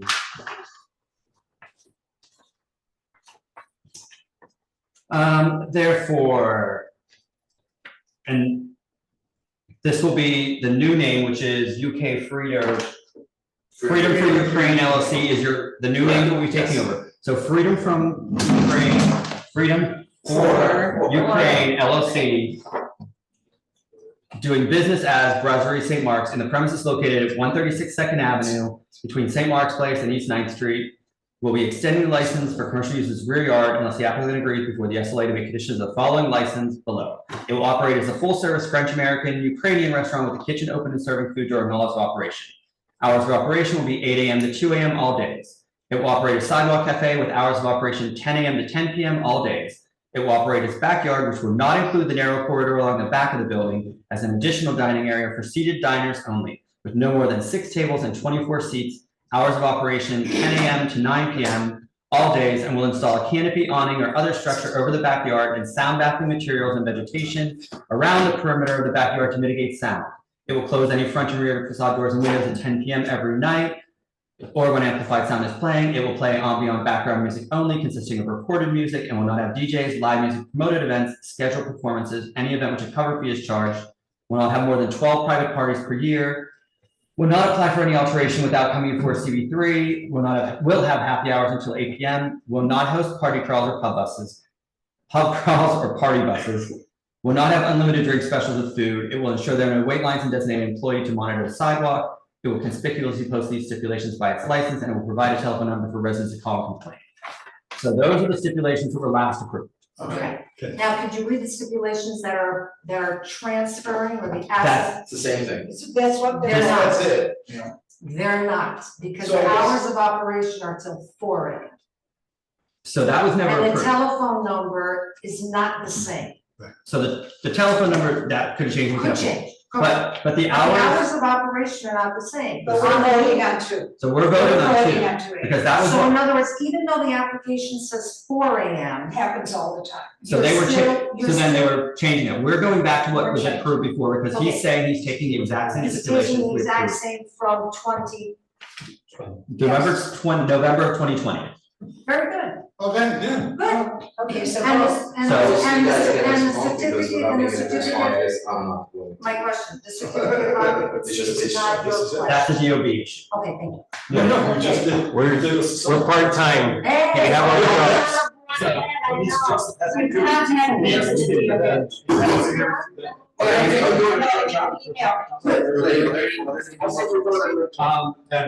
We didn't go to public here. Is there someone that wanted to speak on the public? I think that's Zoom. Question, is there a contract of sale that's included in the application? That's not something we normally. We don't do, you don't have to, there's no What contract. about a stipulation about the backyard noise, so we can get some sleep? I mean, the backyard, I mean, there is that description. The one I had was probably 2018. This is. Yeah, that was their original. This was the latest one. When they added the backyard. So. Very basic.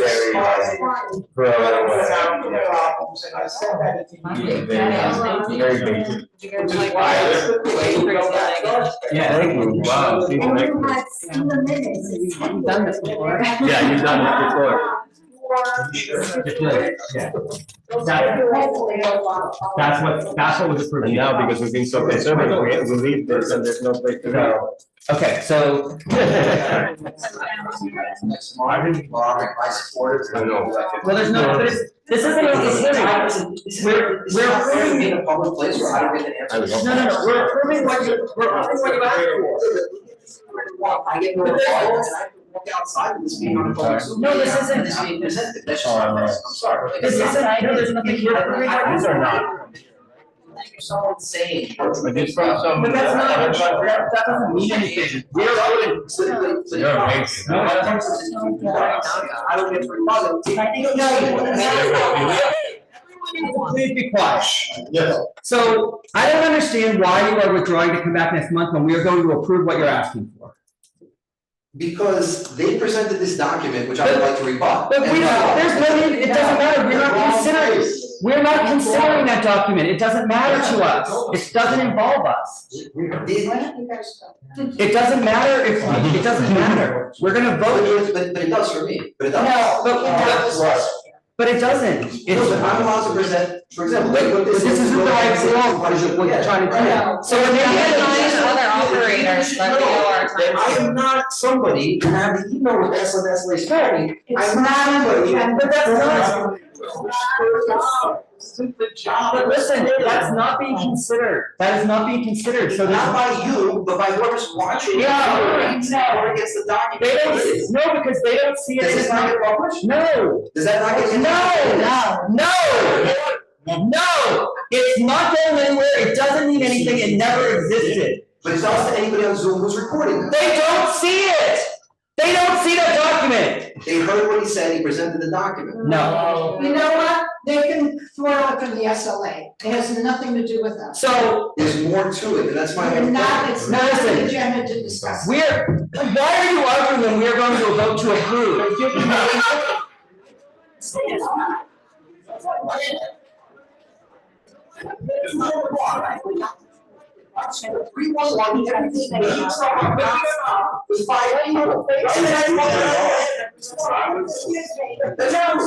I'm calling the police because you're not. So, do you want us to vote or are you withdrawing your application? I'll withdraw, see you next time. No, you can't have. No.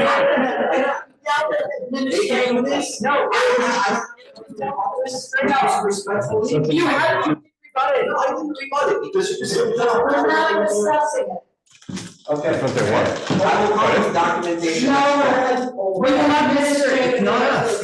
No. You know, I withdrew. They say all these different things. This is what we've been doing. I don't, we need to discuss what happens next. What? Don't we have a way to not put him on the agenda again? It's not, it's gonna be not with the committee administratively. Yeah. It will not be. Yes, that's right, I don't know. You guys explain. Yeah. Yes.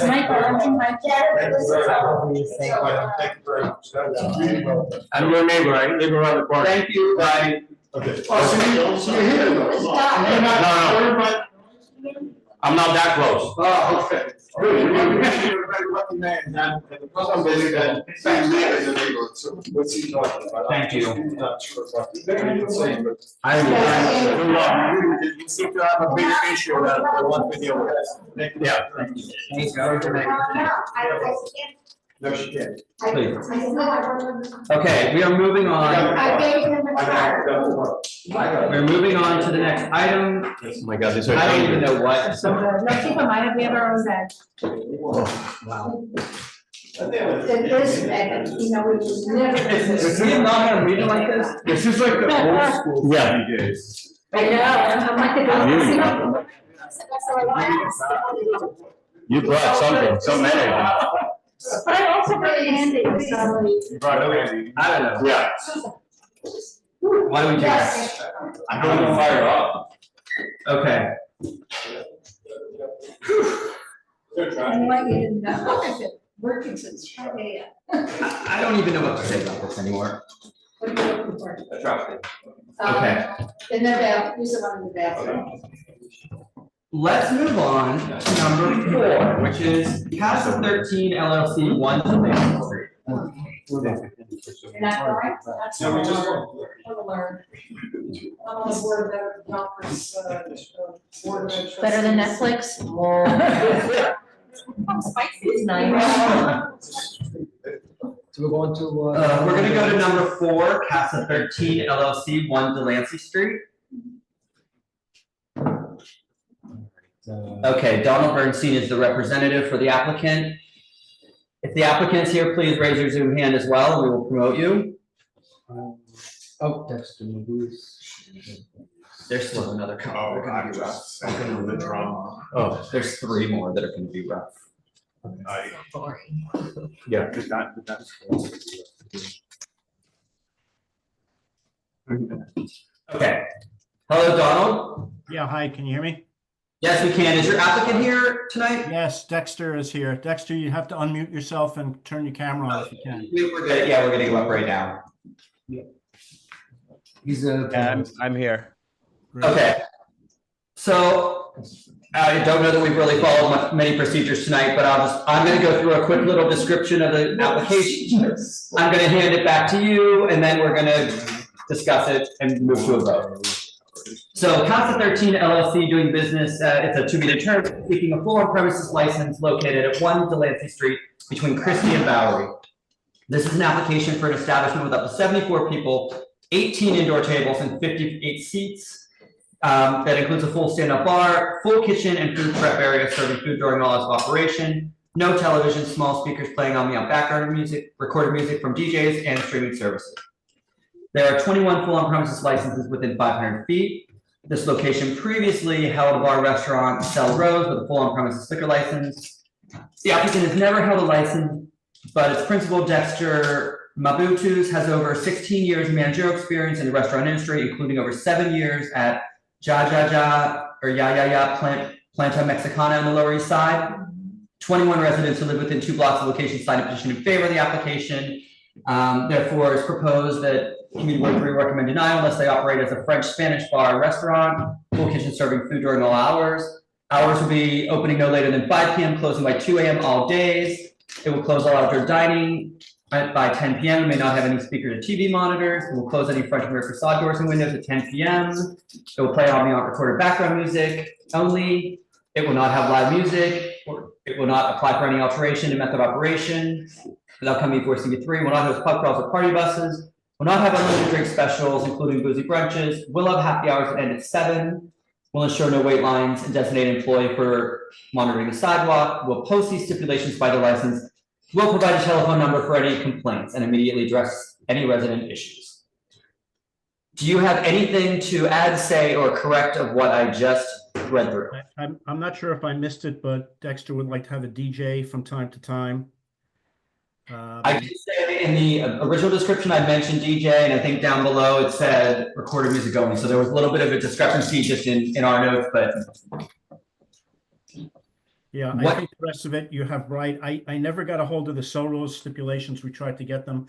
I was told they had 4 a.m. I can't represent that. You would probably know better than I did, but we're not asking for that.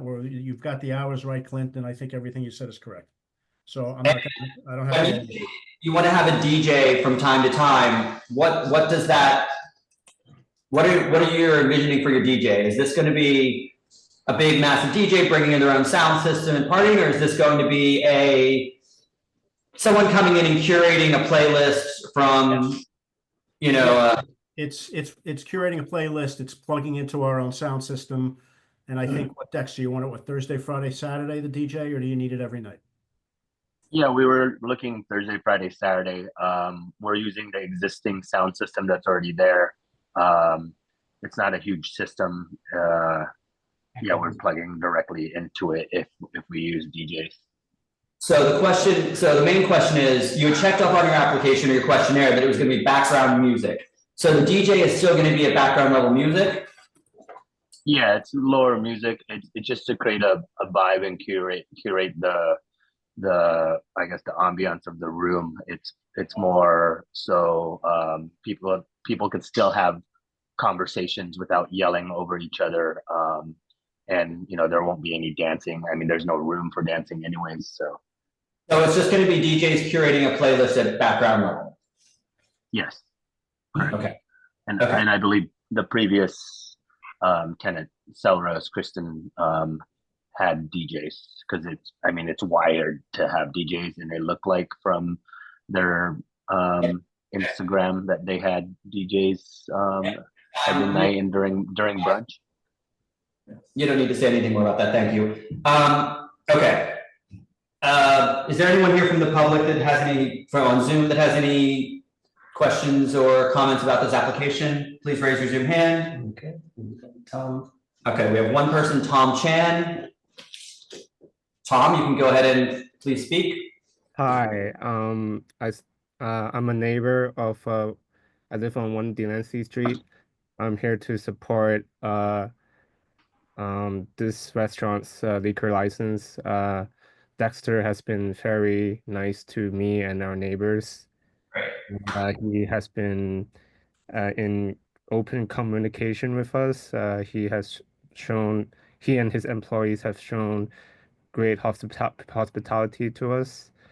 And I think he's very sensitive to his neighbors, and I believe the restaurant will add a nice atmosphere and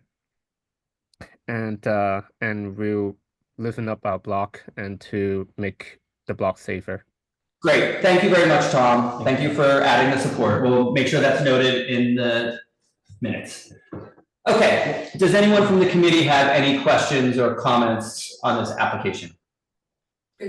To me, it seems very similar to the place that was. It's very similar to the place that was there. So what?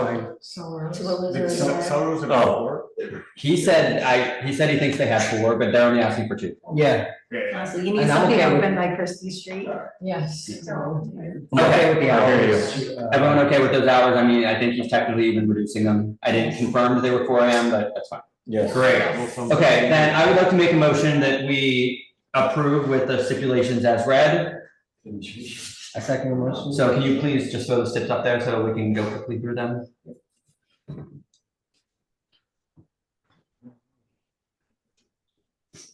Okay, I, Dexter Mabatus, as a qualified representative of Casa 13 LLC, located at 1 Delancey Street.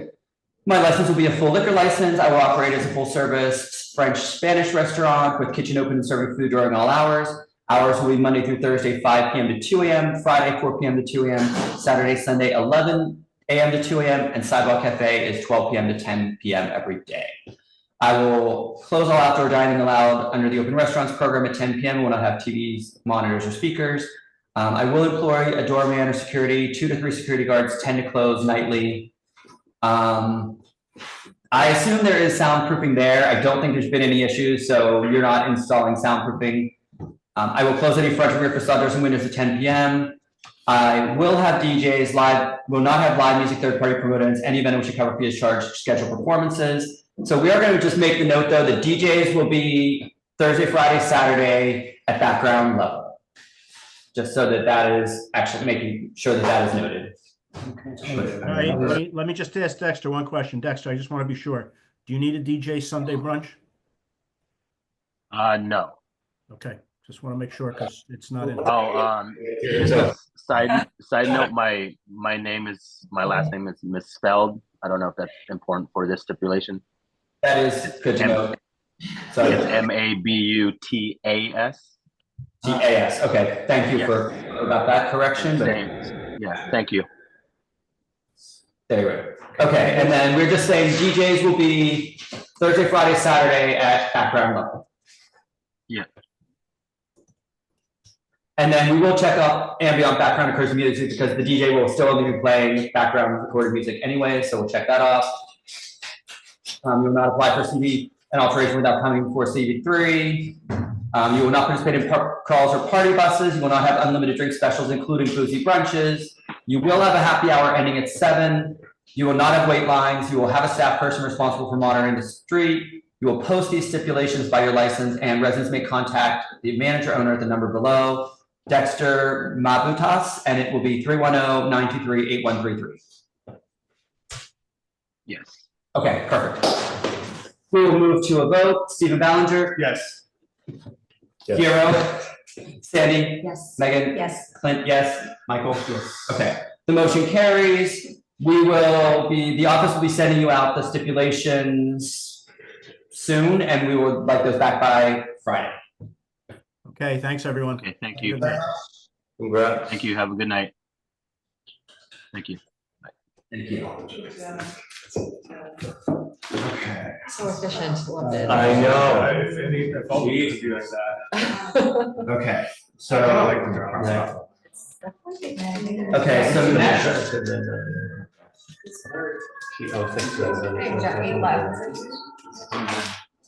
next we are gonna go to item number 6, which is Gosh NY LLC at 32 Mulberry Street. I'm okay.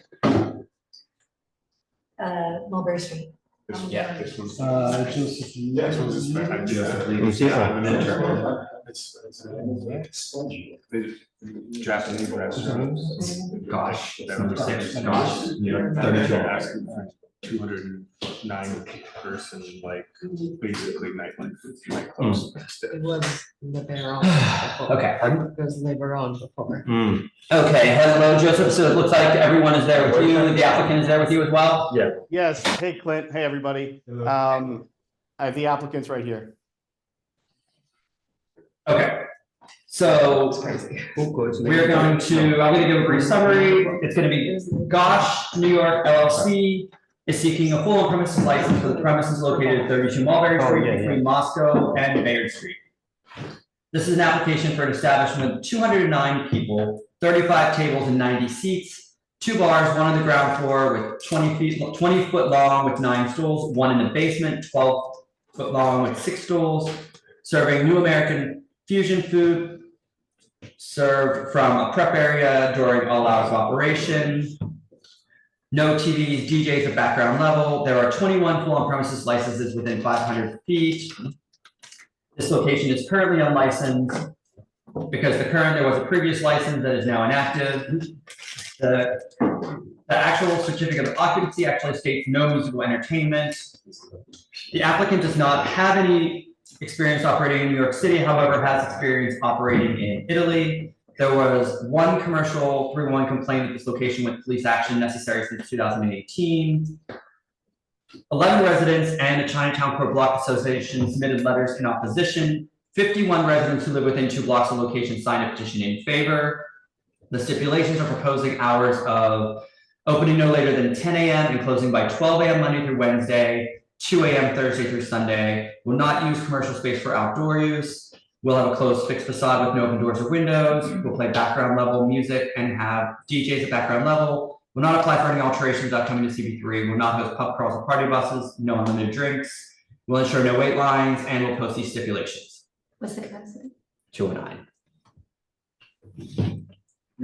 Okay, so with that summary, is there anything you would like to add or correct? Yeah, I'd like to make one point of clarification, and I'd like my clients to address the board, just to introduce themselves, tell you a little bit about the concept and who they are. The only point of clarification worth making here is that the license is actually in safekeeping, and this is going to be a sale of assets. Okay, thank you for that. Thank you. I'm Jacob Hyman. This is Alex Vardavarian. We are the principals in this business. Gosh is a bar and restaurant that will serve food and alcohol on both floors of the location in question. For the last 8 years, we've operated a bar in Florence, Italy, in a very densely populated residential neighborhood where we've operated successfully, respectfully, and with courtesy and without any problems.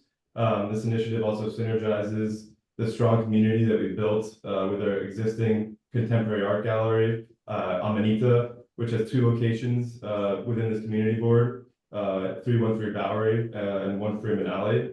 I've lived in the neighborhood for 15 years and have a deep care and love for this place. Alex lives actually right next door to 32 Mulberry, the location in question, and he feels the same. And we greatly appreciate the consideration and time, and we're very enthusiastic about making a positive and meaningful contribution to this neighborhood. So thank you. Thank you. So as I had mentioned, sale of assets, on-premise license, the stipulations being requested here are in line with the stipulations that exist. We understand, not through personal knowledge, but just from talking to people in the neighborhood, that there are issues with the former operator here, and we're looking to run a lot tighter of a ship, which hopefully you can see from the concept. Background music only, same concept, both floors. We're not talking about two different entities and we're trying to slide one in and have it be something it's not. That's not what's happening here. Same name, 2 levels, background music. Soundproofing exists, and they're going to add additional soundproofing as well, just to make sure the space maintains the intimate character that they're hoping to build here. And as you've heard, they have other businesses in this neighborhood, and they've actually operated this concept successfully at a different location that also is in sort of a similarly situated block, just in a different country. There was only one. Any complaints? Other than we got 11. I don't think, Susan, you haven't had any major complaints about this, but it hasn't been open for a little while, so. 32 Mulberry. 32 Mulberry. No, but generally, I'm gonna say generally in that area, I don't get, it's not that people don't complain so much to community work. Right. So I would go by 311s. There was only one. Other than that, sometimes the community. But was or- non-con corrected though? What was the business previously? It was It was an omakase restaurant on the ground floor, and then they kind of opened this little nightclub, it seemed, downstairs, which is very much what we're going to be doing. But before that, it was a massive club called Labor Owned. Yes, it was. Yeah, so I think in the past It was- we had complaints. It was, yes, it was like there. How long ago was that? Yeah, I think there was Well, only there one, was, only one took action. I don't know, maybe like 7 I think years it was ago. really- Oh, yes. Before me too. Yeah, I mean, that, it was awful down there at that point, but. Only one took action. Sorry, can I ask it? Your method of operation is gonna be the same, food on the upstairs, kind of clubby vibe downstairs? No, it's gonna be food and drink upstairs and downstairs. It's gonna be a menu, it's food on both levels. It's not restaurant upstairs, club downstairs. It's just a real change in terms of seating. It's still gonna have a menu serving food, still gonna be drinks, just a different style seating downstairs. Just additional space. Okay, so we do have, I see, at least I know there's at least one person who's raised their hand to speak for this. We're gonna move to the public just to hear from any issues from the neighbors. So we're gonna go ahead and promote Jan Lee. Hi, guys, can you hear me? We can hear you, go ahead, Jan. Hi, thank you. Jan Lee from the Chinatown Core Block Association, regarding 32 Mulberry Street. And you're right, this is the site of the famous LeBaron Club. We recently conducted a 1.5-hour walkthrough with this 3-level space with the owners and 12 local residents. We have serious concerns. The information that was provided during the tour varied a lot from what was submitted to your application documents. And for that reason, we wanted to bring these things to light to you. They also submitted to us a business prospectus, which yet again has a different viewpoint and different method of operations. These walkthroughs help to assess the applicant's intentions and business plans, but in this case, the discrepancies revealed an alarming, such an alarming case that we feel that we need to present this to you. It's clear that this is not a mere transfer of ownership, as stated by their lawyer. There's no continuing shareholders. This is a different method of operations, as was expressed by the owners themselves. Our communities always warmly welcome such diverse businesses as we did with Juku, but they have to adhere to the stipulations that were agreed to by this board in 2017 for this very space. And for context, this committee, along with residents and our block association, carefully deliberated on what would be acceptable for this specific area and this specific space. The stipulations which you would review in your package that we sent to you were designed to ensure a harmonious integration into the community. These steps must be carried over to the present day. There's no reason to change them now. However, the applicant's own prospectus paints a very different picture, proposing to transform the space into, quote, endless dancing and, quote, constant imbibing and, quote, when the lights go down, the music goes way up, which might be why they want to keep telling us about the added soundproofing that they're going to put in. And remember that Ken Cohen, the previous owner, had bragged about the state-of-the-art soundproofing that he already put in with the sound engineer. These plans indicate a major difference in how they intend to operate this place, including the use of a bouncer, which was described to us, licensed security, These plans indicate much more of a nightclub-like atmosphere downstairs. The stark contrast of a community-friendly restaurant, which is what was in that space and what we would accept, and what was envisioned by the stipulations from Community Board 3 in the first place. We're recommending that this board deny completely, and the applicant has the option to renew for a new license, which would be subject to the 500-foot rule. Since this transfer has no one from the previous organization transferring over, it was just a purchase of assets. This is in violation of the state's own liquor authority. If they're willing to adhere to the stipulations that were done in 2017, operating as a venue as a restaurant on 3 floors, no dancing, no live music, and limiting the occupancy to 104, which was stipulated in the 2017 stipulations, then the committee and our community could consider under these terms. But what's being presented to you is 3 different things. The information to the community board, the information to their investors, which they shared with us, and the information which they shared with 12 residents on an hour-and-a-half tour. So, by the way, Florence, Italy is not Chinatown, New York. You know, there's an entire difference. So I don't even qualify that as experience. We're looking at inexperienced owners, first time with a license, operating with people up to over 100 people every night. So I strongly consider a denial for this license. And thank you so much for your time. Thank you, Jan. Next we have Court. Hi, can you hear me? Yes, we can. Okay, let me just, I guess I don't need to turn my camera on. Okay, so my name is Cora Hazelar, and I have 3 quick points. I have lived next door to 32 Mulberry for over 20 years, and it's clear I know way more about the space than the applicants do. On their prospectus and in the walkthrough, they claim that because they are going to put the DJs in the basement, that's what they told us, there will be no sound leakage. In fact, the basement is the worst place because it shares a common wall with our building through which the bass will reverberate, and the air shaft only amplifies the problem. They claim issues with crowds will be solved by shooing them away from the entrance, but residents know that customers will be unable to resist heading around the corner to Moscow Street to pee and make a racket. They claim traffic problems will be solved by asking customers to meet their cars and Ubers a block away and asking them to wait inside the club, which are contradictory strategies.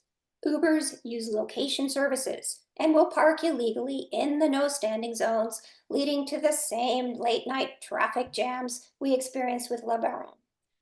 Point number 2, why should we trust them? Their petition reveals a willingness to deceive.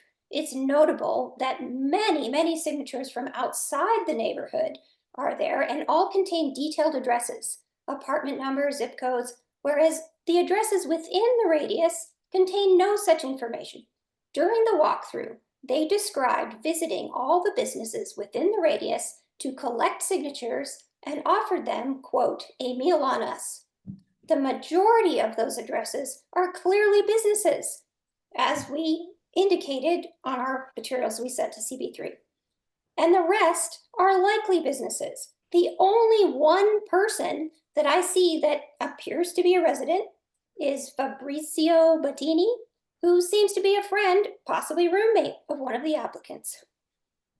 I suspect that sooner or later, someone is going to trot out the idea that the space is grandfathered. This is wishful thinking at this point. The license was actually relinquished on October 16th, and Juku has been closed for almost a year, during which time that license was not shelved in accordance with SLA law. Thank you very much for your time. Okay, thank you, Court. Is there anyone else here to speak to this item? Okay, we're gonna go back to the applicants for their chance to discuss what they just heard. Hi. Can you guys hear me? Yes, I can. Please go ahead. Okay, so I'll address a couple of the points that were made. We are absolutely looking to adhere to the STIPs that existed previously. The only exception to that is there is no exception to that actually. We're doing all these things. The hours are the same, closed facade, no outdoor seating, background music only, no live music, extensive soundproofing. We're agreeing to all of those stipulations.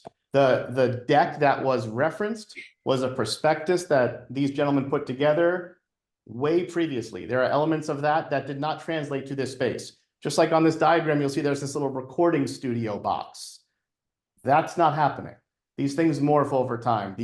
What you're hearing tonight about the method of operation is what they are actually going to be doing. We're adhering to these stipulations. It's background music only. While the DJ will, yes, be downstairs, again, this is background music. There's no bass, there's no reverberation, and it's background music and additional soundproofing will be done. So the no leakage of sound is very much a reality. As far as the procedural aspect of this, with this being a transfer, there's no requirement for any of the old owners to stay on for there to be a transfer. That's a corporate change, and if that were the case, we wouldn't be here. A transfer is very much a brand new license application, but there's an asset purchase agreement, so we are allowed to get a temporary permit in the process while we wait.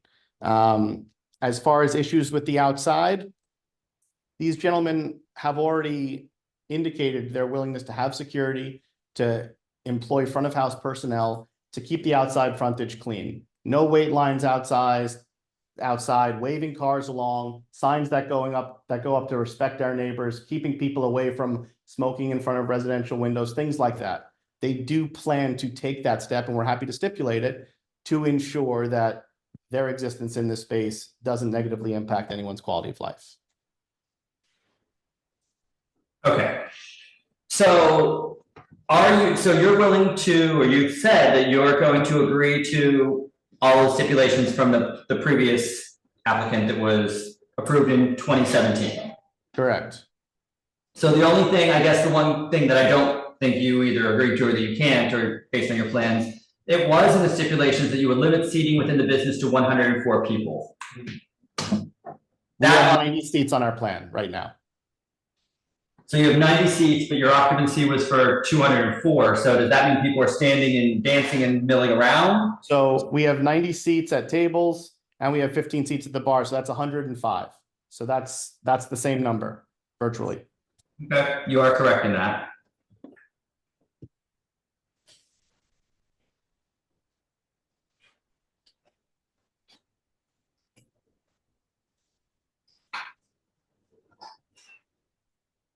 Does anyone on the committee have any other questions? What were they saying about the Juku's license being shelved improperly with that SLA? Well, Core said that it was shelved improperly, but Joseph, you said that the license has been in safekeeping, correct? That's what I hear, and that's the impression we're operating under, and we're negotiating an asset purchase agreement. That's a big part of.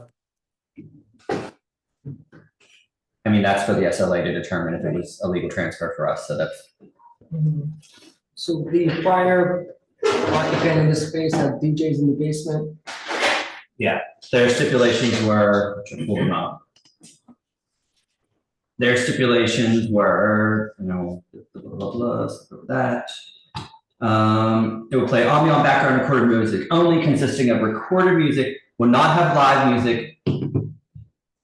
Wait a second, I thought I did say. It says will not have live music, DJs, promoted events, scheduled performances, or any event in which a cover fee is charged.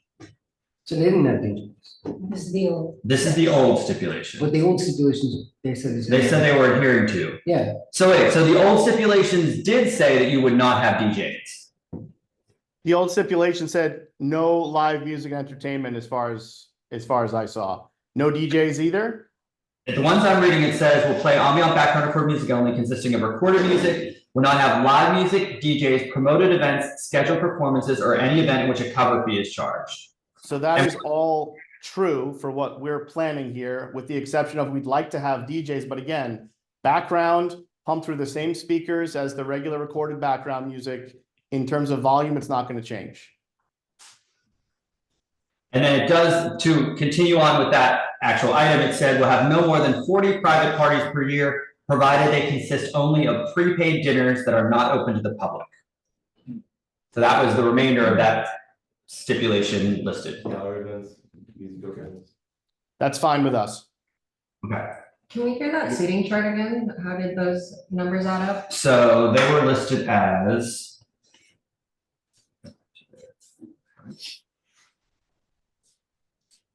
They had total occupancy of 209 people with 35 tables, 90 seats, with 2 bars, 1 on the ground floor, 20 feet with 9 stools, 1 in the basement, 12 feet with 6 stools. So all, That's 105. so the occupancy is 2. Right, so they're going under occupancy, and Yeah. then are you guys doing dancing? No dancing. No, and that was one of the other stipulations, was that you would not apply for a, which, never mind, you don't need cabaret licenses anymore, so that's a holdover from 2017. So, but they're saying they are not having dancing. So the only thing it seems like that is slightly different from the previous is that you're asking, you would like to have DJs in the lower level at background level only. Correct. And you would agree to our standard stipulation, which you've heard before, that the sound, you would ensure soundproofing you would install soundproofing to ensure the sound is not audible in the neighboring apartments? Correct. Or the funeral parlor next door. Or the funeral parlor next door? What's that? Stipulated and converted. It's also in the lease with the landlord that we would install additional soundproofing to ensure of that. Okay.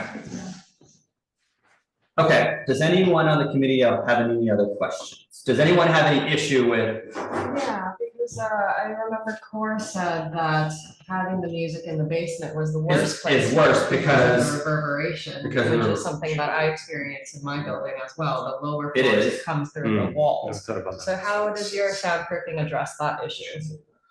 So, I mean, while I'm not a sound engineer, I can certainly say that with background music and with not having the bass that you would find with the traditional speakers that a DJ would use, that should solve a lot of the vibration problems. I know there's ways to mount the speakers away from the wall, and you can insulate them to avoid the vibration problems as well. How exactly it's going to play out here, again, I don't have the right skill set for that, but maybe you guys do. So these have been measures very much discussed and stipulated with our landlord, who is very wary, in terms of the previous tenants that have been there, and so we take this very seriously, as we do, of course, with the community as well. And so stipulated in our lease are sound consultations with licensed professional sound engineers to, one, have a standard restaurant speaker system, but more importantly with that, to have the noise proofing constraints, as well as modifications to the placement of again, standard restaurant sound systems that'll ensure no sound leakage, no problem, no bass, and no issue with the immediate and extended area. Have you been working with or contacted a sound engineer at this point? Yes, and we are in the process of scheduling a sound test with our landlord in the space. What sound engineer are you working with? John Klett is the name. I'm happy to send that over in terms of contact and information. But you are willing to stipulate that the sound that soundproofing would be installed to ensure no sound is audible, and in this case, because it is, I know, an older building, we could also say, or vibrations from the bass.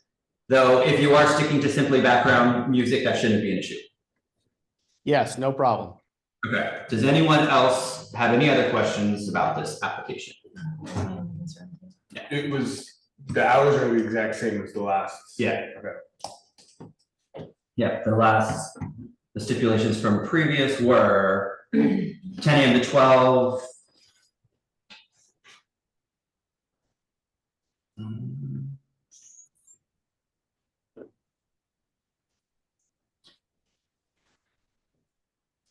What were your stipulations or your hours you're proposing, Joseph?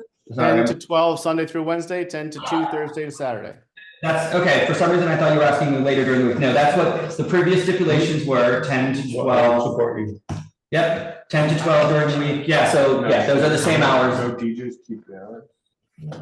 Stephen, those are the same hours as, to answer your question, the same hours that they're proposing is what the previous application was approved for. Okay, I guess I would make a motion to approve this application with as presented, with the exception of, we would add DJs in the lower level only, and then we would also include, for the soundproofing section, it would install soundproofing, because this was not included in the original, previous, not original, but they would install soundproofing to ensure sound and vibrations are not audible or felt in the neighboring buildings. I think so. Is that sufficient for everyone? And the hours are 2 AM daily? No, 12 AM during the week and 2 AM, 12 AM Sundays through Wednesdays, 2 AM Thursday through Saturday. I see, okay. Okay. We're gonna go ahead and throw the stipulations up on the screen, Joseph, for you, so we'll go through them just so that you see what we are going to be voting on. Yeah. I mean, yes. Okay, so I, Alexander, and it's Vardavian, as a qualified representative of Gosh NYLC, located at 32 Mulberry Street, would be requesting a full liquor license, will operate a bar tavern with less than a full service kitchen, serving food all hours. Hours of operation will be Sunday through Wednesday,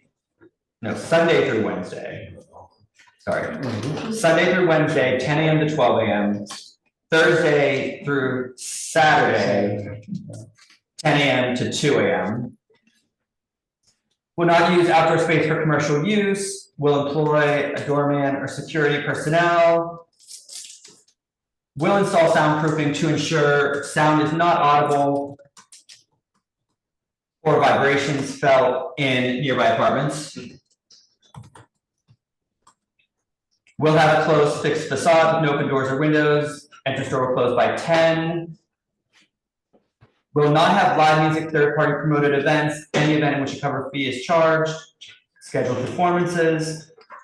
And the DJs, and then it will say no more than 20 private parties per year. DJs will be in the lower level only at background level.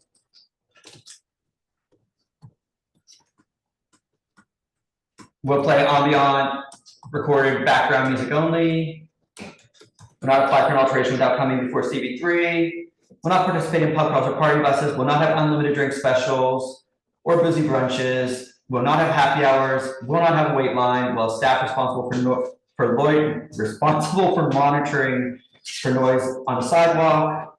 Will post these stipulations by the license, and residents may contact the owner at the number below, and it's Alexander Vartavian, and your name correctly again, thank you. Was it? It's Vartavian. All right, let's just make a correction to the name. Yes, which one, you want to tell them how to spell it? Yeah, it's VARTI instead of VRTA. I. Yes, sir. VARTI. VARTIV. Yes. ARIAN. So all together. Yeah. So Victor, Alexander, Robert, Tommy, Island, Victor, Arnold, Ronald. Your turn. I'm sorry, guys. AR. Let's hold on. VARIN. ARIAN. Okay.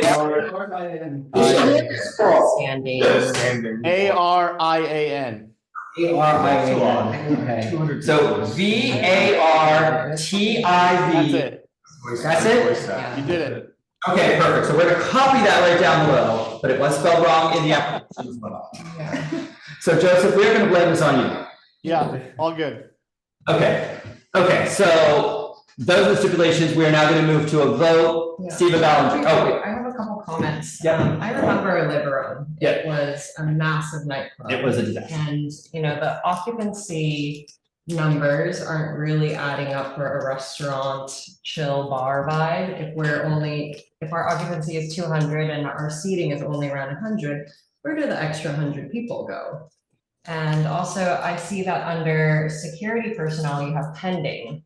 So those kind of give me red flags for a nightclub. And I also remember when this venue was Juku, excellent omakase, wonderful sushi, but they could not make it as a restaurant because this venue is split Right. upon 3 levels. It is a nightclub. It is built that way.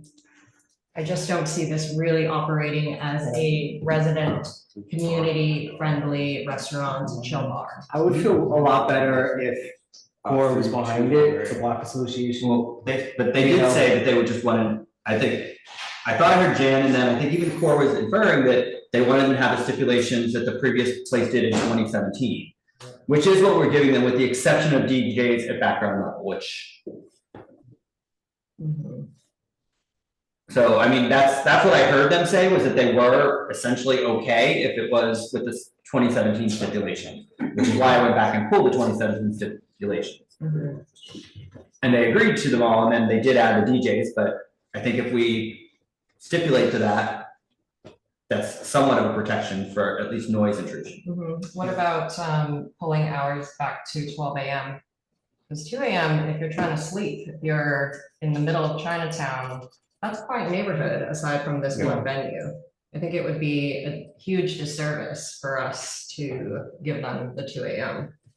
Because you got the park, I mean, that's a quiet block, I live near there. There's You a got the funeral funeral. parlor, there's funerals every day, there's services going on all the time over there.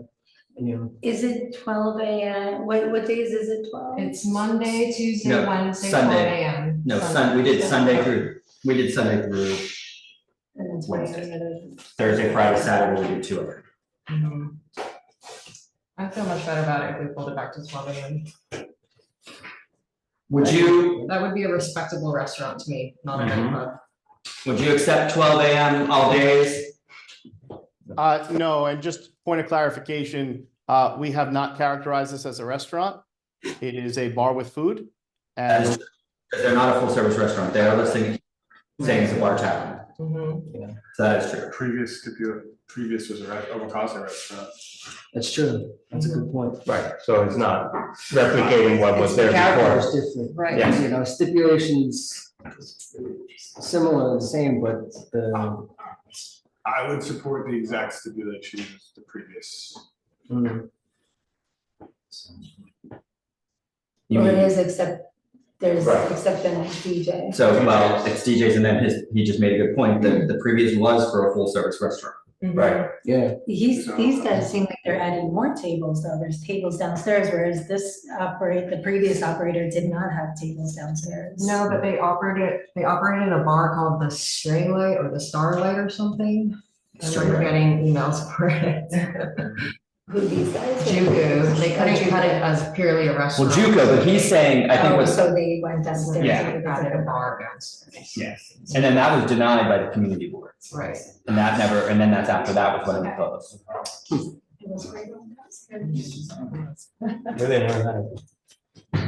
Okay, so where are we at? We're going back to, I would support this if we could pull that hours back to 12 a.m. would you give them 12 during the week and 1 on the weekends? Okay. And how does anyone else feel about that? I agree with Sandy.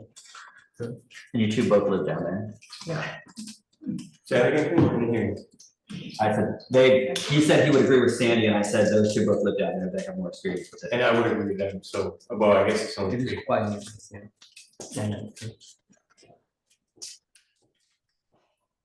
It's on swing state.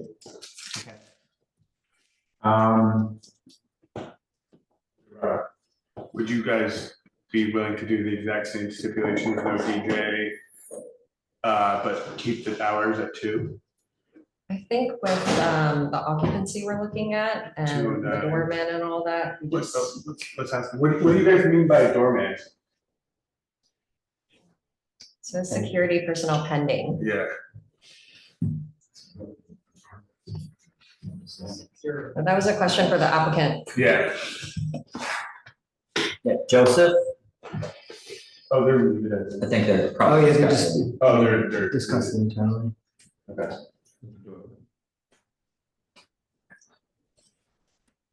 What were you thinking in regards, the question was, Joseph, what are you referring to as a doorman or security? we're going to have both security and front of house personnel all nights. When we originally typed this up, we weren't sure exactly what the schedule was going to be, who we were using, things like that, how it's going to be staffed. But we can say confidently now that that door will be manned by security personnel and or front of house personnel on all nights. So that tells me large crowds. crowd control. It's between what, Mulberry, between what, what? Between Mulberry, right in front of that park, you know, where There they to used to. There's a casino. Yeah, it's a really quiet walk in Chinatown. It is, it's that stretch that's right, it's like one of the It's lowest. right before the courthouse. I just went through this whole soundproofing thing. Vibrational noise is the hardest thing to I address, bet. especially. I had an in issue with my place, it's like in Dallas, Yeah. You can dampen it, but you can never really get rid of it unless you build a box. But if they truly are keeping it back, there shouldn't be much. Yeah, That's Yeah, we had to create. And even if they kept it I back walk by level there with that for work occupancy, every day. I walk. it would be a nightmare for the neighbors. I hear Yeah, I feel better if the block association was behind it and they did the sound engineer studies, like we had the applicants come before us. Yes, with And sound. with all that, with all this already, you know? But what we did have, and we can ask them again, I'm sure they're still on, but Dr. Block Association did say they were comfortable with the stipulations from 2017. Then I think we should just vote on that. I think, Can we hear from the, block? Jan, yeah, we're gonna actually bring you back for a second. I can hear you, Clint. You know, the whole thing about the DJs in the basement was a part of the stipulation based on the fact that the community board and the community really felt that the only way we could tolerate late night is if we did not have that style of entertainment. And I think that they're pushing hard on this, which is an indicator that they want to create something very loud and with lots of people. And I think that your board is correct in assuming that this is just going to grow to something larger if you give them the ability to have a DJ in the basement.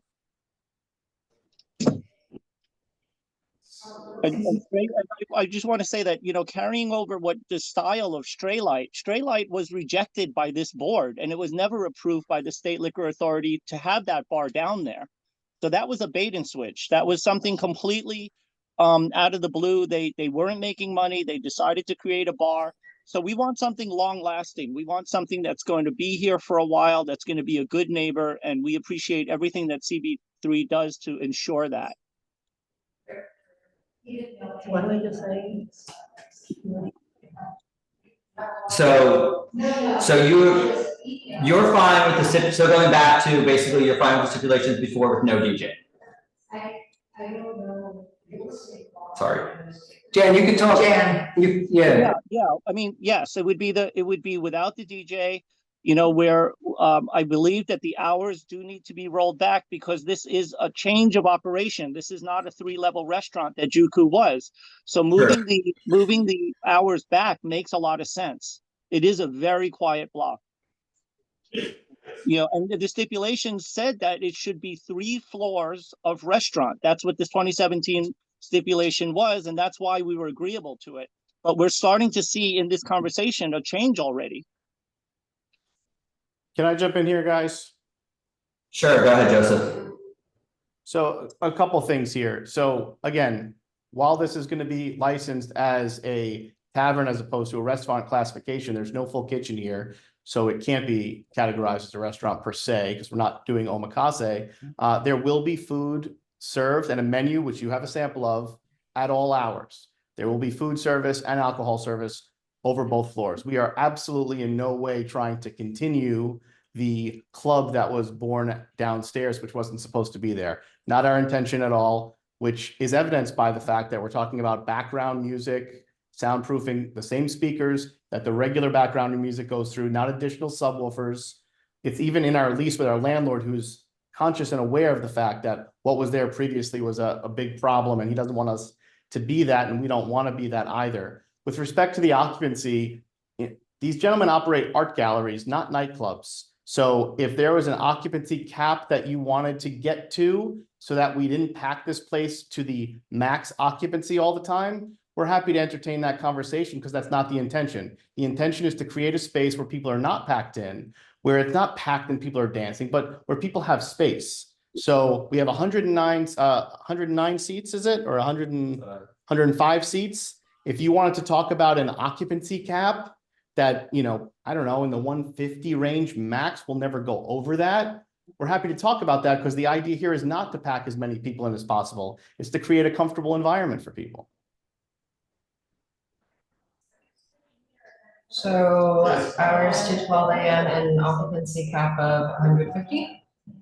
No, the 2 AM on the weekends is important to us. It's a sale of assets that really is, this is a significant part of what it's worth to us. Because we didn't want to go and try to find a space that hadn't been licensed before, as you guys mentioned earlier tonight, and we know this. Communities downtown look for spaces that had been operated. They'd like people to put licenses back in there as opposed to getting brand new spaces to put a license in for the first time. Give them what they had previously. I think we give them what they had previously, because that will, yeah, approve this as the old. They would, yes, they would. So would you be willing to do?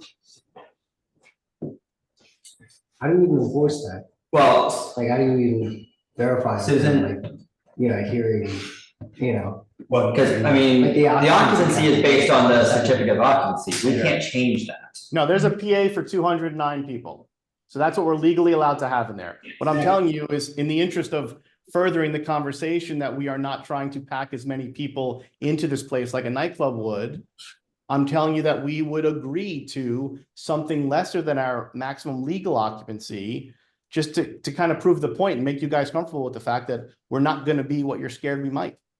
Yeah, so I don't really think that we can put that in a stipulation. I don't think it's enforceable to put an occupancy cap, Susan. If they have a PA for 209 people, we can't stipulate that they can only have 150, can we? And then what happens with the business is not doing well, and then they're like, well, you know, let's pack this place. So we've never done it. I Is Joseph saying that we can do that? He's saying they would do it, but I don't know, Joseph, is that even really legal for us to do? Can we do that? I don't know necessarily whether it's enforceable, but I'm offering it. You guys aren't trying to saddle me with it. I'm offering it because I'm trying to prove a point. So here's what I would have a better suggestion that might make this more palatable. We'll give you the 2 AM on the weekends. We don't care. We're not going to try to do that occupancy thing, but would you give up the DJs and have the same stipulations as the last applicant? With the exception of the full service restaurant, because we understand they could do it because they were omakase, because there's not a full kitchen. You can't necessarily do anything else without a full kitchen. So we understand that. Yeah, I mean, we're in a situation where these guys curate things. They run art galleries. They're trying to curate the space, and to do that, they need someone who's manipulating the music. We're happy to keep it background. We're happy to put all the guardrails in the world up to make sure that it can't go above a certain level. But is this a staff person curating a playlist? Or are you bringing in an outside DJ that you're essentially? If you're asking if like we're getting world famous DJs to come and they're a draw here, the answer is no. They're going to have a regular person come in and curate the music for the evening, and needs to be able to switch it to like make sure the vibe stays right. I don't know how else to explain it. And just sorry, to add to the stipulations in the lease, in addition to soundproofing, there's a decibel stipulation, again, to be arrived at with our sound consultants, to which the decibel volume cannot exceed a certain number in any portion of the entire location, any floor level, including, importantly, the basement here. This is purely for, as we were saying, curation of sound and music, and nothing beyond that in the form of performance or spectacle for our audience. It's a sound level in which the tables that are downstairs will continue to be used by patrons and able to speak at a reasonable speaking volume. It is not a draw or an attraction. So it's working with a DJ, but it's not a promoted event. It's not, a big non-DJ. And you are, the one thing that wasn't listed, are you willing to stipulate to no dancing then? No dancing. We already said no dancing. Okay, which I don't think that was actually in the original stipulations, to be honest. Who I think we controls talked about it earlier tonight. the manager? Who controls the sound, the DJ or the manager? We do. So that will all be worked with the licensed or professional sound engineer to ensure that the sound is not audible outside the space or vibrations in any adjacent apartments or any nearby apartments. Correct. Stipulated in our license, again, also organized and mediated with the other tenants in the space, to which we'll have the sound test, so that there's a very understood protocol for how sound is to be mediated here. And again, we understand the previous use here and how this was a problem, and we are very keen and enthusiastic and honest in addressing this. Okay.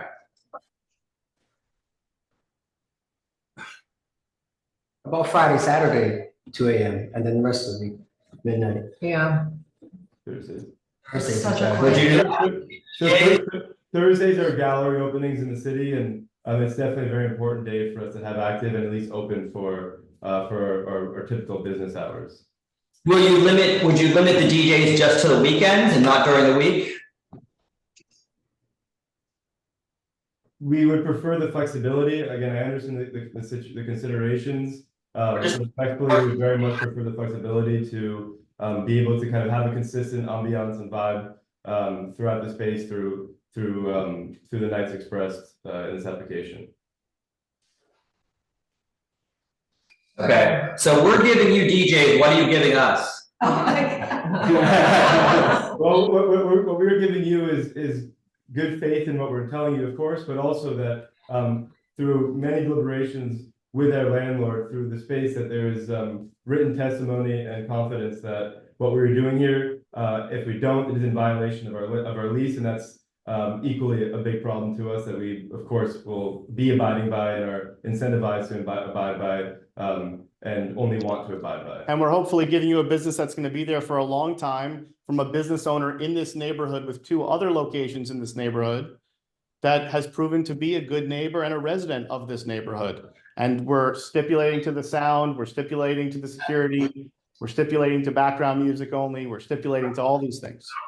And sorry, as an added measure here as well, we do recognize, again, us being a member of this neighborhood and not just being a quiet one, but also an active one. And so we have devised ways in which Gosh can contribute positively to the neighborhood in an active endeavor entitled Gosh is Good, which was a platform that we used in Florence, for example, and engaging with our neighborhood and giving back to the community, so to speak. And so this is actually a way that we've chalked up points that Gosh is Good can engage with. We'd be very curious to hear from the TCC and from the core as to how we can do so more effectively. Things like park cleanup or using your space outside of business hours or during business hours or.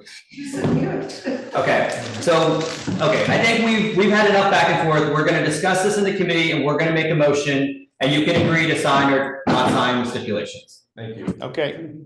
Okay, so what do we think here? Existing steps. I mean, the existing steps Don't have a DJ. don't have a DJ. Yeah. Yeah. I think honestly, I think the biggest issue is the DJ because It is. that's the sound reverberation from the. It's a combination of the DJ and the doorman. Yeah. I mean, that definitely changes it and turns it into much more of a club, even though they're saying the DJ is gonna be at background level. DJs like the. It was. I have DJs, I know, it's like DJs are constantly fighting with the management, they wanna play it loud, the management's gotta turn it down. It's, they're not taking over an existing club or a nightlife and bar.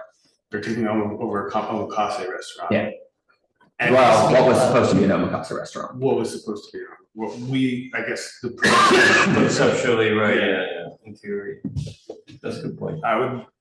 I would support existing steps. Okay, so we'll give them the existing steps with the 2 a.m. Thursday through Saturday.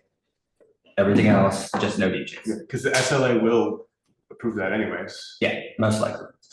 Yeah. That's a good point. Yeah. Okay. So can you pull the steps back up, Michael? Yeah. We're gonna change the stipulations to say.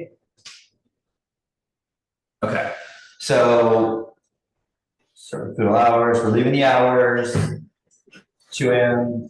Thursday through Saturday, that's fine.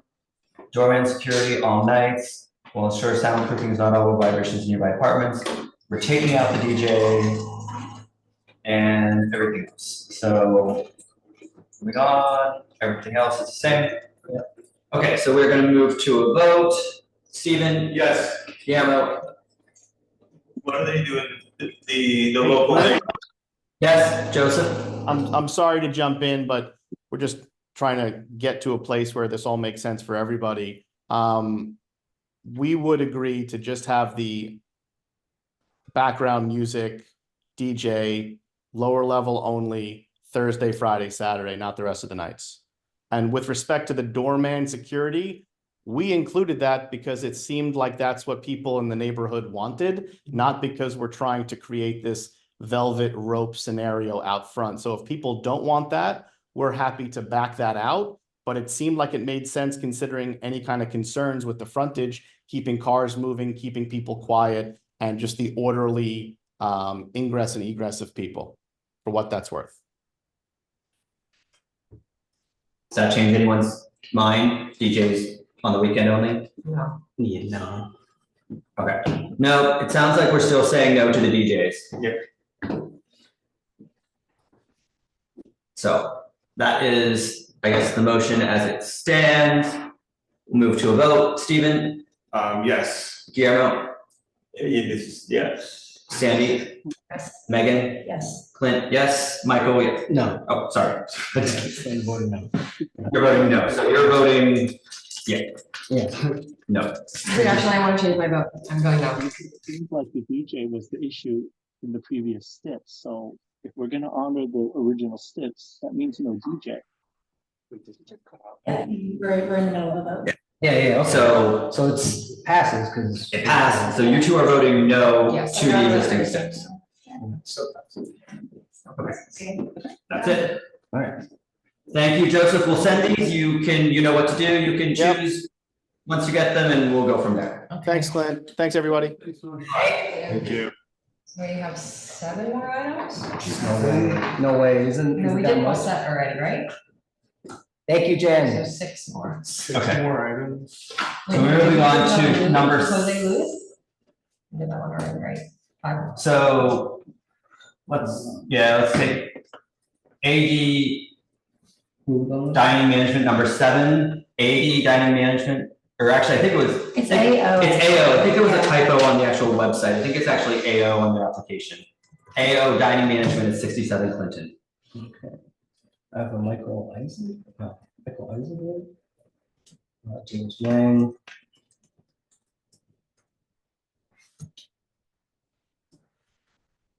Promoted 3 people, so just give it a second. Number 7.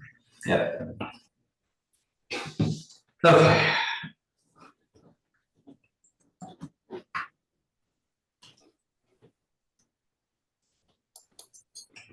Yes, yeah. Okay, perfect. I'm gonna give a quick summary. So this is AO Dining Management is seeking a full on-premises liquor license located at 67 Clinton Street between Rivington and Stanton. This is an application for 74 people, 10 tables, 27 seats, with 1 stand-up bar, no seats listed, a full kitchen serving food during all hours of operation with ambient background recorded music only. There are 31 full on-premises licenses within 500 feet. Wasn't sure.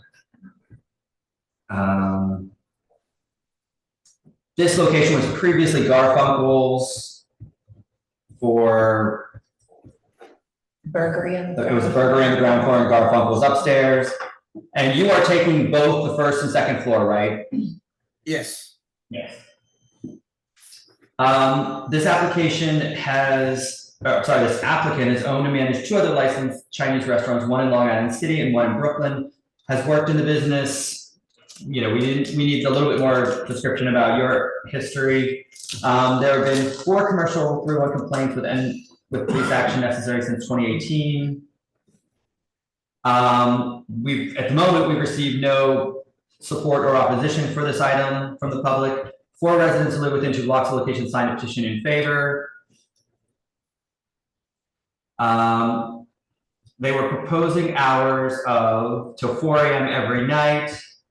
They will not use outdoor space for commercial use. Will close the front and rear facade doors and windows at 10 p.m.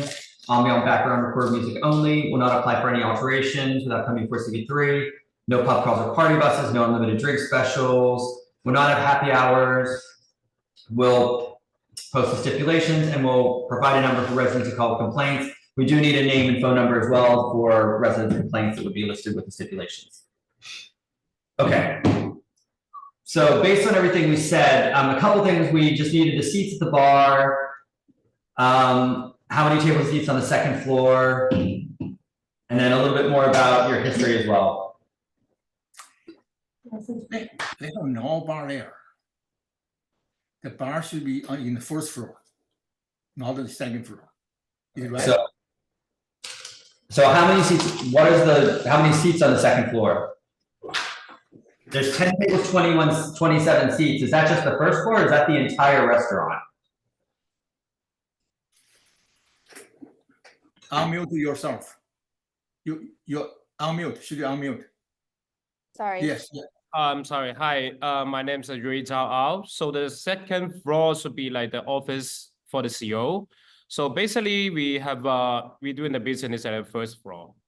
So you're not using the second floor for customers or for dining or anything. It's going to be your offices basically. Yes. Okay. How many seats at the bar on the ground floor? Ground floor. 8 seats. 8. So 8 seats on the ground floor. Okay. Okay, so that answers a lot of questions that you're not using the second floor for customers at all. Okay. So it won't be licensed.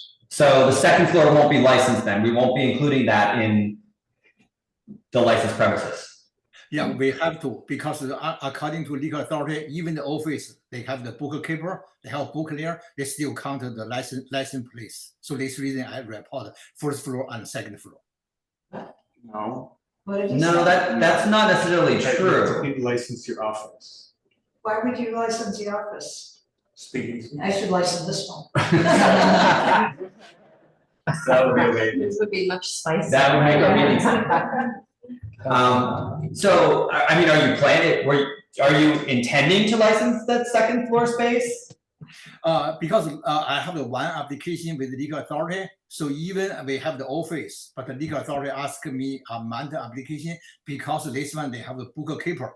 The reason because they have the order the alcohol, they have the bookkeeper at the office. So the legal authority asked me amend to the license place. So this is the reason I put on first floor and second floor. If you say no, that's fine, because in future we have to discuss with the legal authority. Well, we're going to say no to the second floor being licensed, because if it's just your office and you don't intend to use it, we're going to specify that the second floor will not be licensed. And there's no store. That's fine. So for me, that's fine. And you're not storing liquor up there, correct? Yes, no liquor there. Yes, you are storing liquor there, or yes, there is no liquor there? Answer, no liquor there, right? No liquor storage. Yes, doesn't liquor have to be stored in a, doesn't the place where you're storing have to be licensed? No, it doesn't, because all the restaurants and bars store in the basement, and the basement's not licensed. Okay, so that's fine, it doesn't matter. So we're gonna just specify that. So that answers that part of the question. Can you just tell us a little bit more about your experience? I know it said, you mentioned that you had 2 other locations, 2 other Chinese restaurants, one in Long Island City, one in Brooklyn. But were you the license holder at those locations? The both place, they have the full liquor. Yeah, you can answer, yes. Yeah, both space have a full liquor license. So yeah, we have experience with like running the business. Are you the owners or the managers? I am the restaurant owner. Okay. And what were the hours at those locations? All the location they open until 11:30 because of request to open until 11:30. But so for the Seven Quinton is a different area. We try to open later. Yeah. So I understand that, but if you're proposing a Chinese restaurant and you're asking for 4 a.m. hours, I feel like that's a little late. I mean, Clinton Street, yes, we have bars, of course, but for a restaurant, those aren't really restaurant hours. So at the night time, we will try to do the tapas and also easy small menu with a bar menu. So actually our team is like, we have a like cocktail lab in the office. So we have like experience to run the late night business. So you want to change from a standard full restaurant to a bar with a bar menu late night? Yes, like tapas, small menu with like small food menu with a bar. So yeah, we try doing that. Okay. My issue with this is that they didn't post the notice. Oh, They- what was their, what was their Like petitions? What did they say? Let's say. yeah, so that was. They say, There's no notice on the oh, building. their hours of operation on their notice, on their petitions say 11 a.m. to 11 p.m. and 11 on weekdays and 11 a.m. to 12 a.m. Friday and Saturday. I saw that, but there's, the one with signatures has. Oh, 4 a.m. Oh, Yeah. is it? Okay, Oh. but I'm saying the thing that says, hey, we're Yeah. going up in front of the community board wasn't, It wasn't there's, posted. I don't, maybe they did post it, but you There's did no not picture. include it in the application. You take a picture of the thing that's on So your. they Yeah, the never newspaper was supposed gave to us put it up. proof of posting. Yes, no, and proof. That's of your posting. block, so that you would know they didn't post Posting, it, I right? mean, I didn't notice one way or the other, but. So they've never posted on their blog. Did you post on your storefront? And James has been coming here enough years that he knows that. Yeah, usually. James, did the applicants put the notice in They this? put a notice, I believe, I have the photo forward to Mr. Chen. I didn't understand that. You Can you forwarded say it to again? me? Or you're forwarding it to me now? I do, I think.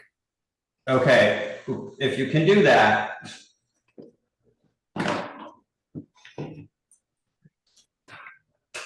Why didn't you send it to the office?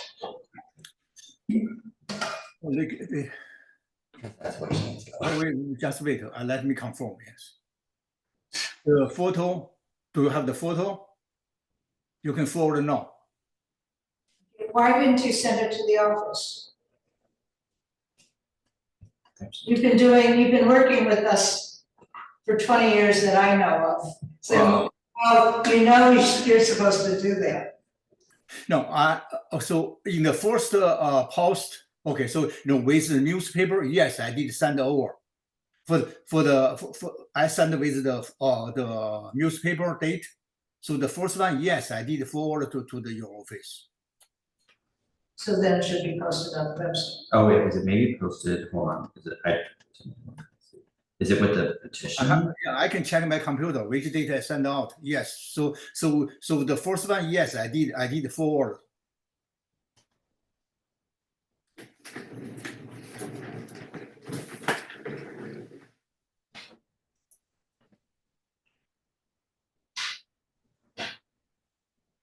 I don't see it posted. It's not on the website. It's not. It's not in the package that we received. It's not in the package. Can you forward It's it not now? separate. Can you forward it now? Well, let me check. Yes, yeah. I'm only saying it because this location was so noisy. It was. Like really music blasting out of it. And I know these guys seem different and they seem like they're gonna be doing a Chinese restaurant. But I think I would really need to see that there's like, they're serious about closing the facade completely at 10 p.m. And that the community knew about it because I think they would really like I think the residents in the area, like there was 4 311 complaints from 2018. Okay, so I just found out. So the quotation, yes, I put on the until 4 a.m. I have the copy for the quotation. Yes, I'm not yeah. The quotation is for 4 a.m., not for 11 to 12. No, I just have the record here. It's actually gonna be a bar at night. Yes. 10 a.m. to 2 a.m. Sunday to Thursday, Friday and Saturday 10 to 4. That's not what he. Yes. So was that posted? I have this record, yes, yeah. So we need the picture with the newspaper. So, Picture I cannot find it now. okay, if you can please quickly find that and send it to us. Okay, so back to committee. I mean, so now it sounds like it's a Chinese restaurant until a certain hour, and then late night it's going to be a bar with a bar menu. Does that change how anyone feels about it? What were the previous steps? Do you remember? It wasn't 4 AM? Is this a 4 AM bar? I think They were open till 4 I think they were licensed till 4 AM. Yeah. Yeah. And okay, by the way, yeah, they only have 2 days. They're looking for the 4 AM, not for the whole operating. They are only looking for Friday and Saturday. Can we stipulate? Because I think there is a need for late night food options. Like the South is not open anymore. That has been a staple. Can we stipulate alcohol stopping at 1 o'clock? It's almost you can do that, but it's impossible to enforce. Impossible to enforce. How do you enforce that? Yeah, would you call the police at like 1:30 and then they come in at 2? Who's gonna, they have their license up. You think the police? Yeah, so the They're not last. gonna know this. No, you know what the couple do. They're supposed to be, but anyways, the previous place was 12 PM to 4 AM all days. God, it was a But bar. Megan's also saying. Yeah, I mean, my point is, and I'm okay with a bar till 4 o'clock in the morning. My issue was that it was so noisy, like unnecessarily so, like the accordion door is wide open and like really loud rap music After coming 10? out. Yes. Way after, Yeah. like I've been by there. 1 I don't, AM, 2 when I AM. say 4 AM, I don't know. So about that. to me, my point is, if they didn't let the neighbors know that this meeting is Right, happening, right. that's kind of a disservice to Then let's push them to the neighbors, because Well, there was 4311 So, complaints up to 2018, but 2018. Did anyone find a picture of the posting? No, right now I cannot find it, yeah. Because that's what our concern is, because it was a problem in the past. If the neighbors weren't aware that this was going to be a 4 AM issue, then that's part of the problem. That's why we require the posting, so that the neighbors are aware. Were there petitions from that building? Yeah, the partition, yes, yeah, you can see the partition. The time is pretty clear.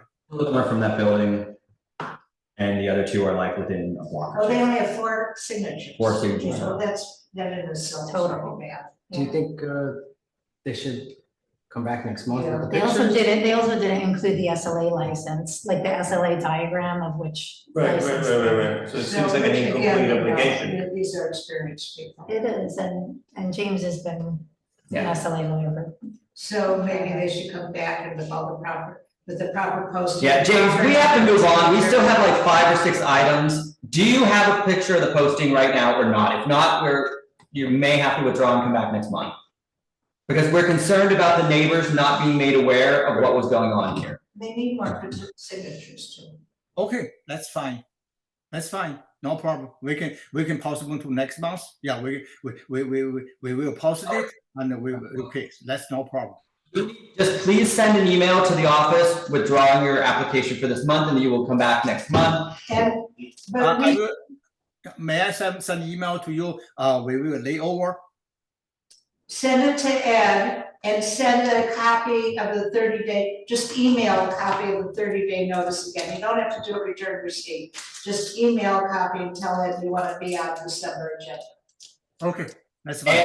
And just make sure that you do have it posted with the hours. I think, it sounds like we were okay with the hours of Friday and Saturday at 4 AM, and the rest of the hours were reduced because you're actually reducing it from what the prior applicant had. So I think the main issue was the posting and making sure, and you only have 4 signatures. If you can try a little bit harder to get a little more support from neighbors nearby, that I think would make a difference for us. Okay, yeah. And when I send to you, I need the amendment for the community board notice. We will, when we receive it, we will post right away, and I will send a photo to Mrs. Chen. Okay, thank you. Okay. Thank you. Thank you. We will see you next month. Have a good night. Okay, bye.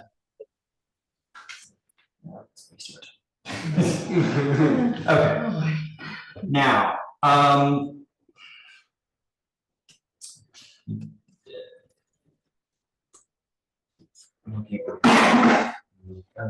yeah, let's go. I mean, we're just going in order. So number 9 is Yee's Apothecary, 119 Orchard Street.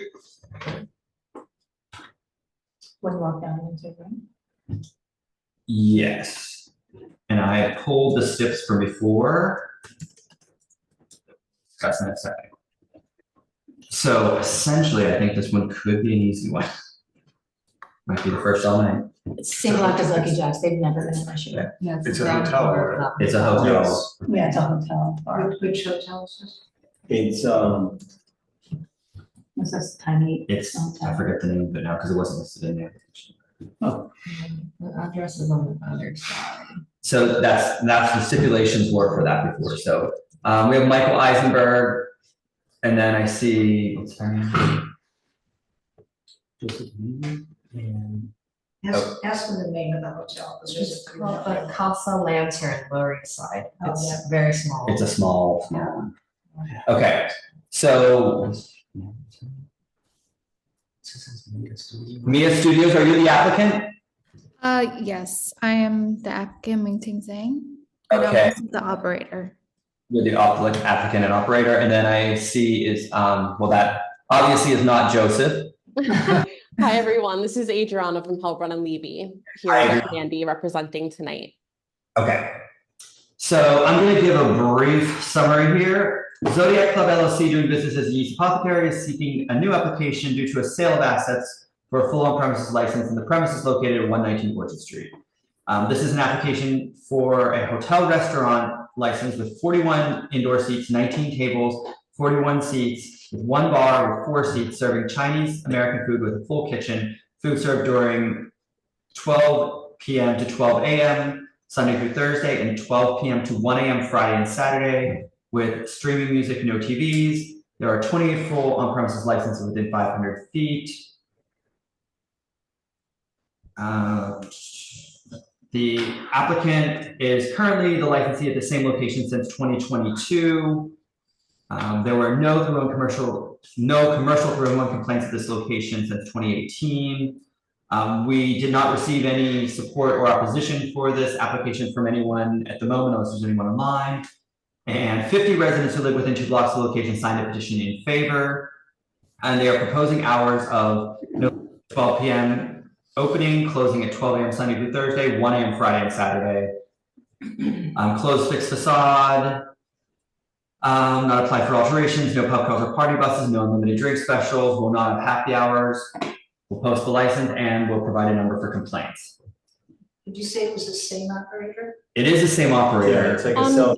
Yes, just to clarify, everyone, Mandy is currently the co-licensee on this application, and the purpose of filing this transfer is to make her the sole owner. So instead of just being the day-to-day operator and the co-licensee, she'll be taking over as not only being the owner, but will continue to operate the day-to-day. So nothing will be changing at all. It's just legally putting ownership of the license into Mandy's name. You would next time let us know. We could probably do this without coming to the committee. It's probably could have been. Yeah, so it was dictated in the packet itself. We had made note of it a few times, noting that the current applicant is the current co-licensee. Yeah. Yeah, so what we're saying is it's essentially the same business. And, you know, we're always willing to look at something like that as an administrative approval. Right. So the next time, so you won't have to come to committee, you can just approve it in the office. Okay, understood. Thank you for letting us know.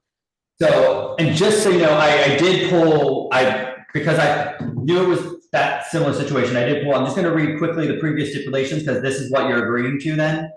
And Yes. there was broken out. The entrance to the hotel will be at 120 Allen Street. The entrance to the restaurant is 119 Orchard Street. The applicant has agreed that Victor Jung will not be part of the operations of this establishment. All loading and unloading of guests will happen on Allen Street. Service deliveries are arranged to avoid traffic congestion during deliveries. The hotel will not host pub crawls, party buses, no unlimited drink specials. Hotel will only serve alcohol in the basement, restaurant, and through room service to its hotel rooms. It will not serve alcohol or have hotel guests or patrons drink alcohol in the sixth floor terrace or roof deck. The hotel will utilize its staff to ensure there are no wait lines. It will not apply for alterations without coming to CV3.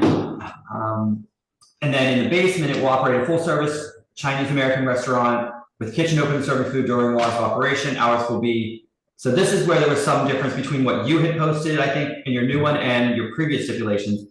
The hours were 9 a.m. to 12 a.m. Sunday through Wednesday, 9 a.m. to 2 a.m. Thursday through Saturday. So we really only needed the noon to midnight and noon to 1 a.m. Just to, you know, allow that flexibility there. But if you would like us to have the 9 a.m. just to give the option of maybe like an earlier brunch. So the difference, that was the difference, and I just remember there was a discrepancy. You're actually reducing the hours, and yes, you're changing the hours, but you can open earlier. I think if you may have heard earlier, you can open before noon, but if you say noon, if you say 9, you're not open at 9, you're in violation of stipulation. So if you're gonna say noon, you can open earlier, but you have to be open by noon. So we'll keep it like that. Thank you. I think, and I'm pretty sure, unless anyone else, please speak up, that we don't have an issue with you moving that back to noon. And you're actually reducing the hours from 2 a.m. to 1 a.m.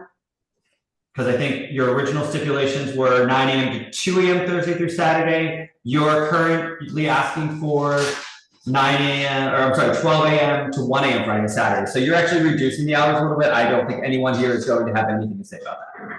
Yep, and that's what was relayed to all the residential neighbors when we were doing outreach. So we would like to honor that agreement that they signed. And then, you know, on the background for you did have happy hours in your original stipulations that you agreed to. You do not have happy hours in the new ones. Do you want them? Because we have no problem with happy hours. Mandy, I'll let you respond there. Thank you. We would like to have happy hour, but we would just keep it from. It was prior, it was listed until 7 p.m. every night. Is that fine? That's fine. We'll carry that over. We have no problem with happy hours. It's just something that we specify in the stipulations to the state.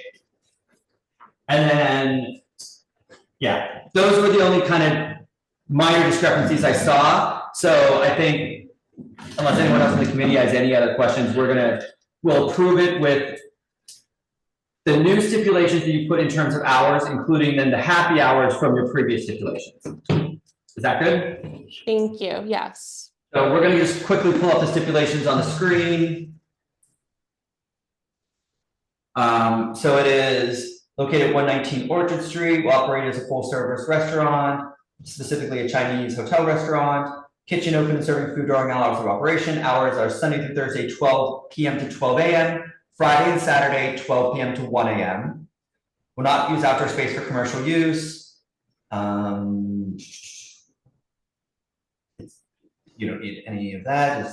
We'll have a closed fixed facade. Will not have DJs, live music, third-party promoters, any event which a cover fee is charged for scheduled performances. We'll have no more than 20 private parties per year.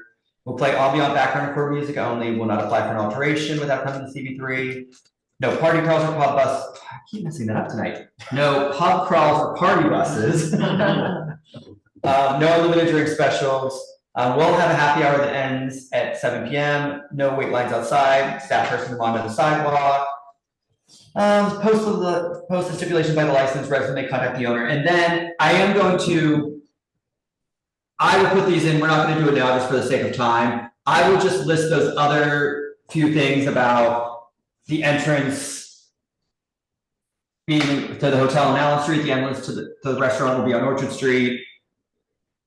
I will list those few things that you just agreed to, and then we will send those out to you, and you can get back to us if any of those you disagree, but I think we've agreed with everything tonight, so. Okay, thank you. That sounds like a plan. Yeah. Okay, so we just need to do a quick vote. Stephen? Yes. Guillermo? Sandy? Yes. Megan? Yes. Clint, yes, Michael? Yes. Okay, so motion passes. We will get these stipulations out to you ASAP and you'll just get them back to us by the end of the week. Okay, thank you, everyone. Thank you so much. Thank Have you a very good rest of your evening. You too. Thank you. Okay, moving on slowly but surely. Two bridges. Can I see the two? I like the list. Okay. Countdown? It's really nice. Yeah. Okay, if the applicants are here for Two Bridges at 1:35, Two Bridges lunch at 1:35. Vision Street, please raise your Zoom hand. I see Mike Weisenberg, who I think is their attorney. Is the applicant here for Two Bridges?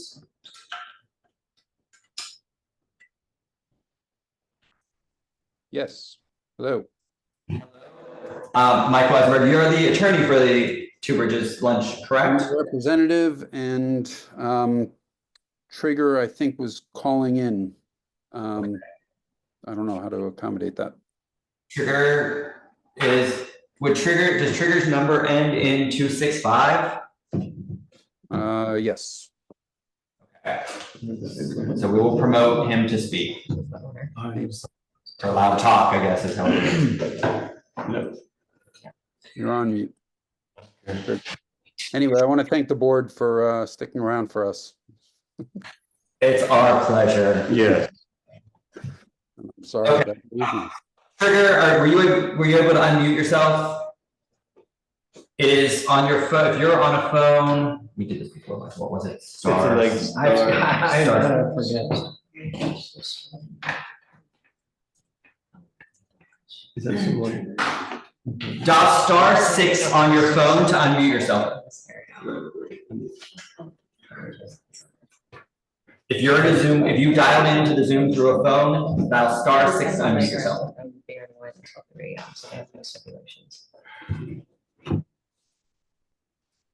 Did that work? Are you able to speak? Which, number wise? It's Two Bridges. Two Bridges. I mean, ask to unmute. it's on the phone. Yeah. Trigger. Yeah, Can call in. because we're really kind of gonna need you for this conversation. Trigger? Well, I know confidential. If you can hear us, and I don't know, can you text him, Michael, and maybe just ask him to press start in the Zoom call? Okay. He lost See if that works to unmute yourself.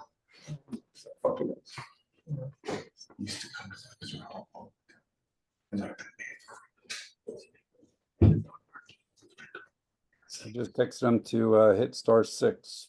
Yeah, see if that works. That's supposed to be unmuting later. That mean, makes sense. There he goes. Do you hear me? Yes. Yes, I can hear you. Thank you. Wow, Okay. I've been on the entire time. I was just couldn't get unmuted or something. Okay, well, you're good now. So I'm gonna read a brief description here, and then we're gonna give you a chance to speak. So this is Parkside 3 NYC LLC, doing business as Two Bridges Lunch, is seeking an upgrade to a full on-premises license for the premises located at 135 Division Street between Ludlow and Division.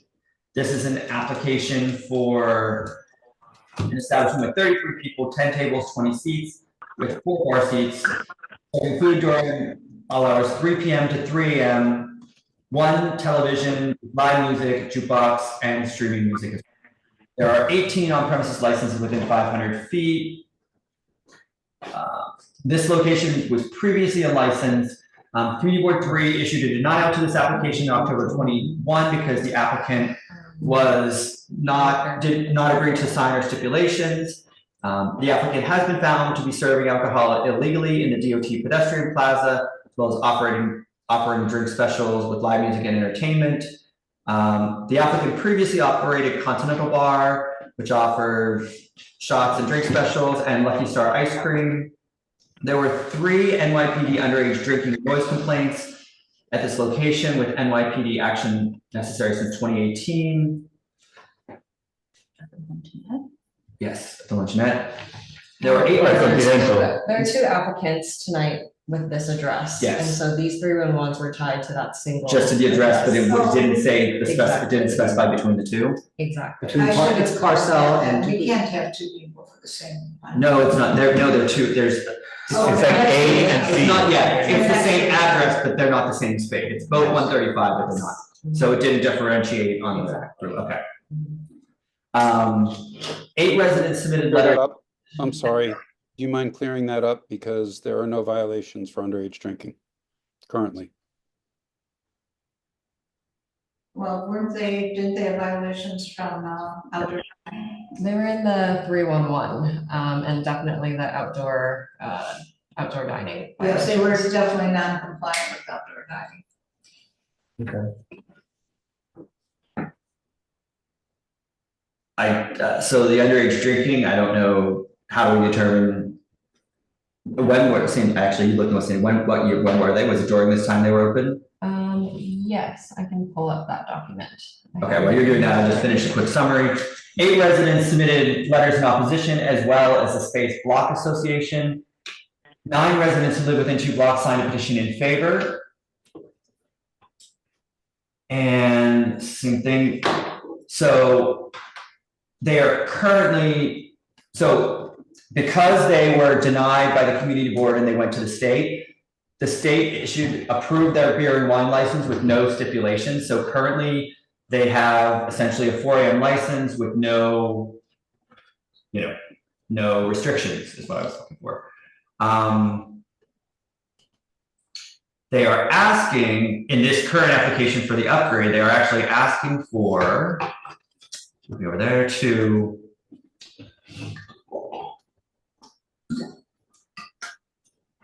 sorry, just getting to their hours because they were actually asking for reduced hours. They were asking for hours of 3 PM to 3 AM currently with their new application. But as I said, at the moment, they essentially have a 4 AM license. But a beer wine. Beer wine. Good point. With a 4 AM license. Can you, when the people that vote in opposition, do they have specific complaints? They have.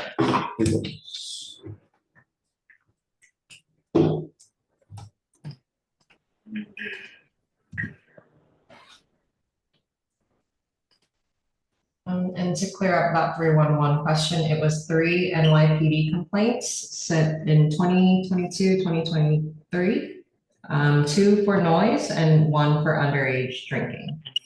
But for this one or the one next door? It doesn't say, they're tied to 135 Division Street, 135 Division Street. Right, we can't be good at. We don't know. No way to find out. Okay, but I would like to hear the specific complaints. So the majority of the complaints were specifically that the area known as Diamond Square has become an explosion of nightlife-related quality of life issues lately, and Nothing specific. there's no, but that there was position. This one is. So this is, so Space Block Association submitted their letter, actually had, they detailed there are too many full OP licenses within 500 feet. 2 Bridges Luncheonette is illegal, placing roughly 28 seats in the Division Street Plaza and Diamond Square. 2 Bridges Luncheonette is illegal serving alcohol in the Division Street Plaza and Diamond Square. And yeah, so we have complaints about that. We've actually been working with DOT and with the bid. We've been working with the Lower East Side bid because they're the partner for the plaza. They strongly believe that Steve Tregovoff is living inside the restaurant. 2 Bridges is operating deep fryers despite not having the proper ventilation and exhaust system in the building.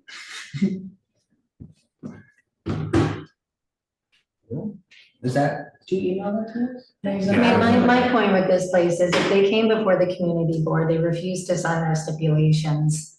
Now they want us to come back and reward them with full liquor. It just doesn't make sense. And they've been recently very specifically using seats in the plaza, which is totally illegal, and they're serving all Plaza, which is totally illegal. May I comment, please? So, but what I will say, we do need, I got completely distracted and derailed in my summary. That basically finishes up that, but we do need to, because I'm pretty sure we have some people here from the public to speak to this item. So, but I guess what we should do in sticking with procedure, we'll give you an opportunity to just explain what you're doing and correct or change anything that I just said before we move to the public. Okay, thank you. I kind of want to address the issue that there are a couple issues. There are a lot of issues. The first is that the outdoor dining issue with Dime Square, as soon as the operator was notified, he stopped serving alcohol outside, and that was no longer an issue. About his fryers, it's not happening, so that's not an issue. With regard to what you are suggesting in terms of the liquor license, that is true. We are looking for an OP. The hours were during the summer, we proposed 3 p.m. to 3 a.m. We'd like to change that to 6 p.m. based on the comments that we've heard earlier, and during off-season or not people walking by during the summer. We'd like to make that 6 p.m. if possible. Yeah, for their service. When Luncheonette was given notice about the DOT Plaza, Parcel was also given notice, and Parcel packed in their tables, but Luncheonette did not for at least another week. So you're saying his? Yeah. This one? Yeah. So they did not do it immediately. So they were given notice, but they did not do it. Just to let everyone know, we've been spending a tremendous amount of time with the non-compliant around Dime Square, Canal Street, and Division Street. It's been totally out of control. This has been one of the places that has contributed. I live in Dime Square, I can attest, and it's been, blowing up recently, and I see. And we had to involve the 7th precinct, we did have to involve DOT did send inspectors, we did involve the Lower East Side. Okay, so I guess going back to that in terms of like, anything else you want to add or correct or change before we move to the public, or we can move to the public and you can respond to everything after that if you'd like. There's never been underage drinking violations or complaints about this location. I just want to make that clear. Okay, yeah, and we're, again. Complaints made to me. Okay. So there have been complaints made to the community. Are they documented anywhere, and can you send them to us? Because that's important. We do try to be a community. You can ask the 7th precinct and you can ask the bid, because we all had meetings about it. So it's been discussion of interagency meetings. Okay. Okay. So I think then hearing that, I guess we will move to the public.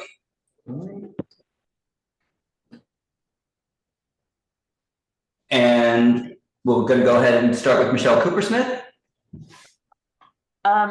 Thanks, Clint. I just want to say that I, at the time that this application first came in front of CB3, I was the chair of this committee, and we worked extensively to try to come to a conclusion about this. And as Clint noted, we only felt comfortable providing basically admin steps for this. I think we had maybe allowed a little bit of live music, but at ambient levels. Unfortunately, as Clint noted, the SLA did not listen to our recommendation and did not put any stipulations on this license. And as Megan noted, I don't, that's sort of like a big FU to the community board to do that sort of thing.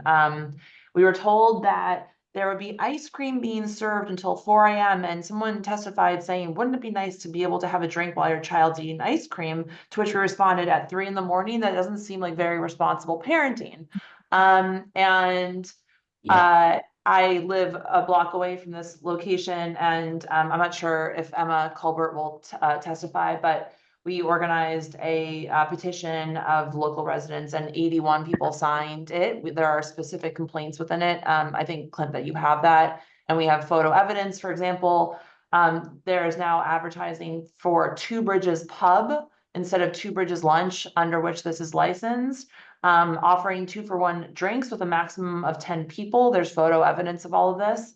As has already been noted, serving in the Division Street Plaza. On his overhang on his sign, it says spirits, despite having a beer and wine license only.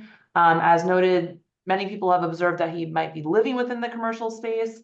One night we walked by and my husband and I, who are in our late 30s, by the way, were attempted to be lured in with the offer of these 2-for-1 drinks. And a different night we walked by and there was a late night dance party and like a G6 was blasting. I think that no one wants that here.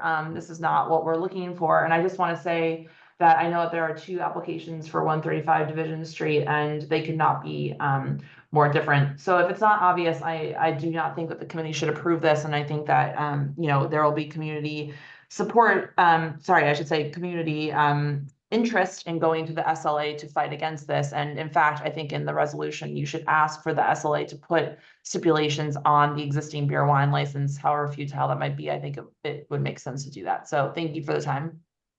Great. Thank you, Michelle. Is there anyone else here from the public that would like to see this item? Okay, seeing none, we're gonna go back and give the applicant a chance to respond to what they just heard before we discuss it as a committee. Okay, I think that I fully understand how disrespectful it is to be upstaged by the SLA, but as a client, as a representative of a client, that's their only option. Once you reject, you have to go to the SLA, and if they didn't put stipulations, it's not an affront from our behalf towards you, the community board. So I just want to make that really clear that we weren't saying screw you. It was a natural next step for us. They didn't get That's denied not the though. issue. But you weren't. You weren't denied. You had the ability to assign stipulations here that you disagreed with. So you did kind of say F you and went to the state and they put nothing on it. So we're not blaming you for what the state did, but the fact that we had the committee at that time had worked out stipulations with you, which then you decided you didn't agree with and you didn't sign. They even gave you live music, which was a stretch because that's not something we generally give out easily, but that was part of the stipulations and you still didn't sign it because you wanted late night. I think that was the main issue, was that you wanted the later hours, and the state gave those to you, but. I think the issue right now. Folks, can I speak? I haven't spoken yet. Sure, you can go ahead. Yes, go ahead. Okay.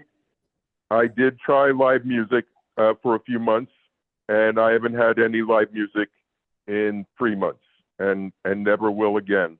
Late night, I've never been here later than 1:30, and that's only happened a few times. Any other questions for me directly? So here's the question though. You say you've never been there later than 1:30. Why wouldn't you sign the original stips? Did I sign the original? Why did I not? Why did you not? And yes. I think you guys were asking for midnight or something. I forget what time you asked for, but I don't think I was happy with it. What time did you originally ask for my curfew or closing time to be? Hold on one second. And I want to make one correction to the woman that was speaking before. The sign does say 10 drink minimum per person, not 10 people minimum, and it's a joke. And everybody seems to get that it's a joke. And the sign will be out there tomorrow. You can read it and photograph it again. Two Bridges Pub, just trying to give it another flavor. It was 10 drinks, what? Minimum, like a 10 drink minimum no, not minimum, 10 drink limit per person. It's a joke. Not minimum.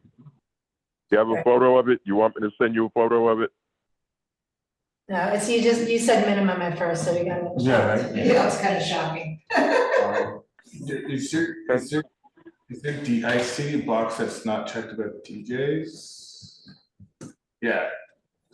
Oh, sorry, live music. Sorry, I'm not seeing this.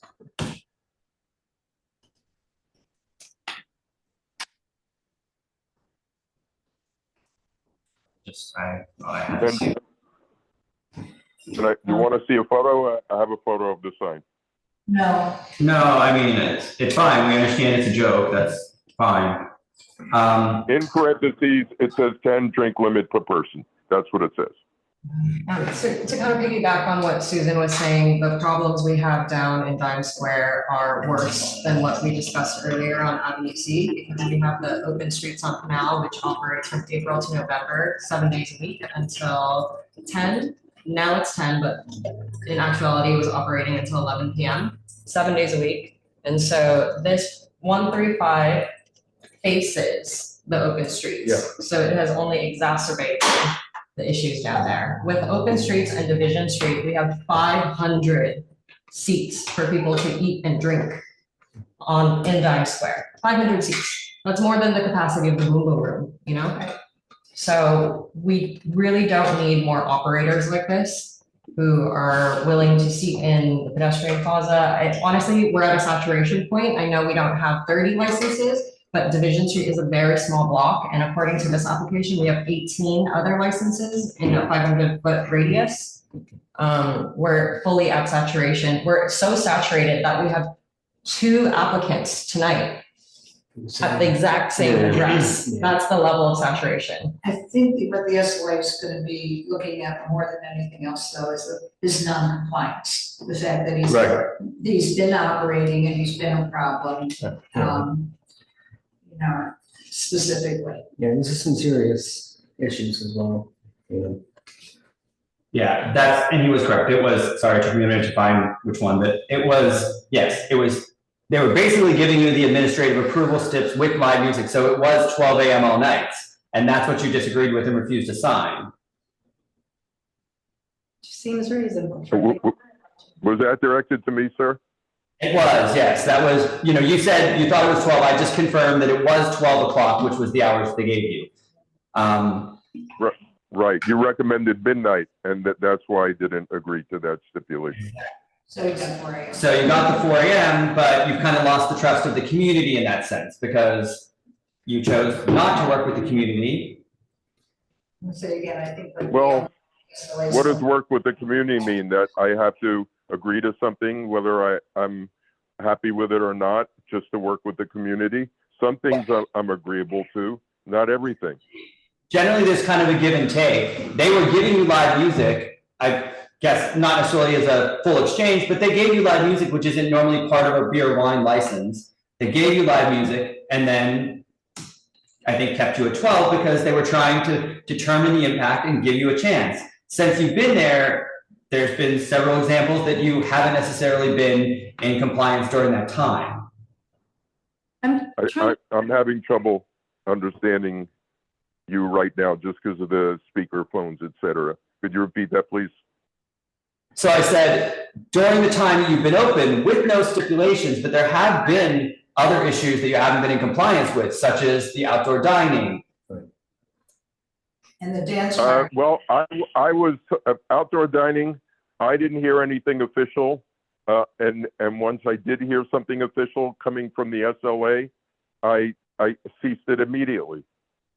I heard some rumors and I spoke to neighbors and neighboring restaurants and bars, and there was a lot of talk and gossip. But the first time I heard a directive of no more outdoor setting up out there, and even you guys said, I was only open a week after Parcel, and it's a week, and that's when I first heard it. So it's not like it went on weeks or months. I heard it officially, and that was it. And I haven't done it since. I'm gonna object to that, you only heard rumors or whatever. The rules and regulations are very clear and it's up to every business to understand that. It's very clear, this was a plaza, you had no permission to be using the plaza, nobody does. And that's, I'm not understanding you. It's your the speakerphone or the. What? He's not here. It says the business's responsibility to know what the rules and regulations are. This is a city DOT plaza. And the city's rules are very clear, that you cannot use, you can only use what is on your license. You Yeah, can't. but we did, it didn't come up till, we did it all summer, everybody, all of us. And once it came up, I stopped. I wasn't aware of that. And nobody else was. So you're not. My understanding is this came up because, my understanding is this came up because there was a group in the neighborhood that hates what's going on in Dime Square and started putting pressure on the DOT and other agencies. And once it was communicated to me that I wasn't allowed to do it, are you aware that we all set up all summer long? Yes, that was the problem. Right, but it wasn't like I was told you can't do this in April, May, or June. I didn't even know I couldn't do it. Once I was told that I couldn't, I stopped. So what he's saying is that he doesn't understand. Well, so here's the thing. So, yeah, so we get it. There's a difference in opinions and you're not understanding what Susan's saying, and that's fine. We don't need to go any further into that. I think the issue is, from what I'm hearing from the committee, you have a 4 AM license. I don't think any of us are willing to upgrade from a beer and wine to a full liquor license with those hours or anywhere close to those hours. Given the history, given that you said you had no choice to go to the SLA. You actually did have a choice. You could have agreed to work with the community, proved yourself, and then came back for an extension of hours. So I think at this point. Well, I ran my last place for 27 years, and I did not get a serving a minor violation, by the way. When you say complaint, I'm not so up on the dialogue or the meanings, but I don't know if you mean a complaint or conviction, but I did not get a serving minor violation there. And I got to be doing something right when you run a place on the busiest corner in the East Village for 27 years, and I'd still be there if they didn't develop that corner. And I survived the Giuliani years, which were a nightmare for bar owners. Different location. So that was a whole different location. Yes, Continental Bar was a whole different bar, different location, different neighborhood, so it has a completely different impact on the people around it. Yeah. So I think at this point, I'm gonna do a straw poll here. What does everyone think? Does anyone think this should be approved? No. Okay. So I think at this point, we're going to make a motion to deny your application for an upgrade. Will it stipulate why? Yes, it'll stipulate why, and basically it'll be that, you haven't, in the, year and a half, 2 years since you've been open, you haven't shown to be a good operator, you haven't proven, you didn't work with the community in the first place, we offered you stipulations to try and prove yourself, and you refused to sign, you went to the state, you got your 4 AM license, but we're not willing to, in that area, given the problems we're having, and the saturation at this point, to upgrade a beer and wine to a full license with someone who hasn't proven that they're a good operator in this location. Promoting binge drinking.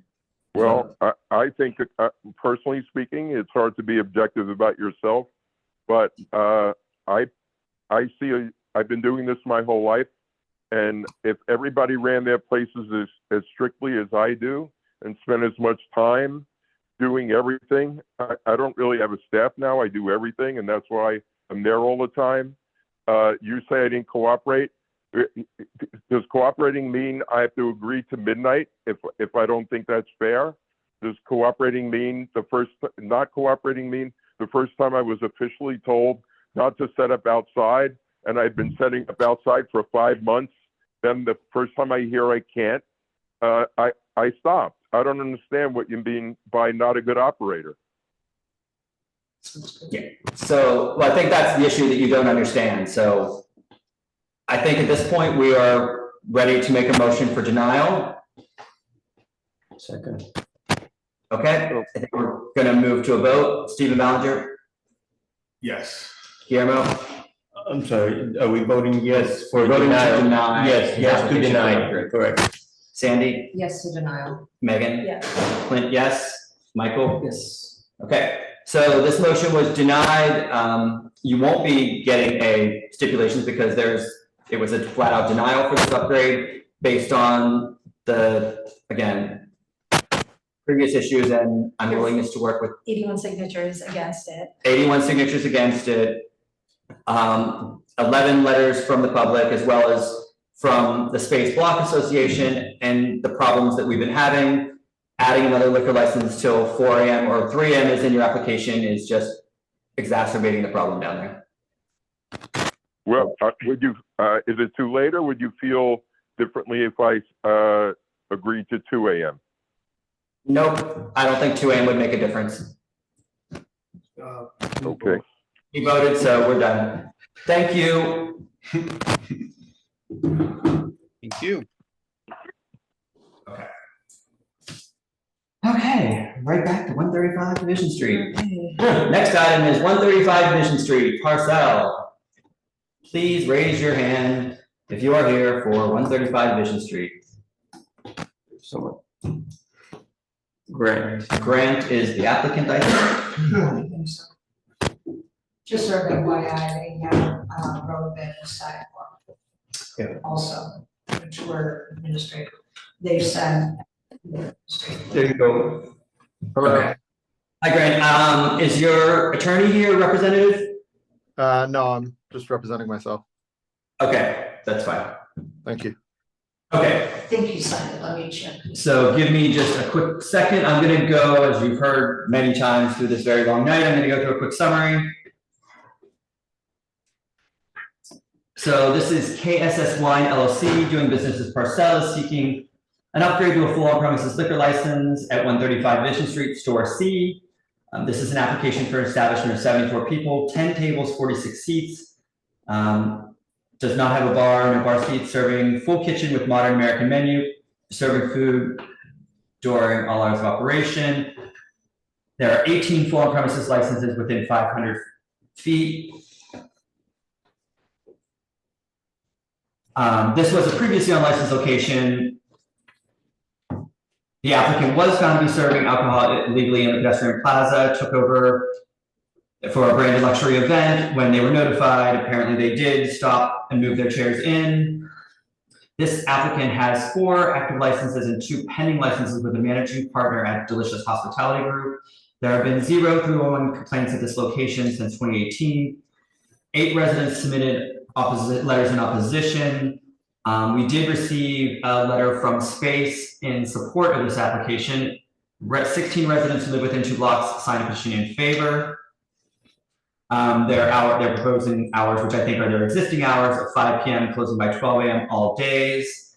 They will close all outdoor dining by 10 PM. They do have They sign their stipulations for both the sidewalk cafe and roadbed dining. They sign their stipulations. I don't think their DOT permit necessarily has been issued approved yet, but they've signed their stipulations with the community board, so that moves forward to the DOT.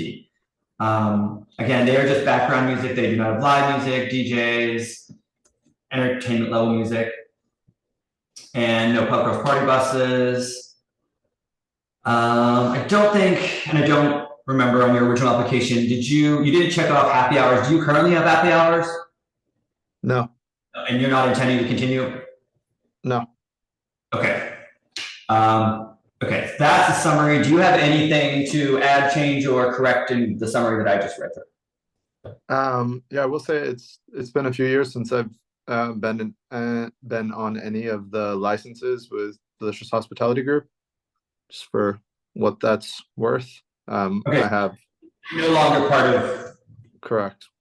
Okay. That doesn't pertain to this application whatsoever, as it's it just a different speaks business. But to your experience. Usually we list the applicant's experience. So right now you are currently just a license holder on this license. You are not part of the Delicious Hospitality Group anymore. Is that correct? That's correct. Okay, I will update just so that our resolution reads correctly. So thank you for that correction. Okay, anything else, or is that good? No, all seems good. Thank you. Okay, so I do think we have someone from the public here to speak. Looks like Michelle Coopersmith has her hand up. Hi, Michelle, go ahead, please. Thanks again. As I alluded in the last application, where I testified, these could not be more different. Parcel is a quiet and respectful wine bar that closes early. It's actually not open some nights that I wish it were, like Sundays. So it's actually a pretty staid neighbor in comparison to the last applicant. And so I hope that the committee can see that there is a vast difference between the two and consider them on their own merits. I hope that you would consider supporting this application. I don't think it'll demonstrably change its current operation at all. Thanks, and sorry you're here so late. Thank you, Michelle. So yeah, I sort of agree with what Michelle just said. I mean, they have hours of 5 p.m. to 12 a.m. That's very reasonable, and I don't think that's, you know, that was the big issue, I think, with the previous application. I think for me, that's what differentiates the two. Anyone else? Yes. Oh, is there anyone else from the Yeah, public here to two more speak? people, yeah. 2 more people, okay, go ahead. We have Sam Zimmerman. Hey, can you hear me? Yes, we can. All right, great. Glad I got in before midnight. I just wanted to come on and speak quickly in support of this application. I'm a neighbor. I live on East Broadway, just a block away. I've been to Parcel a number of times. I've met Grant a couple of times. I see him on site. I know how they operate there. They're a really great addition to the community. It is not like the neighbor next door. It is quiet, it's respectful. I think it's really been a positive influence on that area. So I hope that the committee will consider that and grant the requested upgrade. Perfect. Thank you very much. And I think you said we have one other person, Michael? Linda Jones. Linda, please go ahead. Yes, I managed to again. I'm speaking on behalf of the Space Block Association. We have supported this application. We know Grant well, we know Parcel well.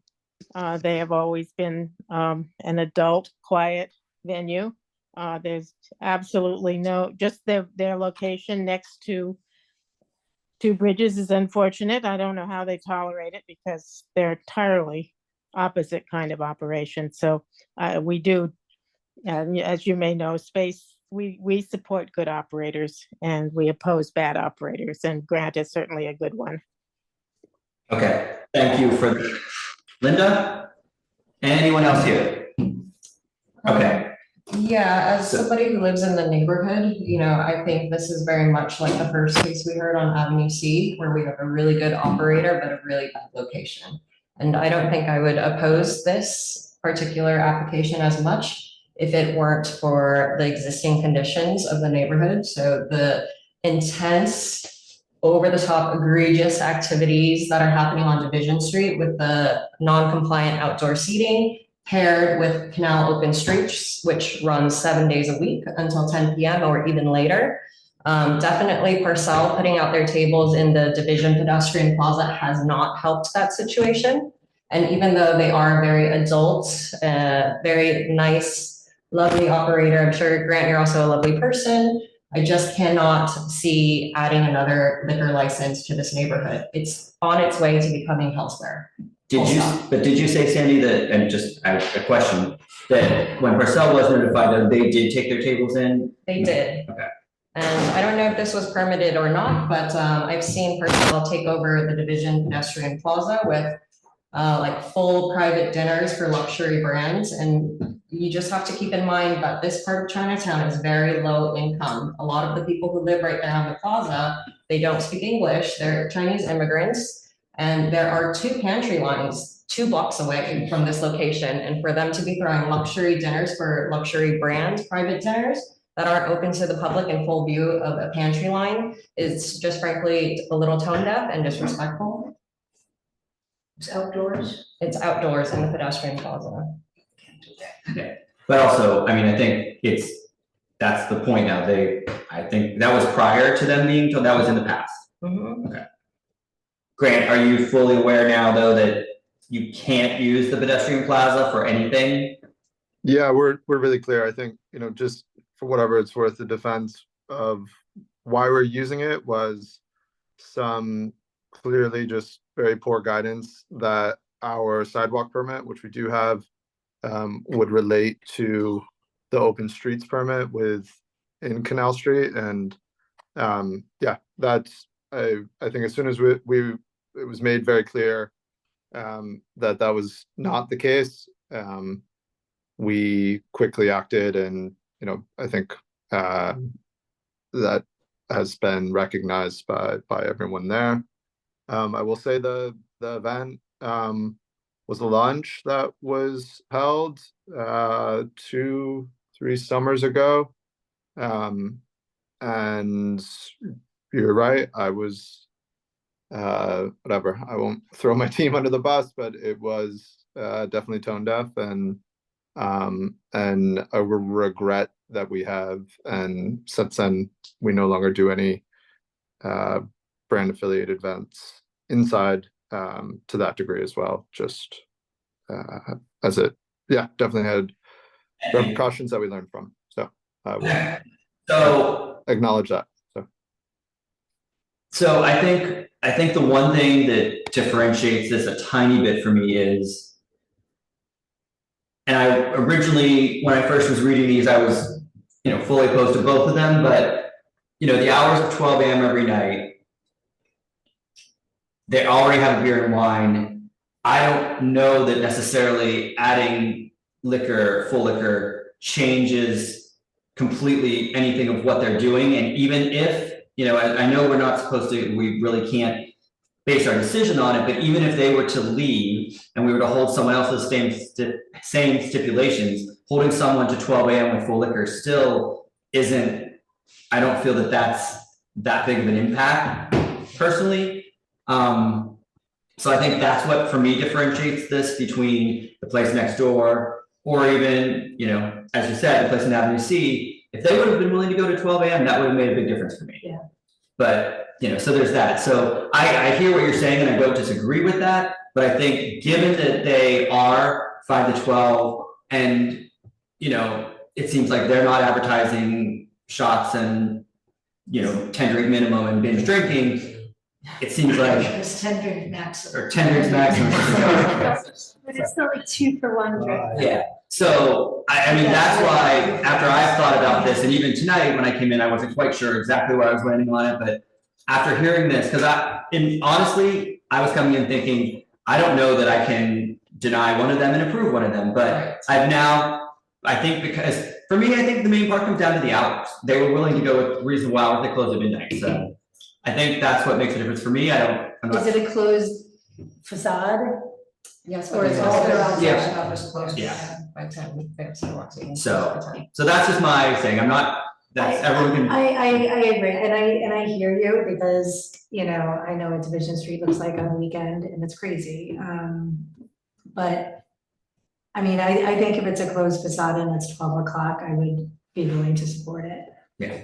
Well, as far as complaints are concerned, it's my belief that hours are everything. It's not generally beer, wine, or full. Well, hours and this, hours and in some ways the method of operation, whether it's gonna be, Yeah, you know, yes. that part. But I never have a problem with a late night noisy place that closes at midnight. Yeah. Whether they're serving full liquor or beer. Okay. I don't So- think, you know, the kind of license is as important as the hours. Right, whether they're drinking. I see what you're saying. That, yeah, if they're sitting there drinking wine, I mean, you can be just almost as drunk in wine as you can so. I get drunker. Yeah. So anyways, anyone else have any other thoughts, questions, comments, or other opinions?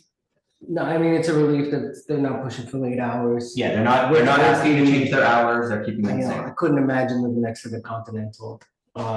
No one really did. But, you know, but there is a relief, you know, it's. That was the benefit of it. That was why it worked. It was a where single, was. single story. Yeah. Yeah. That was why it They worked. could do it. That was why it worked where he was, so. Yeah, Anyway. but it's a relief in reasonable hours. So we're gonna move on Stay to away then, from the plaza. I mean, does anyone have any opposition to moving into stipulations with basically what they were on their application? Okay, so if you could just throw those up quickly, Michael. Okay. You because I. Okay, so Grant Reynolds, representative KSS Wine LLC, located 135 Mission Street, Store C, is requesting a liquor license, full liquor license, will operate a, now, this is one thing I think, you're not a full service restaurant, are you though? Sure we are. Okay, I just didn't, for some reason was thinking it was more of an actual wine. I don't know like how you exactly define that. We get called a wine bar a lot. We don't really call ourselves a wine bar. That's fine. But I think that's just so how the media kind of framed us. But we serve, the reason I don't call us a wine bar, is because we have a larger food component. We have up to 3 chefs working any given night, with a seasonal menu that changes, and that's fine. So So we're gonna describe it as we'll operate a full service restaurant. Specifically, so what type do you consider yourself? What is it, a American restaurant? Sure, call it New American. New American, great, that's fine. With the kitchen open and serving food during all hours of operation. Your hours of operation are 5 p.m. to 12 a.m. all days. Sidewalk Cafe is 5 p.m. to 10 p.m. all days. I will close all outdoor dining and all outdoor uses at 10 p.m. You're not having security, no soundproofing. You should add with the sidewalk and roadbed. Okay, so. We have to change our stipulation. Yeah. Oh, okay. And then I will have a closed fixed facade with no open doors and windows. You will not have DJs, live music, third-party program events, any event which a cover fee is charged or scheduled performances. You will play ambient recorded background music only, will not apply for an alteration without coming to CB3, will not participate in pub crawls or have party buses, will not have unlimited drink specials, will not have happy hours, will not have wait lines, will have a staff person responsible for no loitering, conspicuously post a stipulation by my license. Residents may contact the owner of the number below. Grant Reynolds, 518-338-6716. Second. That's everything we discussed correctly. So, okay, we're gonna move on to a vote. Stephen? Yes. Guillermo? Yes. Sandy? No. Megan? Yes. Clint, yes. Michael? Yes. Okay. Motion passes. So Grant, I think you had an attorney listed, right? Yeah, and yes, I work with Bookman, but That's I what- decided to represent myself.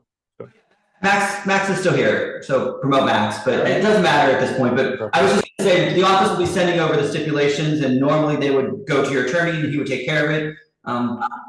We could send them to Max. Hey, Yeah, Max should be joining in a second. Max, you're still here? I didn't. Yeah, we wanted to let Grant do this on his own. He did a great job. The legal classification for establishment is tavern. I know he promotes himself as a restaurant, and that's the way he's seen, but legally it's a tavern, so we need to have that. No problem.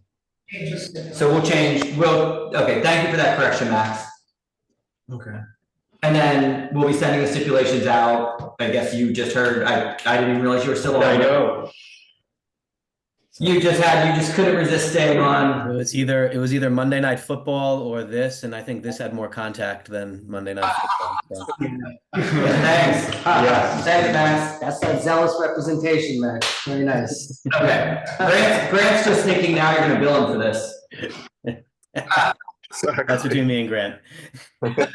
Max isn't telling you is that he represented that other guy that we almost called the police on.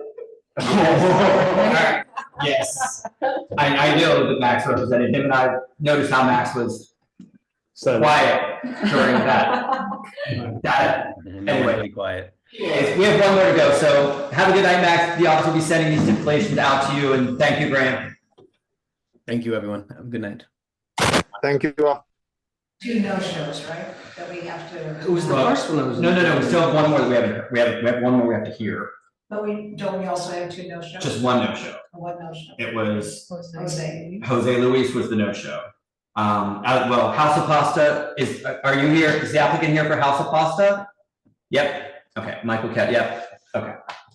So, yes, and so don't let me forget, because I remember, like, we have to vote denial for non-appearance for Okay. Jose Luis at the end. Got it. We'll make sure they didn't show up.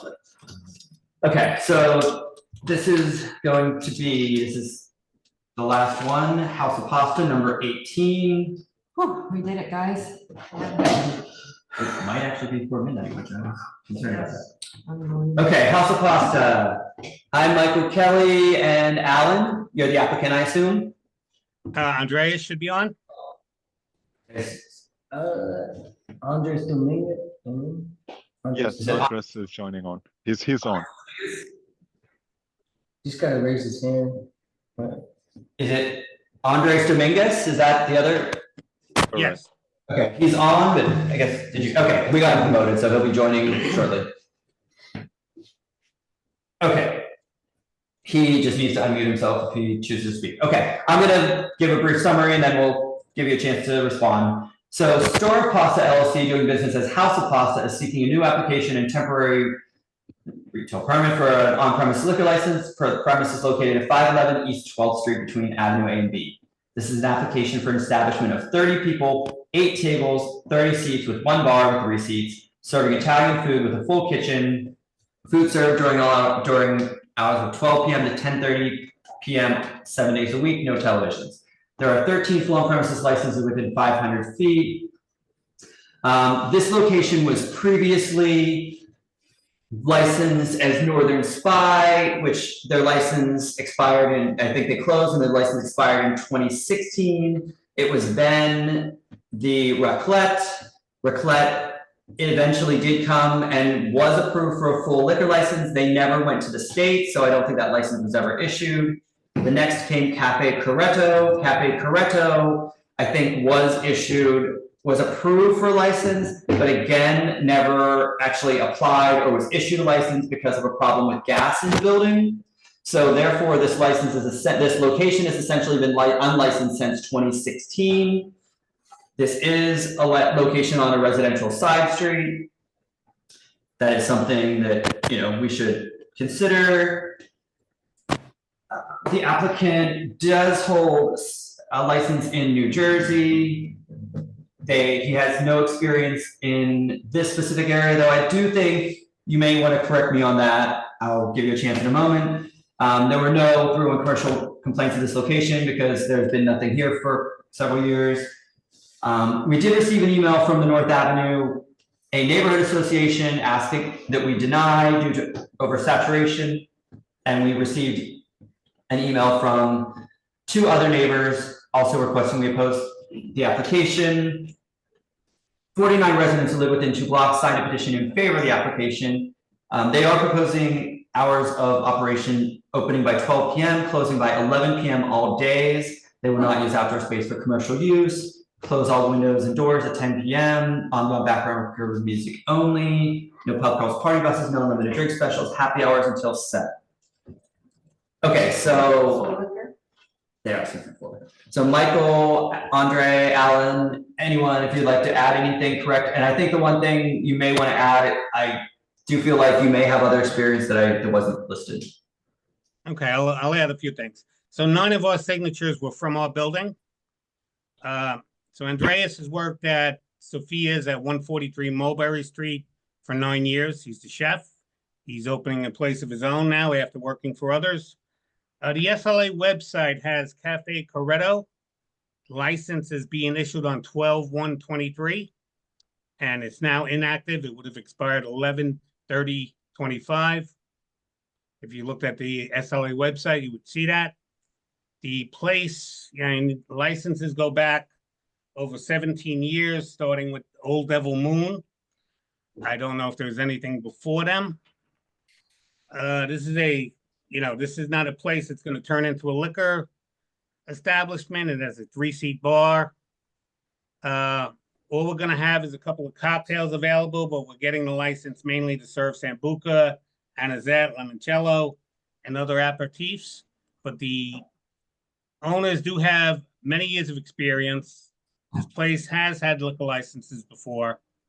And from judging from the SLA website, Cafe Corretto was issued a license that was apparently surrendered because it's inactive, and it would have expired on 11/30/25. And I want to reiterate that he did go to the people in the building and 9 of the residents signed. And 9 of the residents vote? You said. Sorry. Yeah, so. 9 of the residents of the building. So I think that was, maybe I wasn't clear enough in that. I think, Cafe Corrado, but I don't think they ever actually opened and operated with a license. I think that was the thing. I think they did apply and they were approved by the community board, and then I think maybe the state issued it, but then there was a gas problem in the building, and I don't think they were ever able to open. Then it was a license, that's a license location. Technically, but never operated in terms of impact for our standards. It never operated as a license, so. Still licensed. Some people still have it. Okay, but I do think it looks like there are a few people who will move on. Is that anything else before we move on in the public? I remember all the, that's great. Okay, we're gonna move on. I think there are a few people here from the public. Laura Sewell. This time we'll actually let you speak for more than 30 seconds, Laura. Oh, that's good. And I don't have to say good morning yet, which is also good. We were able to meet with the applicants and members of the 12th Street Block Association and El Sol Billante Garden. The members shared that we have a long-term viewpoint of the block and the garden that was created and continues to be maintained by the members. We welcome the business to the neighborhood, and we did ask them to consider operating with beer and wine for a short period of time before requesting full liquor. These neighbors have been very supportive of local businesses. We have a great vibe happening on the block. There are no other licensed premises at this point. Dome, which was a restaurant that did get full liquor, has closed. But there's a nice mix of hair salons, vintage shops, a dentist, a skin salon, a gallery that's just opened. It's a great block, and I understand why people are attracted to come be here and join the block. But we also do have a longer term view on the liquor license, the issuance here. And so that was the ask of the neighbors at the time. As far as the history goes, Clint, the license for Northern Spy actually expired on September 30, 2017. It was unlicensed with intervening beer and Devil Moon. That was the best place in the world, but they had beer and wine. They were there for a couple decades. Northern Spy eventually got full liquor with no, only a few objections. Toward the end of their run, they actually ended up closing shortly after they got full liquor, which made everyone worry about that happening again.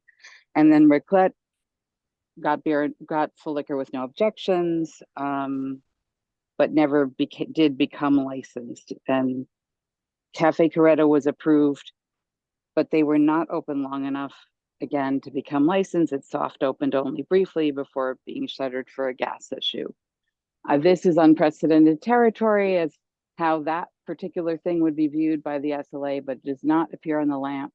The most recent thing that appears on the lamp is the Northern Spy's inactive liquor license as of the 2017. So, that's it. The residents are here and can speak for themselves as well. But that's all we're asking for. It's not an unreasonable group of people. It's a wonderful block. We know why you want to be here. We'd love to welcome you. We just would like to get to know you a little more before we go full liquor. Thank you very much for letting me speak. Thank you, Laura. Okay. Next we have Anna. Anna.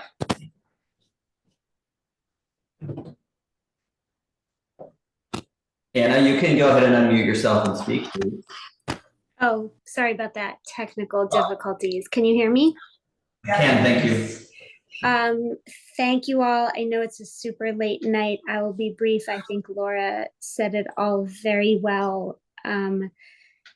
She painted a good picture. This business would be mid-block on a quiet, pretty lovely side street. And while you might say, oh, we want the license so that we can serve this one drink, or we just want a little sambuca, once you're licensed, that effectively becomes potentially a bar destination for the people who Flood Avenue A on the weekends, it's a really, it's a pretty intense scene, and this is a quiet residential block.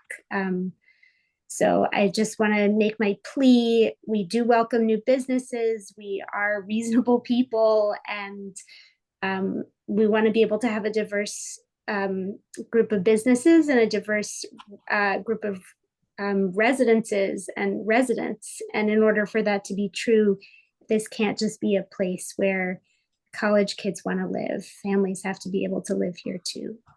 Thanks. Thank you, Anna. Any more? Yep. So Frank, we're going to go ahead and promote you. Hi, thanks for letting me talk. I wrote down what I'm going to say. So I had to leave tonight's hearing, which I was present in person, to put my 3 young kids to sleep. But I think the issue here is too important for me not to be heard. So I've been waiting here on Zoom. I live almost directly next door to the proposed location, and my family's daily life will be directly impacted by this decision. So this isn't theoretical for us. It's about our home, our children's sleep, our quality of life. Our community has learned painful lessons from establishments like Super Dive, Double Wide, even Percy's. So what can start out as a well-intentioned restaurant with a full liquor license often transforms to something that the operators never really intended. The reality is that once a full liquor license is granted, they lose control over how their space is used. They can't control who comes in, how loud the parties get, or whether or not they become the next SantaCon destination. We've watched this pattern repeat itself time and time again in our neighborhood. And I'm not speaking from speculation. I've lived through these transformations.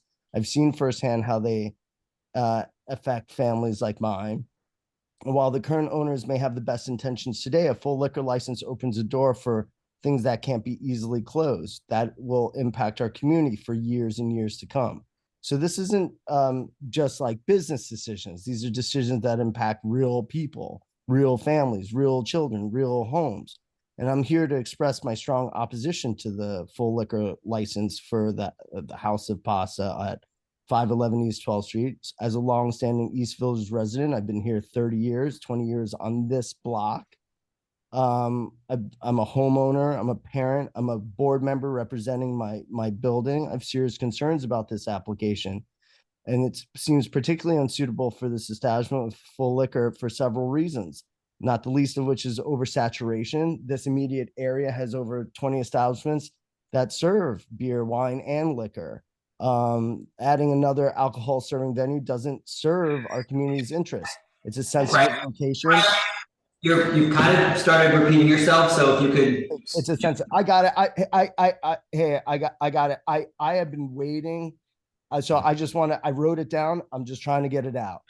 It's a sensitive location. It's a proposed, this establishment is located in between 2 schools. It is next to the community garden. It's adjacent to Sauer Park, which is a kids park.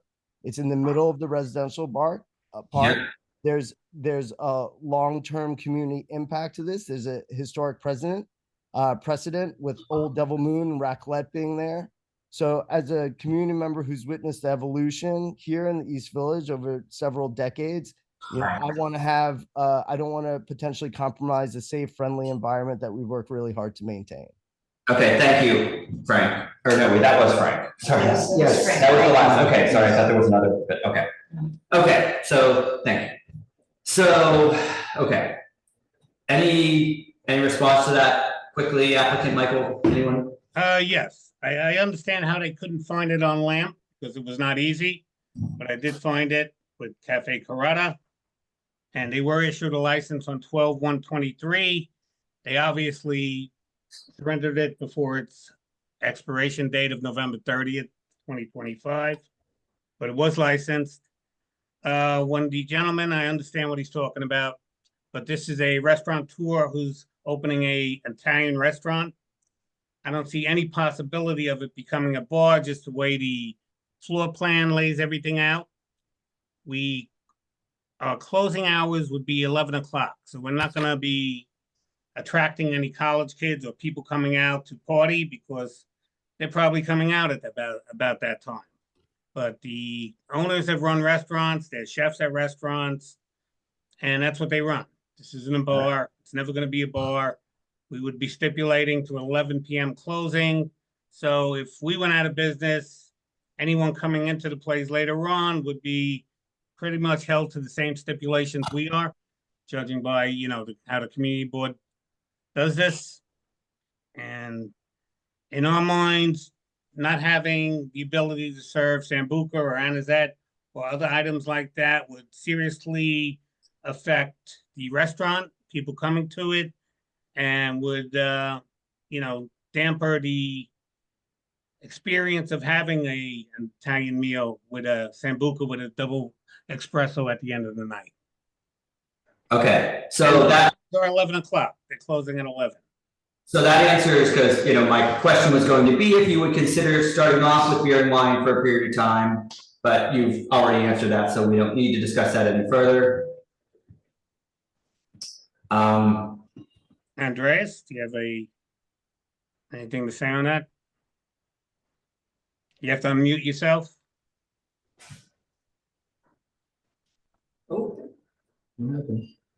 He raised his hand. He raised his hand. You raised your hand within yourself. I will assist him 1 second. Oh, look, you can make it. Oh, so you're there in the same space, gotcha. Is there anyone here that doesn't have a drink? No, it's not, but Susan, it is, we don't know them.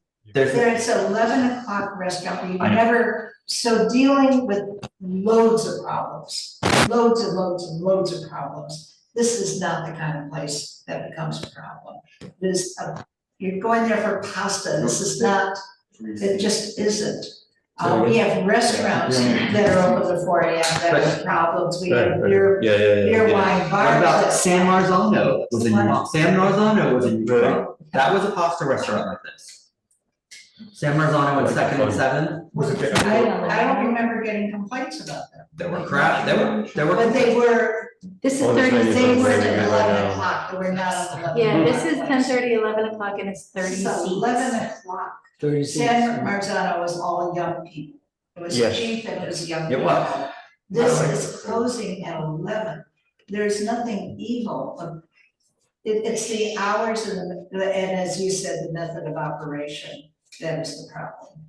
Yeah, it's about us staying true we to like vote? the next, like if this place goes out of business, it's not really a problem with this place, it's just making sure that we do the right thing in the next place. They're closing before it gets loud. You know, starts getting loud at 11:30. Yeah. They're closing before you even get loud. I'm convinced by that argument. I was beer wine first, and then I swam to. So, what is your plans though? I mean, once you're in there, are you planning on gonna come back and extend your hours? No, it's always gonna be 11 o'clock. You have no plans down the future? I mean, I know you can't predict the future, we don't know what's gonna happen in the future, but.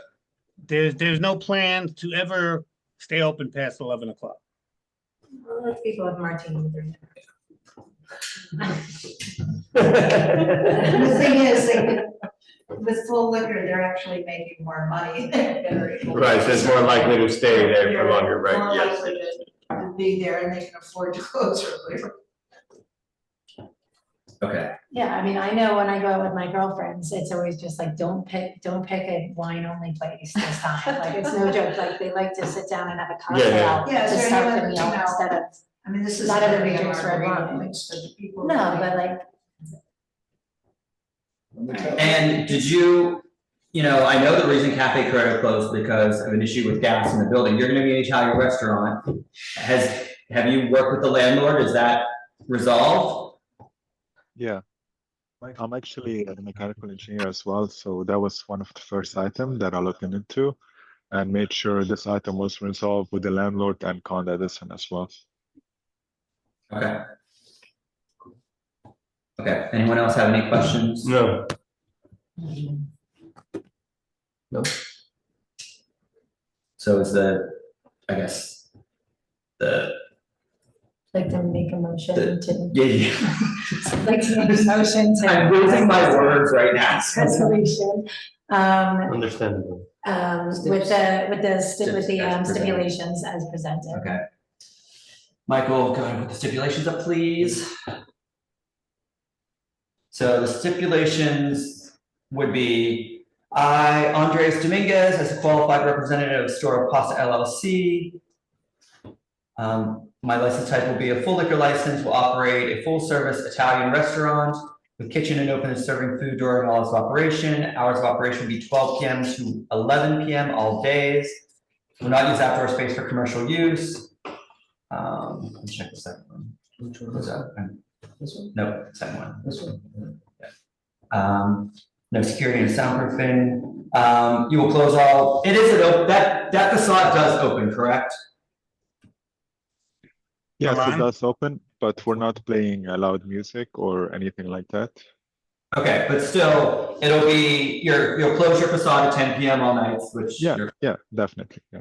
You will not have DJs, live music, third-party promoted events, any event of which cover fee is charged or scheduled performances. Will play ambient, recorded background music only. Will not apply for an alteration to method of operation that come into CB3.